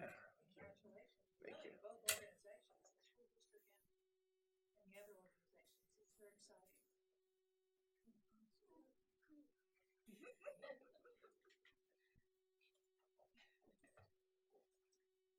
Great. Okay. Hello. You'll have to excuse my voice. I woke up at 3 this morning and I had a sore throat, and I've been teaching all day long and it's just been going downhill. So I just got to make it a few more minutes and I'll be okay. My name is Noah Bush. I'm a biology teacher at Manhattan High School, and I'd like to talk to you a little bit about the beginning of our journey in receiving this award. So this is the story about how we got our Green Ribbon Award, and I think I accidentally shoved this. I need to go forward. Perfect. Okay. So our goal now and going into the future is going green. And so our mantra, our idea is go green, and that's what we say. And so we talk about going green at an elementary level as teachers in our meetings. Is that's what we're trying to do, and we're trying to increase the amount of environmental education and sustainability that is occurring in our district. So I wanted to show you this picture because every story has a little bit of inspiration, and so this was my inspiration. This is the empty lot that's across the street from the school that I teach in. And I used to stand out and just look at the empty lot because I take students out there and we look at insects and grasses and trees, and we talk about diversity, and but we're also very close to the Kanza Prairie. And so we talk about this lot versus the Kanza Prairie and how diversity is different. And I used to think about how cool it would be if I could take a little piece of the Kanza and if we could like plant that there. And so I used to think about, a prairie restoration project at this site and how cool that would be. And so I would talk to people about this. And so one day I was picking up my kids in front of Woodrow Wilson Elementary, and I was just talking to somebody about this idea. And the woman that you see looking at the camera that took the selfie, her name is Rachel Wally, and she works for KC, or the Kansas Association of Conservation and Environmental Education. And I was telling her about this, and she was like, that's cool because that's kind of what I do. And I was like, really? And so we started to kind of like talk about how cool it would be if it wasn't just my school, but all the schools. And so we started to gather people, and we called them our green champions. And so these are some of the people in our district that are interested in making environmental education an important part of every child's education, is really what we feel. And so in part of doing that, we also began to create opportunities for our children to spend time outdoors and to experience some of the things that are going on in our community. This was what we call a green gathering, where we met at Willow Lake Farms. That's part of the K-State Gardens. And we learned about how they grow vegetables organically and keep bees and those types of things. And so these are just a few of the things that we started to do. And those are some of the students that work there. We began to have workshops and trainings and to help teachers figure out how they could make environmental education more mainstream. In working with Casey, we began to develop curriculum, and here's lesson plans, and here's things you can do with our students. And so we've met for the past couple summers, helping teachers figure out how to do this in their classrooms. And there's just us doing all sorts of cool things, and everybody's like really, really excited, and it's a lot of fun. We have a lot of partnerships, a lot of organizations and companies in Manhattan that are on board, and they're really excited about being a part of this. And so I'm gonna turn it over to Lucas and let him continue telling the story. So thank you. Thank you so much. My name is Lucas Shivers. I serve as Director of Elementary Education for USD 383. I've got 9 elementary buildings that I work with, about 3,500 students. And I have a passion growing up on the farm for students to be connected to agriculture, to their food supply, and to the environment.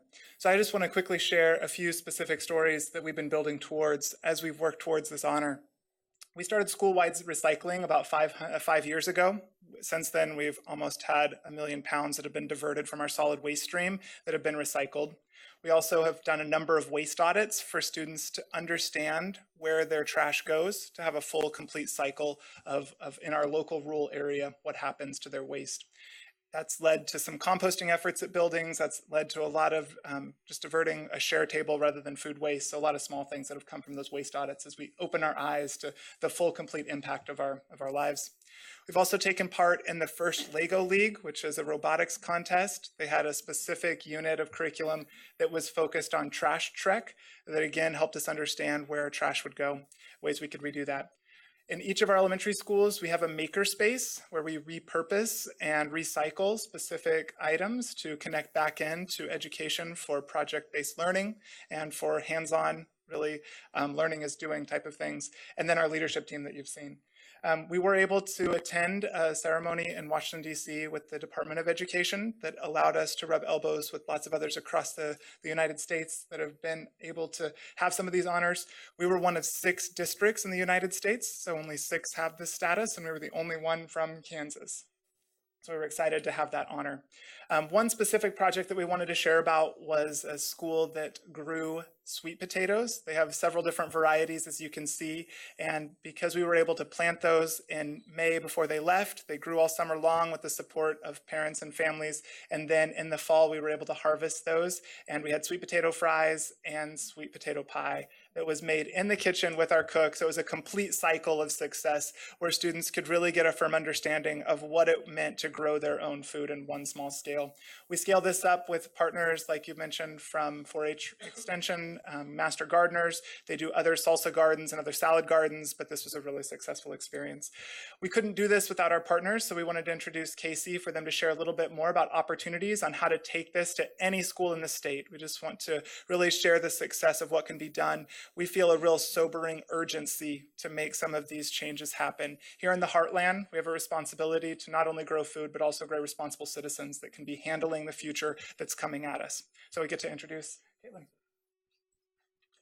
Hi, good afternoon, Madam Chair and board members. I'm Ashlyn Kite-Hartwick with KSDE, the Kansas Association for Conservation and Environmental Education, and the Kansas Green Schools Program, and I'm happy to be here today. We couldn't be more proud of USD 383 and all the efforts that they have accomplished, and that we have been thrilled to be able to support them along that path. I know we've presented to you before, but we wanted to share just a little bit of background about who we are and give you kind of the context for what our role is in supporting schools like USD 383 and all their amazing work work that they're doing. We were actually founded in 1969, so we're 50 years old this year. We're excited about that.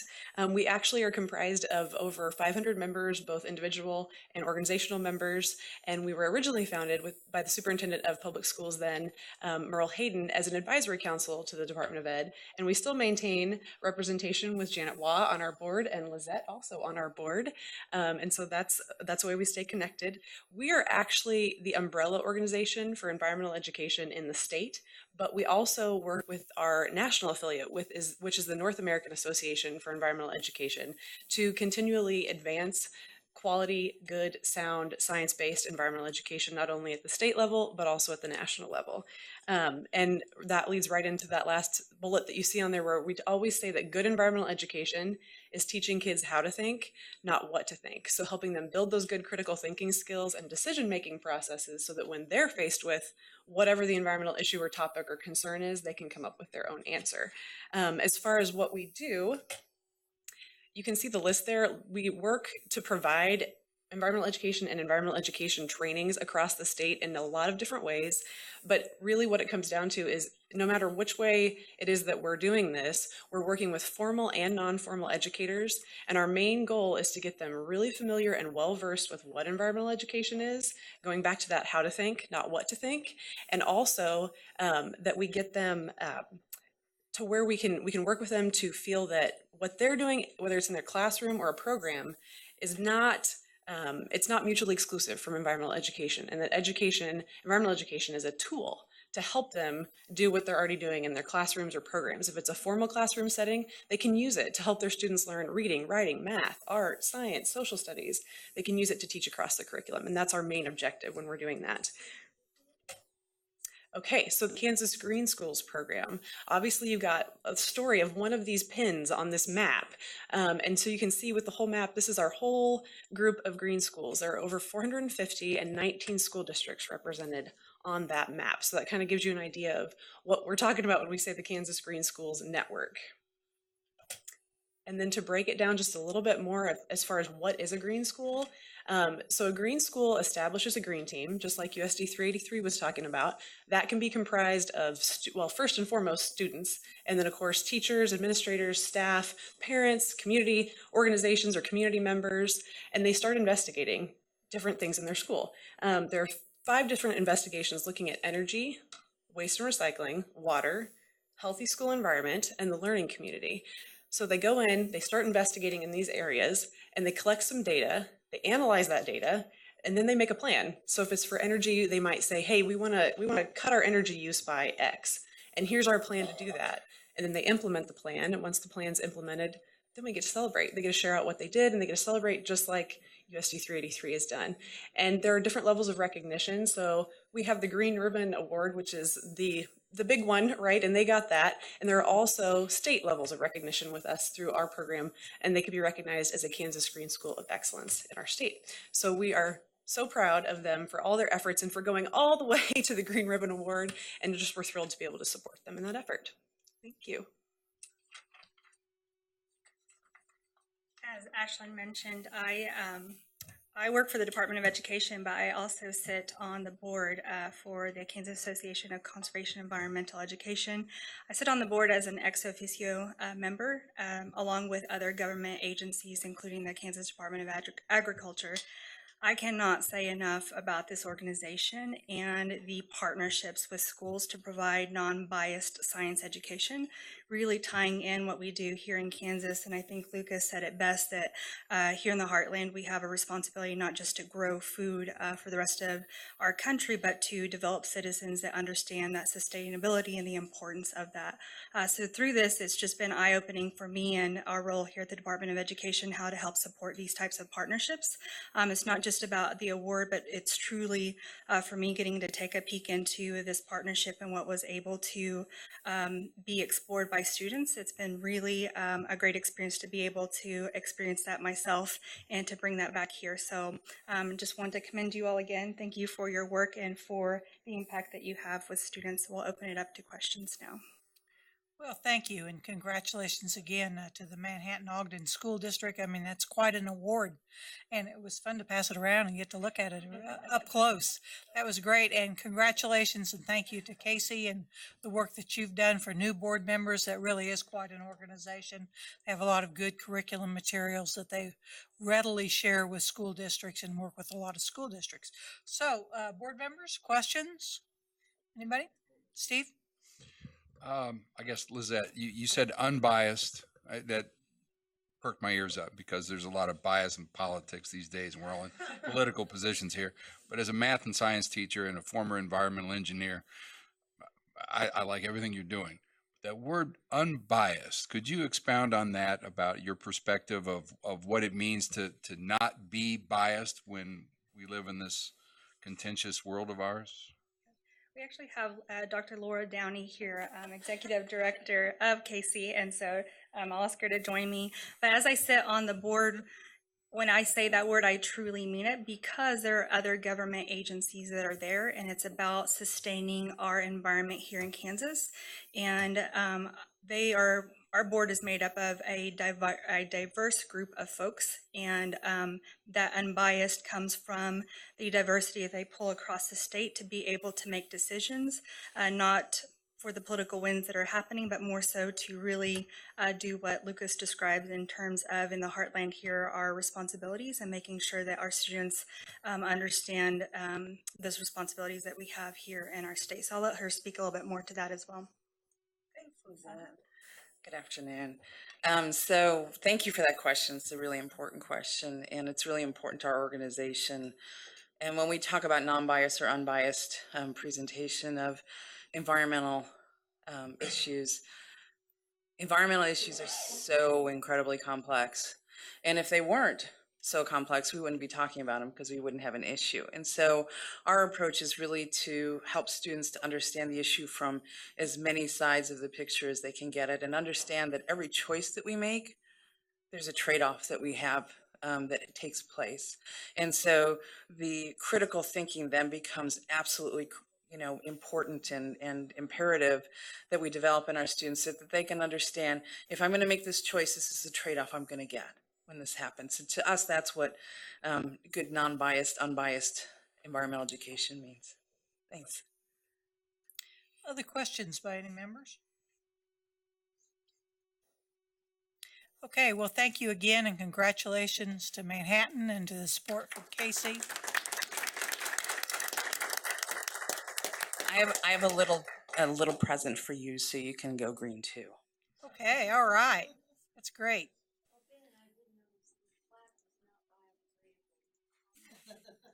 Yeah, it is made out of 100% Recycled plastic, there we go. Okay, well, thank you very much. We appreciate you coming and sharing with us. Okay, we are ready for the consent agenda. So do we have a motion to approve consent? Mr. Porter, second? Michelle? Okay, it's been moved and second to approve the consent agenda. Please raise your hand if you approve. Okay, opposed? Abstain? Okay, so 9-0-1. Okay, thank you very much. Okay. Okay, now we'll go to board reports. Wait a minute. Yep, board reports and the legislatives later. Okay, committee reports. Legislative reports, Dina or Jim Porter? I'll defer to Dale later. Okay, I know, yeah, I know Dale is coming. Dina? And there's a report also in your packet. So the only one that I'd add to it, and I didn't write down the number, is I noticed that there was a requirement of a $500 a year allocation by school districts per classroom for supplies. Okay. So that could be problematic for some and helpful for others. I'm sure. Okay, Communications Committee. Jim, you have some information for us? Yes, we I know do. that you and Ben and First of all, I want to say the communications team was sad to see this horse move on. You left me. What's up with that? Probably thankful, but you left me. I'm not sure. you moved on to greener pastures, sticking with the environmental theme. But Ben is now part of the communications team, and I want to welcome Ben to that and thank Dina for her work in the past. We've had, over the years, I think some good successes, and our plan that we have put before you for your consideration is kind of a plan that, as always, is building the airplane while it's trying to take off. So there are things that we are already doing or have been doing that are part of the plan. And those include the dinner tonight that we'll have with the legislative education committees from the House and the Senate. And that has been a huge success. It gets us in front of each other and we get some names and faces. And it's always better to know the people and to have some relationships. So we're happy to do that again. Jim, I don't know, but the lunch we were going to have with the new members, any chance that's going to take place? That would be the new one. Getting a new off the ground is always harder than. Sorry to bring you into that abruptly. I'm still optimistic. I have made efforts, and I'm going to follow up after tonight. Okay, great. So far, I've made efforts, but I'm not. The first time is always the most difficult. Yeah, I've been bounced to several people, and so now I'm waiting for a response. And if I don't get one, I'm going to follow up. Okay. After. You know, one of the things that we have already done in the past is postcards. We didn't do them last year, but we have a renewal of that because of the new membership and actually a lot of new things that we're doing and we're involved with. Again, these postcards are non-political. They're really just informational that we send each week to legislators. And I have to ask Ann and Denise, have the others seen the first one? No, just us. Yeah, and the first one is just a wonderful picture that was taken last time of the board, the new board, and just letting them know who we are. So we'll send you those, and then starting next week, we'll be. All right, and these are delivered. The only folks that get them in a hand, in printed form, are the legislators. It's very little money, a little investment in this. And I believe Peggy has the honor and privilege of bringing them across the street and delivering them. And then through legislative mail or whatever they call it over there, they get it. And then we get it electronically. And I would recommend to you that you forward these in as you like to patrons and to administrators and teams and folks in your districts. They're always well done by our department and worthy of distribution. You know, another thing that we do that for the new members, especially, I might be going a little long on this, is we send after each one of our meetings a one-page summary of what took place at the meeting, what was discussed, what decisions were made, you know, for the legislators to see, and that's delivered as well electronically, typically right after this. And again, it's not a long. It's like if it takes more than 25 words to describe what we did, we got to get it down to that 25-word limit. You know, so this is a way of informing them quickly and expediently with what we've done and what we're talking about. You know, as you go through this, a lot of it is focused on the legislatures, but there's two things I'd like to ask you to do. One is to look this over and get in touch with Ben or I. If there's questions that you have, a lot of it is just asking you to stay connected in your district. You know, a lot of it is, you know, moving forward and communicating who we are to those that are out there. Many times people don't know who we are until there's a crisis, or until we step on their toes. So this is a good way to preempt that. One of the big things that we are looking at doing is last year we had a very successful meeting in Wichita where we met with community leaders, business leaders, educators, and got to view some Textron and see what a production plant is today. We got to see some innovation at the Innovative Campus in Wichita State. It was your feedback to me was very positive. And what's next? So what we'd like to do is take a road trip to Western Kansas. So we'll be putting something together for early fall of next year out in, looks like, we'll work with Jean and probably Sally too. Jean, we'll only Sally out of this. No. And we'll set up a similar way to connect, to learn and to share, when we go out there. So we're looking at putting that together. We'll work with the department and move in that direction.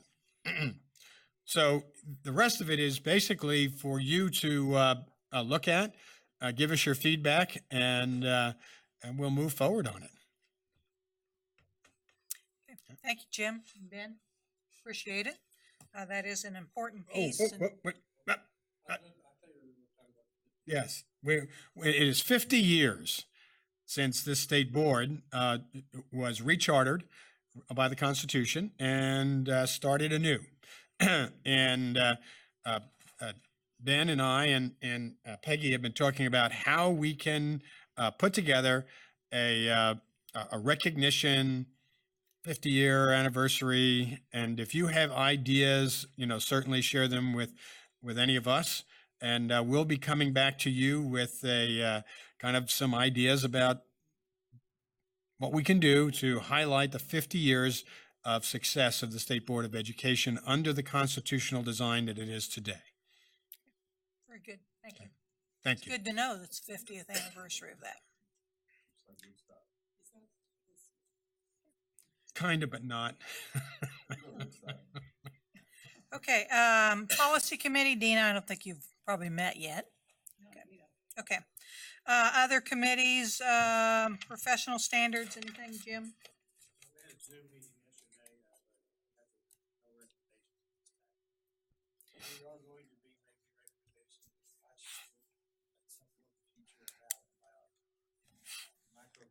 To be a part of the process, but that's coming.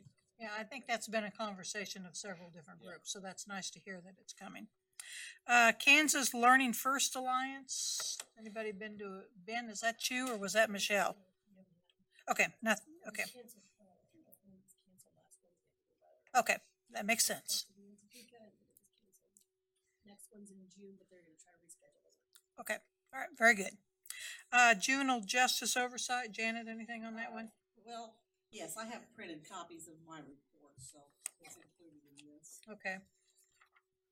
Okay, individual written reports, I noticed there are some in your packet, so we would ask you to continue to include those individual reports that you have. Board Attorney report, Mr. Ferguson. Thank you, Madam Chair. For the new board members, I try to distribute, just to let you know kind of what I do before a board meeting is provide you a summary of the prior month's activities. And I don't go over that in detail during the meeting, but if you have any questions about the work that I do for the board, for the agency, for the School for the Deaf or the School for the Blind, that's usually included in my monthly report. And I like to give a report, and the board chair encourages me to do so, but sometimes at the end of the day, I just elect not to. But today I decided to talk about a couple of things, and it may seem meandering, but I promise by the end I'll tie it together, and there'll be some relevance to a couple topics that the board regularly discusses, has to do with licensure, the mental health and suicide awareness that you discuss regularly. So first, I would just pick up where Scott Gordon left off in terms of the general procedure, particularly for the new board members, as it relates to a decision on licensure if if the licensee is not satisfied with the decision of revocation or suspension or discipline, their action is to go to the district court. And it's not a new lawsuit. It would be a review of an agency action. And so they would file with the district court in Shawnee County, and then the district court judge would review the action of the agency. The uniqueness of that procedure is that the district court judge doesn't take a new case and decide new evidence. It basically looks at the record on appeal, if you will. So the reason why we go through so much detail to make sure that the order of the board covers all of the things that are necessary to be reviewed is because there won't be new evidence before the district court judge when that gets appealed. So it's unique. It hasn't happened. I mean, while Scott mentioned two matters have been appealed to the district court, it hasn't occurred very frequently since during the time that he's been here. I think he said till 2016, but certainly in the 10 years that I've been serving in this capacity for the board, we've had in 2009, 10, 11, and 12, we had a number of cases that went to the district court and further appealed to the Kansas Court of Appeals related to licensure, revocation, suspension. And so we do have those cases go from time to go forward and be challenged legally from time to time. As it relates to kind of licensure in a different way and some of the mental health discussions that this board has had, I've had the opportunity to reflect fairly recently about the comparison of teachers to other professions where mental health is discussed.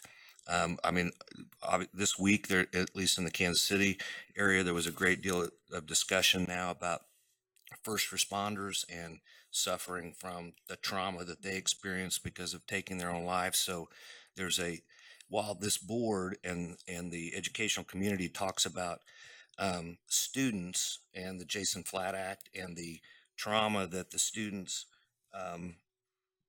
while they experience, I'd like to talk a minute about the teachers or the professionals and their mental health and the kinds of things that they see. Because when you contrast teachers as a profession to other professions, in the law for lawyers, we have groups that are self-policing and self-helping with drug and alcohol addiction, depression, things that impair the profession.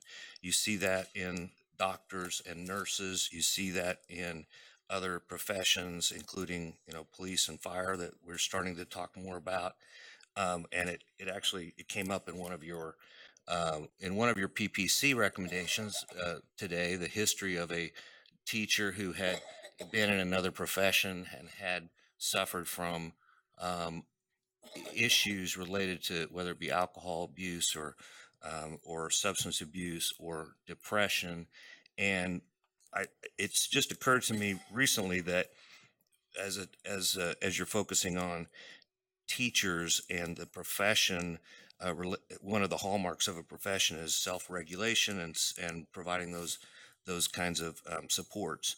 And and it's become more apparent in my particular profession because while we've talked about suicide awareness and recognizing those things, as in my particular profession, it's become more recently publicized or more self-awareness.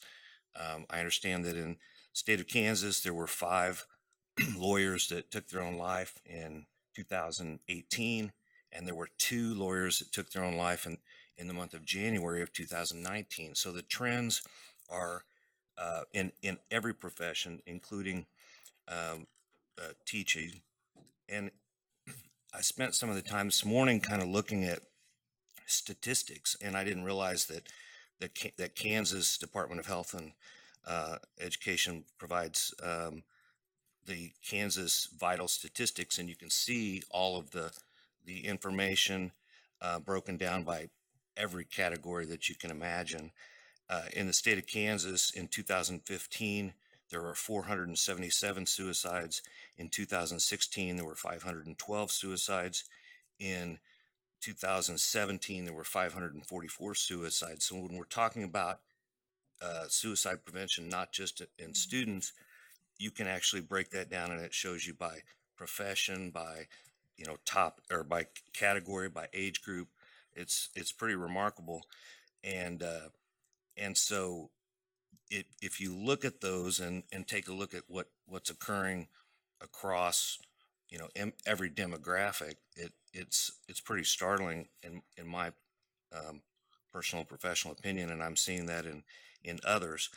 One of the reasons why I just choose to discuss that is because it caused me to raise the question with Scott: what do we have as a resource for teachers who have had those kinds of problems? And while there may be some groups provided by various unions, there isn't a separate organization that at least I'm aware of. There are lots of supports, but nothing that's provided by teachers for teachers. So for example, in my profession, it's what's called the KLAP, the Kansas Lawyers Assistance Program. And there was a reference in your materials today to the Nurses Assistance Program. And so while there is much identification of suicide awareness and the indicators and the awareness of that is going to be very beneficial to not only students but to the teaching profession, who then will take that learning back to their homes, and that will help. The ripple effect will be great. And as I said, I would tie it in eventually. When you look at licensure, we have seen a trend where there are a lot of mistakes that people make related to alcohol, drugs, other substance abuses, but also mental health and things that where they suffer from depression. And the words that were used today earlier were rehabilitation. Rehabilitation has a specific statutory and regulatory meaning when it comes to licensure, because once a teacher has had their license revoked for any reason, then they can reapply, but they have to show rehabilitation. And the regulations describe exactly the factors that need to be considered and have been considered in the past by this board. When a teacher says, okay, I lost my license for whatever reason, but I'm now going to come back before the PPC and before the board to show that I have been rehabilitated, which is a different term of art than what Linda referred to as, they are just looking at, is the person, have they changed? Have they, is there a real rehabilitation in terms of them, the PPC considering whether or not they are probably in a better place now than they were. But in terms of a licensee who has been revoked and comes back and wants to get a license once they've been revoked, there are a number of factors that are relevant to the determination as to rehabilitation. And the board and the PPC are required to look at the mitigating and the aggravating circumstances for each of those elements.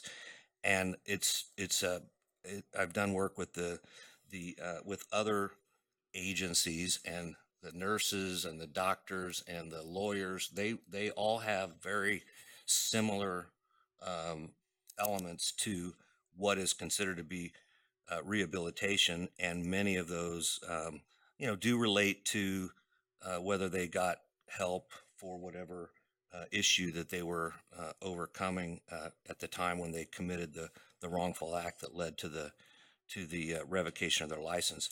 But just as a refresher, if permit me, I'm going to go through each of those elements because those are the kinds of things that are legally required for this board to consider when they when you look at whether or not somebody who has previously lost their license could be reinstated, or in the language of the law, whether or not they've shown that they've truly rehabilitated themselves.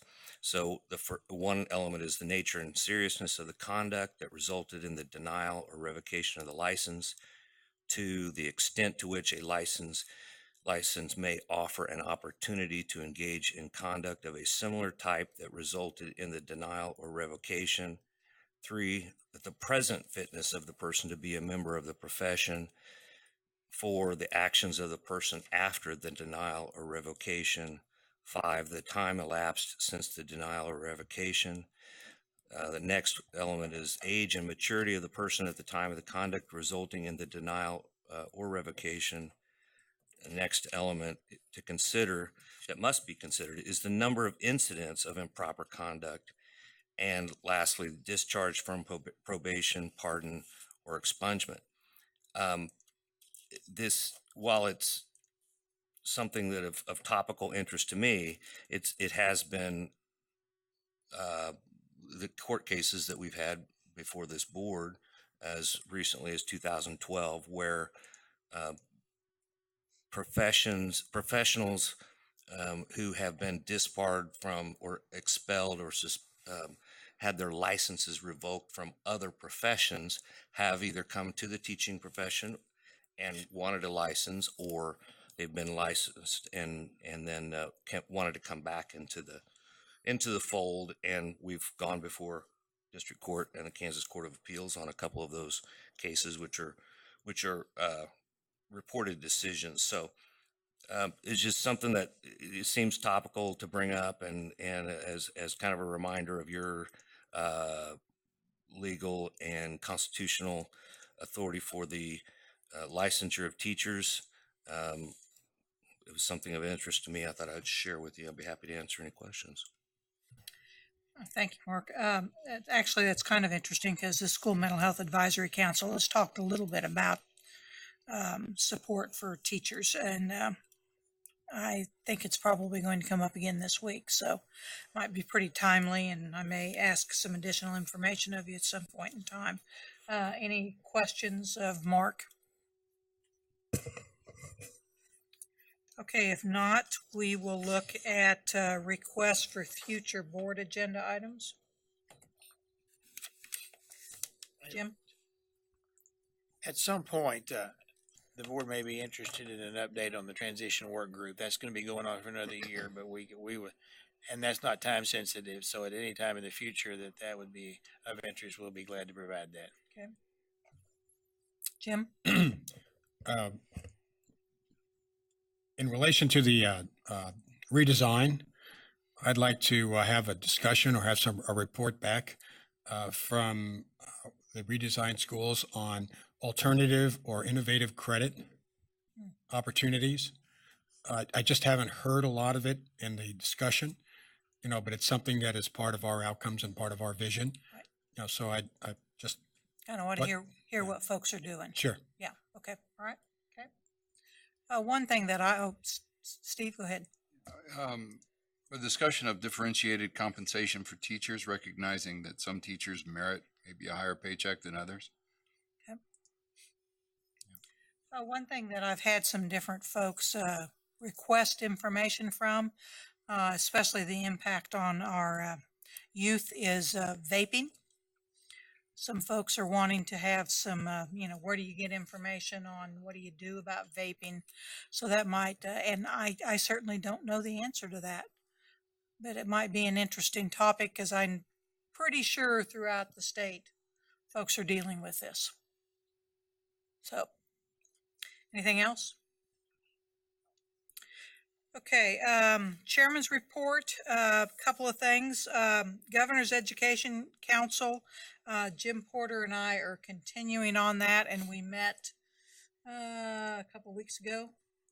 And Governor Kelly came and kind of gave the charge. We did the entire group. There's some people that are the same from Governor Collier's group, some people that are new to that group. And Governor Kelly did kind of come and give the charge and kind of focusing on 4 committees. I didn't bring that work with me, so I don't know that I could remember the 4 committees right off the top of my head. Competitive edge.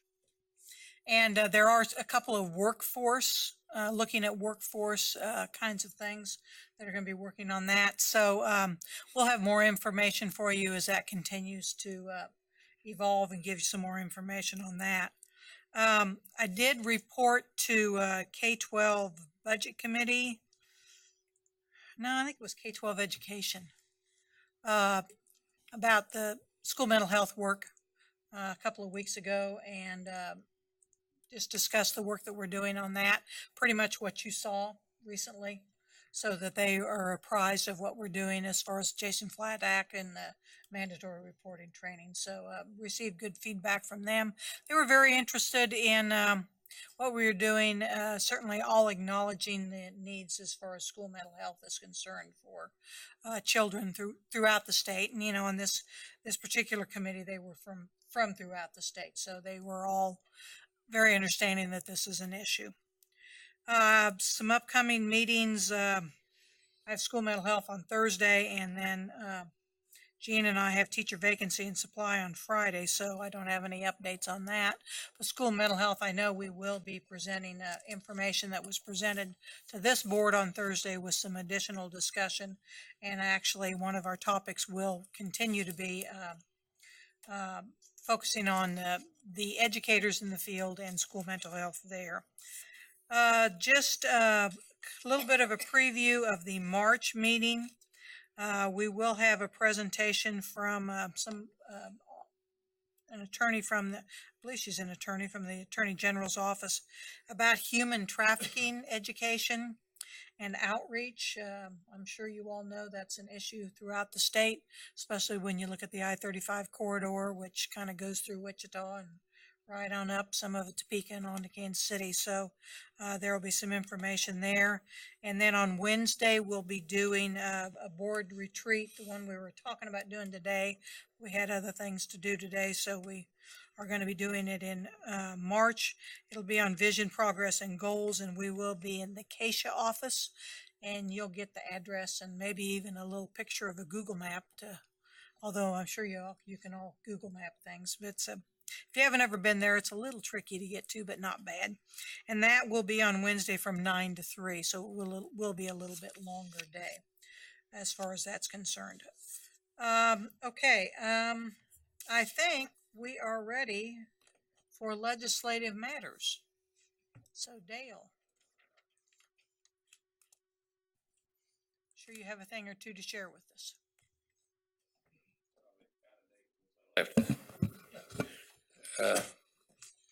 Okay, this we'll do this. It's a little bit disorganized, but we'll get it to you. We want to. You got plenty of these. I want to give you this first, and talk about this for a moment. Okay. This is a proposed constitutional amendment that relates to reapportionment, redistricting. Take a look at it, and I glanced at it. I just got it just before I come down here. But the one thing you might want to look on is who's on the commission that's going to make some of these recommendations. That's in the first part. Okay.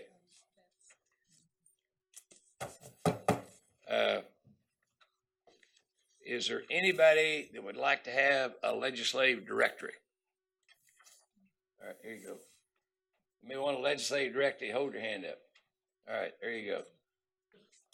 Who doesn't? We'll get you.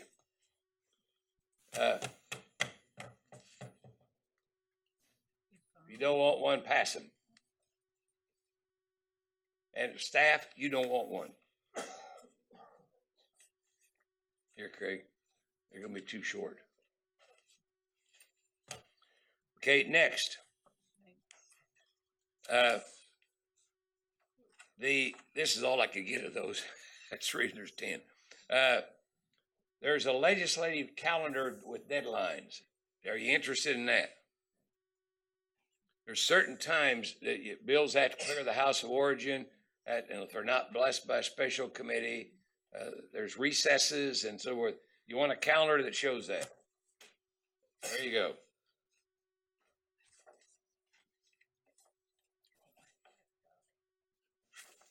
Who else wants one?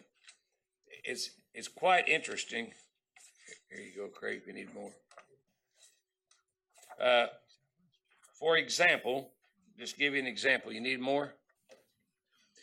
For example, on February the 28th, bills have to clear the House of Origin, and Michelle, this is a weird term, but unless they've been blessed, been touched, and with certain committees, if it's been an assessment tax, Ways and Means, appropriation, they're alive forever. If not, this is one way to get rid of bills that's not passing. So about half the bills introduced will fade on this date. Now, that don't mean that they're dead, because they might put them in another bill. And that has happened and will this year. Next, I think we passed out some locators, and let me just run through those. And any of you want to comment on this, feel free to do so. I won't comment whether they're political or not. Somebody else will have to do that besides me. I'm going to hit the high spots. Senate Bill 9 is on your list. See that? That is the bill that pays off Capers $115 million. That started out as $97 million. And it used to be we didn't pay any interest. Now, the state pays 7 3/4% interest. Pretty high interest. You can go to the open market and get it by a municipality for under 4. Easy. Probably down now to under 3 3/4. But they did that. That's the different reasons why people did that. You can think about that. They'll spend $115 million in a hurry. And it's already passed the Senate, over at the House, and they have a hearing on it today. The next bill I want to comment was Senate Bill 22, which is the school finance bill. No, that's the tax bill. That's the tax bill. Now, yeah, but Senate Bill 22 is big time. It cuts taxes $187 million the first year, and then like $118 million each year thereafter, give or take a little bit. It's substantial. 44 is the governor's school finance bill, and it's the state board plan, and we've already gone through all that. But if we get over in the House, there were some interesting things took place on that.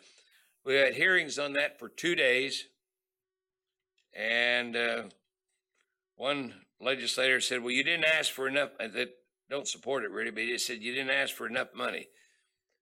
And people had different reasons why he said that, but the person representing the plaintiff school districts made it clear. Dino was used there for that one. He said it at least 3 times that they will sign an agreement and accept what the board turned in and what the governor recommended. They'll accept that. And the point was made, well, you're way short. And they said, we will accept it. We understand why you say that, but we'll accept it and we'll sign it. And if both sides agree and sign it, as a general rule, Mark, it's all over, isn't it? It's all over. And they said that. So we'll see what happens there when it comes out of that committee. Now, I suppose now is as good a time as any to talk about it.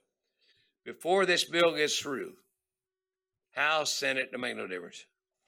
There's going to be lots of little things that'll play a role in it. Let me give you an example. The mental health pilot program That's going to play a role in it somewhere. There'll be an amendment offered to put it in and make it permanent and access for everybody. Another one is popular right now. That's, and I haven't seen all their data, but they've been everywhere. And that is JAG, Jobs for Americans Graduates. They've been told they may not get TANF money.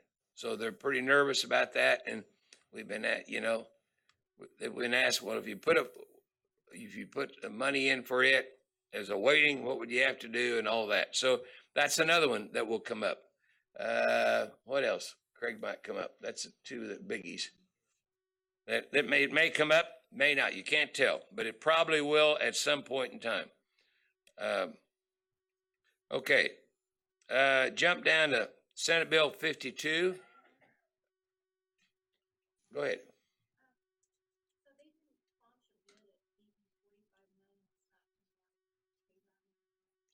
Yes, no, they took that out in the governor's bill. We next year we receive no KDOT money. $5 million out of that No, 190. they lost 45 million of KDOT money, but they replaced it with general fund money. So schools will never know the difference. Well, They just would if replaced looked at the ledger. Pardon? If we're not getting 45, I mean, we said you need 90 million more Mm-hmm. for this, and you need 190 million new money, but they would have had that even more if they would have put the 45 million over. Yeah, So you say, the governor's goal was to try to give KDOT back their money, and we were a part of that. So she gave them back the 45, and she replaced it with general fund money. That's correct. She did. That's the way it works. They did. All right. 52, I want to mention that to you because they're important to some teachers. Some teachers, that's significant. And it's due process for teachers. That's 52. And that bill came up last year in House Education Committee. Remember that? And the votes were there to pass it out, and the chairman dismissed the committee and never brought it back up again. And they challenged the chair, and the chair said, I have authority to do that, and I have, and I will, and I did. And it's all over. So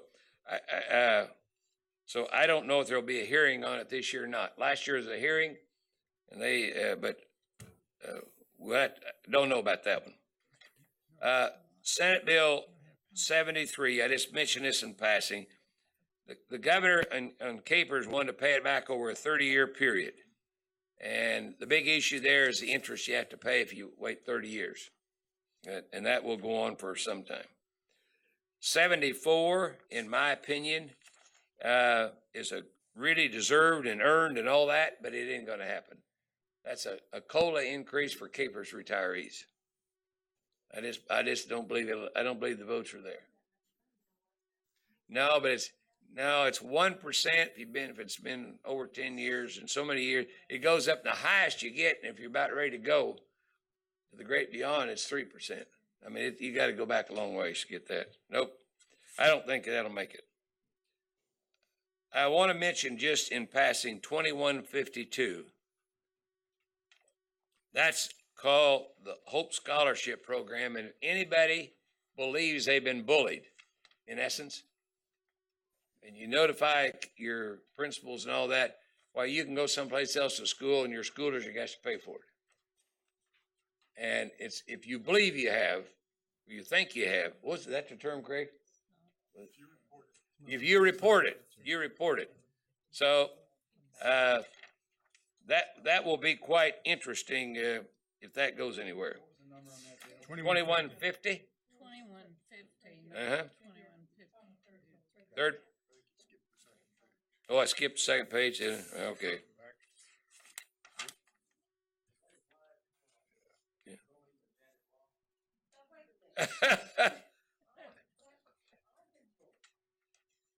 Well, yeah, both of you said that, so you both have been.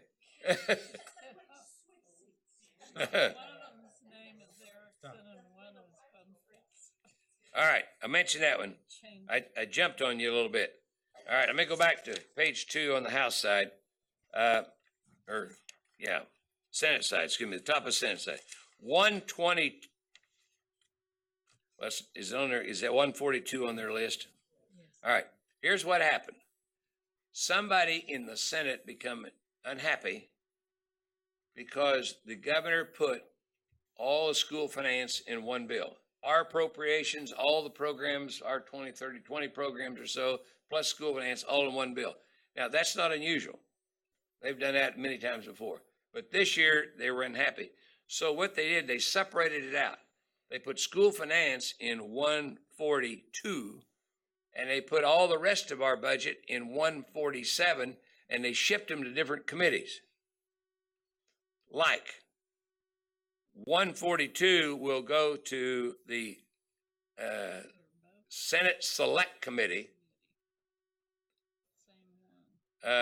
Senate Select Committee, and it was 44. So now it's 142. That'll go to the Senate Select Committee. 147 will go to Senate Ways and Means Committee. That'll be a subcommittee in our budget. And this just came out today, but our hearing on that is this week, Thursday afternoon. So our appropriations have been, it's unusual, split between two committees. School finance piece goes Senate Select. All the rest of the programs goes to Senate Ways and Means Subcommittee. It's chaired by Senator Kirshner, and it's a subcommittee, 4 people, Kirshner, Skubal, Goddard, and Petty, I believe. They're good folk.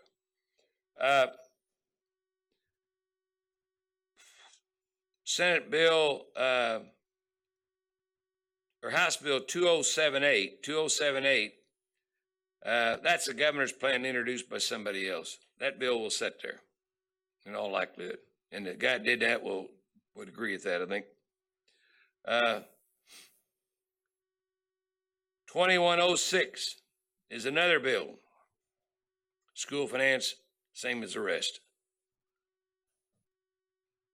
2108. And this year, JAG is getting a lot of attention. And this bill was amended and rewritten to allow you to spend at-risk money for JAG. But you can do it now. They're already doing it. Goodland's already doing it. I think that was said the other day, Shawnee Mission's doing it. Several of them is already doing it. You don't need the bill if you want to spend at-risk money for JAG. And so, but anyway, they're a little bit nervous about that. And so there's more than one bill in like that.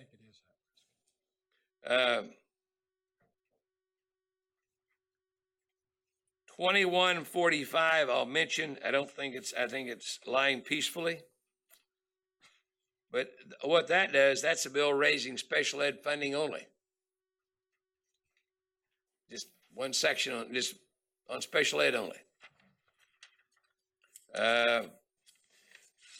Personal financial literacy, had a hearing on a little bit ago, and I was in another committee meeting, talked to Brad briefly, and I'm not sure what they're going to do on that. There's some discussion about having a subcommittee and all that, but see if they can get it blessed, and they got plenty of time to work that if they want to work it, but I'm not real sure what'll happen to that one. That's been up before.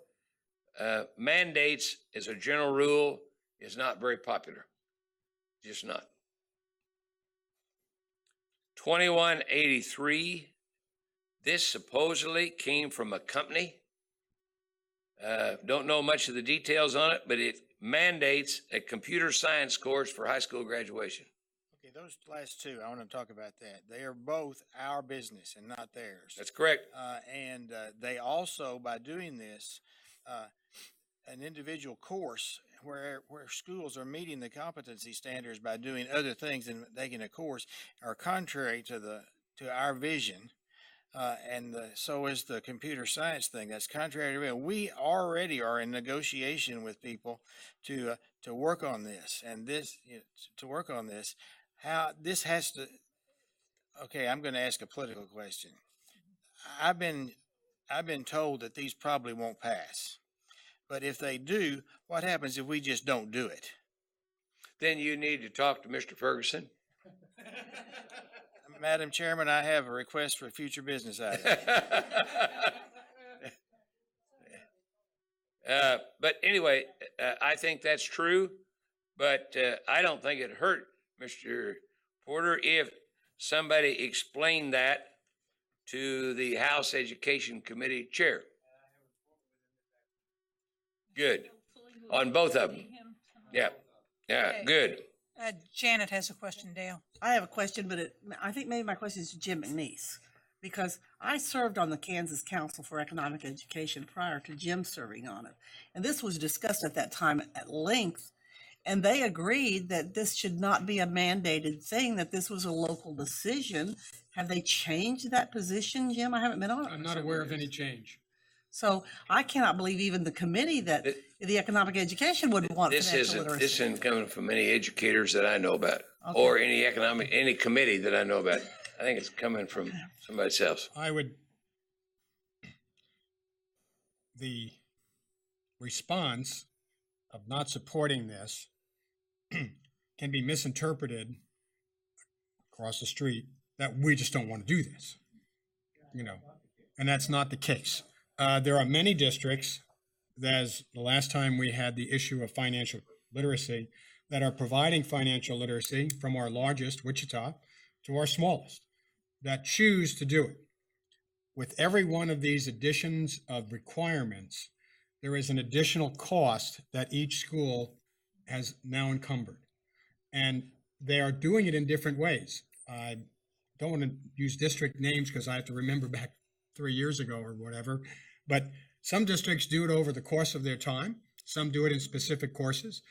Some require it, but almost every district, I think it was like 93% of the districts, provide some kind of financial instruction to students in a way that they feel is appropriate for them. I think we can all agree we would love to have financial literacy, and there are great curriculums out there, okay? And I would encourage school districts to do it, but we are beholden on us to be careful of what we require as opposed to what we endorse. So, both of them are more than, they're great ideas, but there are lots of issues that under the surface. Well, I'd like to continue on and just comment that when I was on the Economic Education Committee, it was financial literacy was embedded in our standards from kindergarten on. So it wasn't a standalone course. It was embedded in the standards, and it's sort of like conservation environmental education, which I also serve on. Those are embedded in the standards. There's not a standalone course. So I just think that, if a district chooses. Yeah, that's why it's a local thing, and some districts do have standalone classes. Others do not. So I think it's, well, okay. Thank you. Dale, go ahead. Okay, one more let me share with you, and this is kind of weird in particular, and I bet you if you go back and trace it, it goes back to some individual case. It has to do with bidding, and it provides as 2207. Whenever the board put forth a request for construction, reconstruction, repair, remodeling, and all that good stuff of buildings, the board may specify a particular product or particular installation method in such request for proposal. Been there all the time. It's a court case out of Johnson County years ago. What they did, they had carpet. They wanted to expand, go ahead and add more carpet in a certain area, and they wanted the same carpet in the same color. And the court said, yeah, you can do that. Well, this requires a bidder to obtain certification or approval from an architectural consultant, engineering consultant, or school district employee, or the Board of Education of School Districts to establish that the product or installation method to be used by the bidder is substantially similar to the alternative or the product that you're buying. So there's somebody has put it, they bid it, they specified what they wanted, and then somebody else is saying, well, I got a product equal to or better than that, and so forth.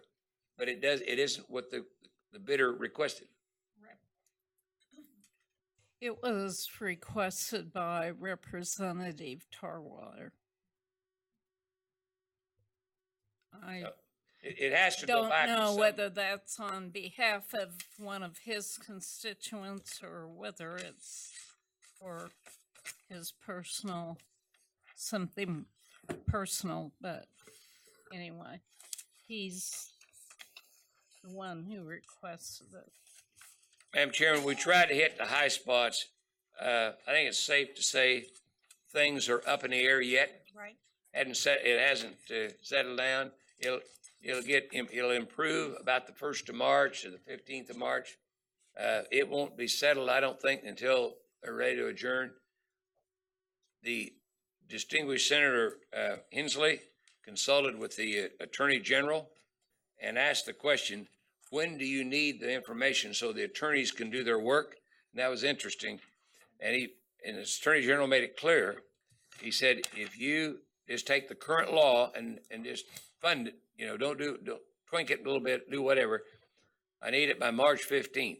But if you're going to do very much with the law, turn it all around or make major changes, I got to have it by March 1st. It'll be a small miracle if either one of those dates happen. March 1st coming pretty quick. Yes, it is. So, but anyway, the education community is really in hopes and supportive.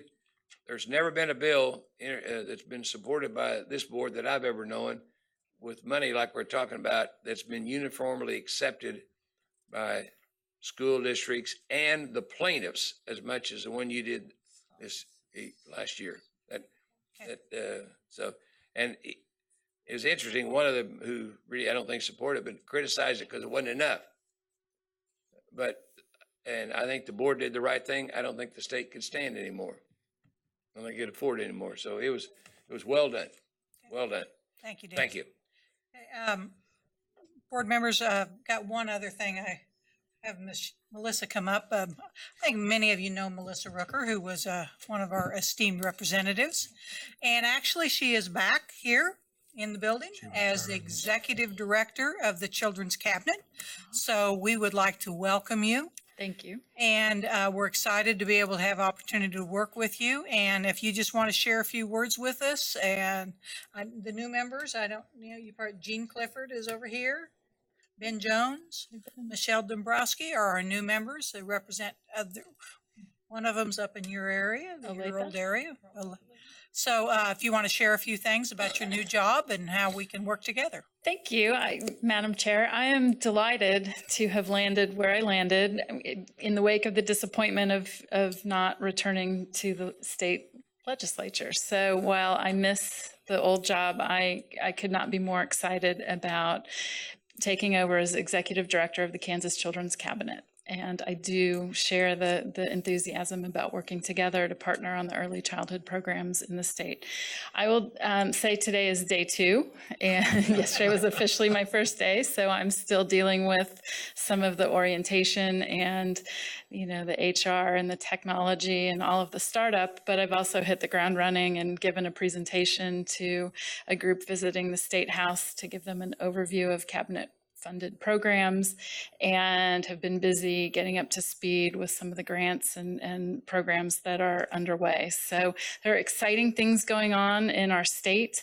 I applaud the work the board and the department has done on the state standards and the vision for our public schools, the redesign project. I think all of it includes elements that touch the early childhood space and has shown a tremendous awareness of the importance of giving our kids the strongest start possible. So I will encourage you all to reach out to your lawmakers and make sure you emphasize the content of the standards, the relationship to the Rose capacities, because some of those topics that have come up in discussion, some of the bills that maybe are stepping on toes, I think you all have a very strong case to make. And I think that's a change from years past before all of those building blocks were put in place. So I thank both the department and the board for having the foresight to incorporate early childhood into your game plan.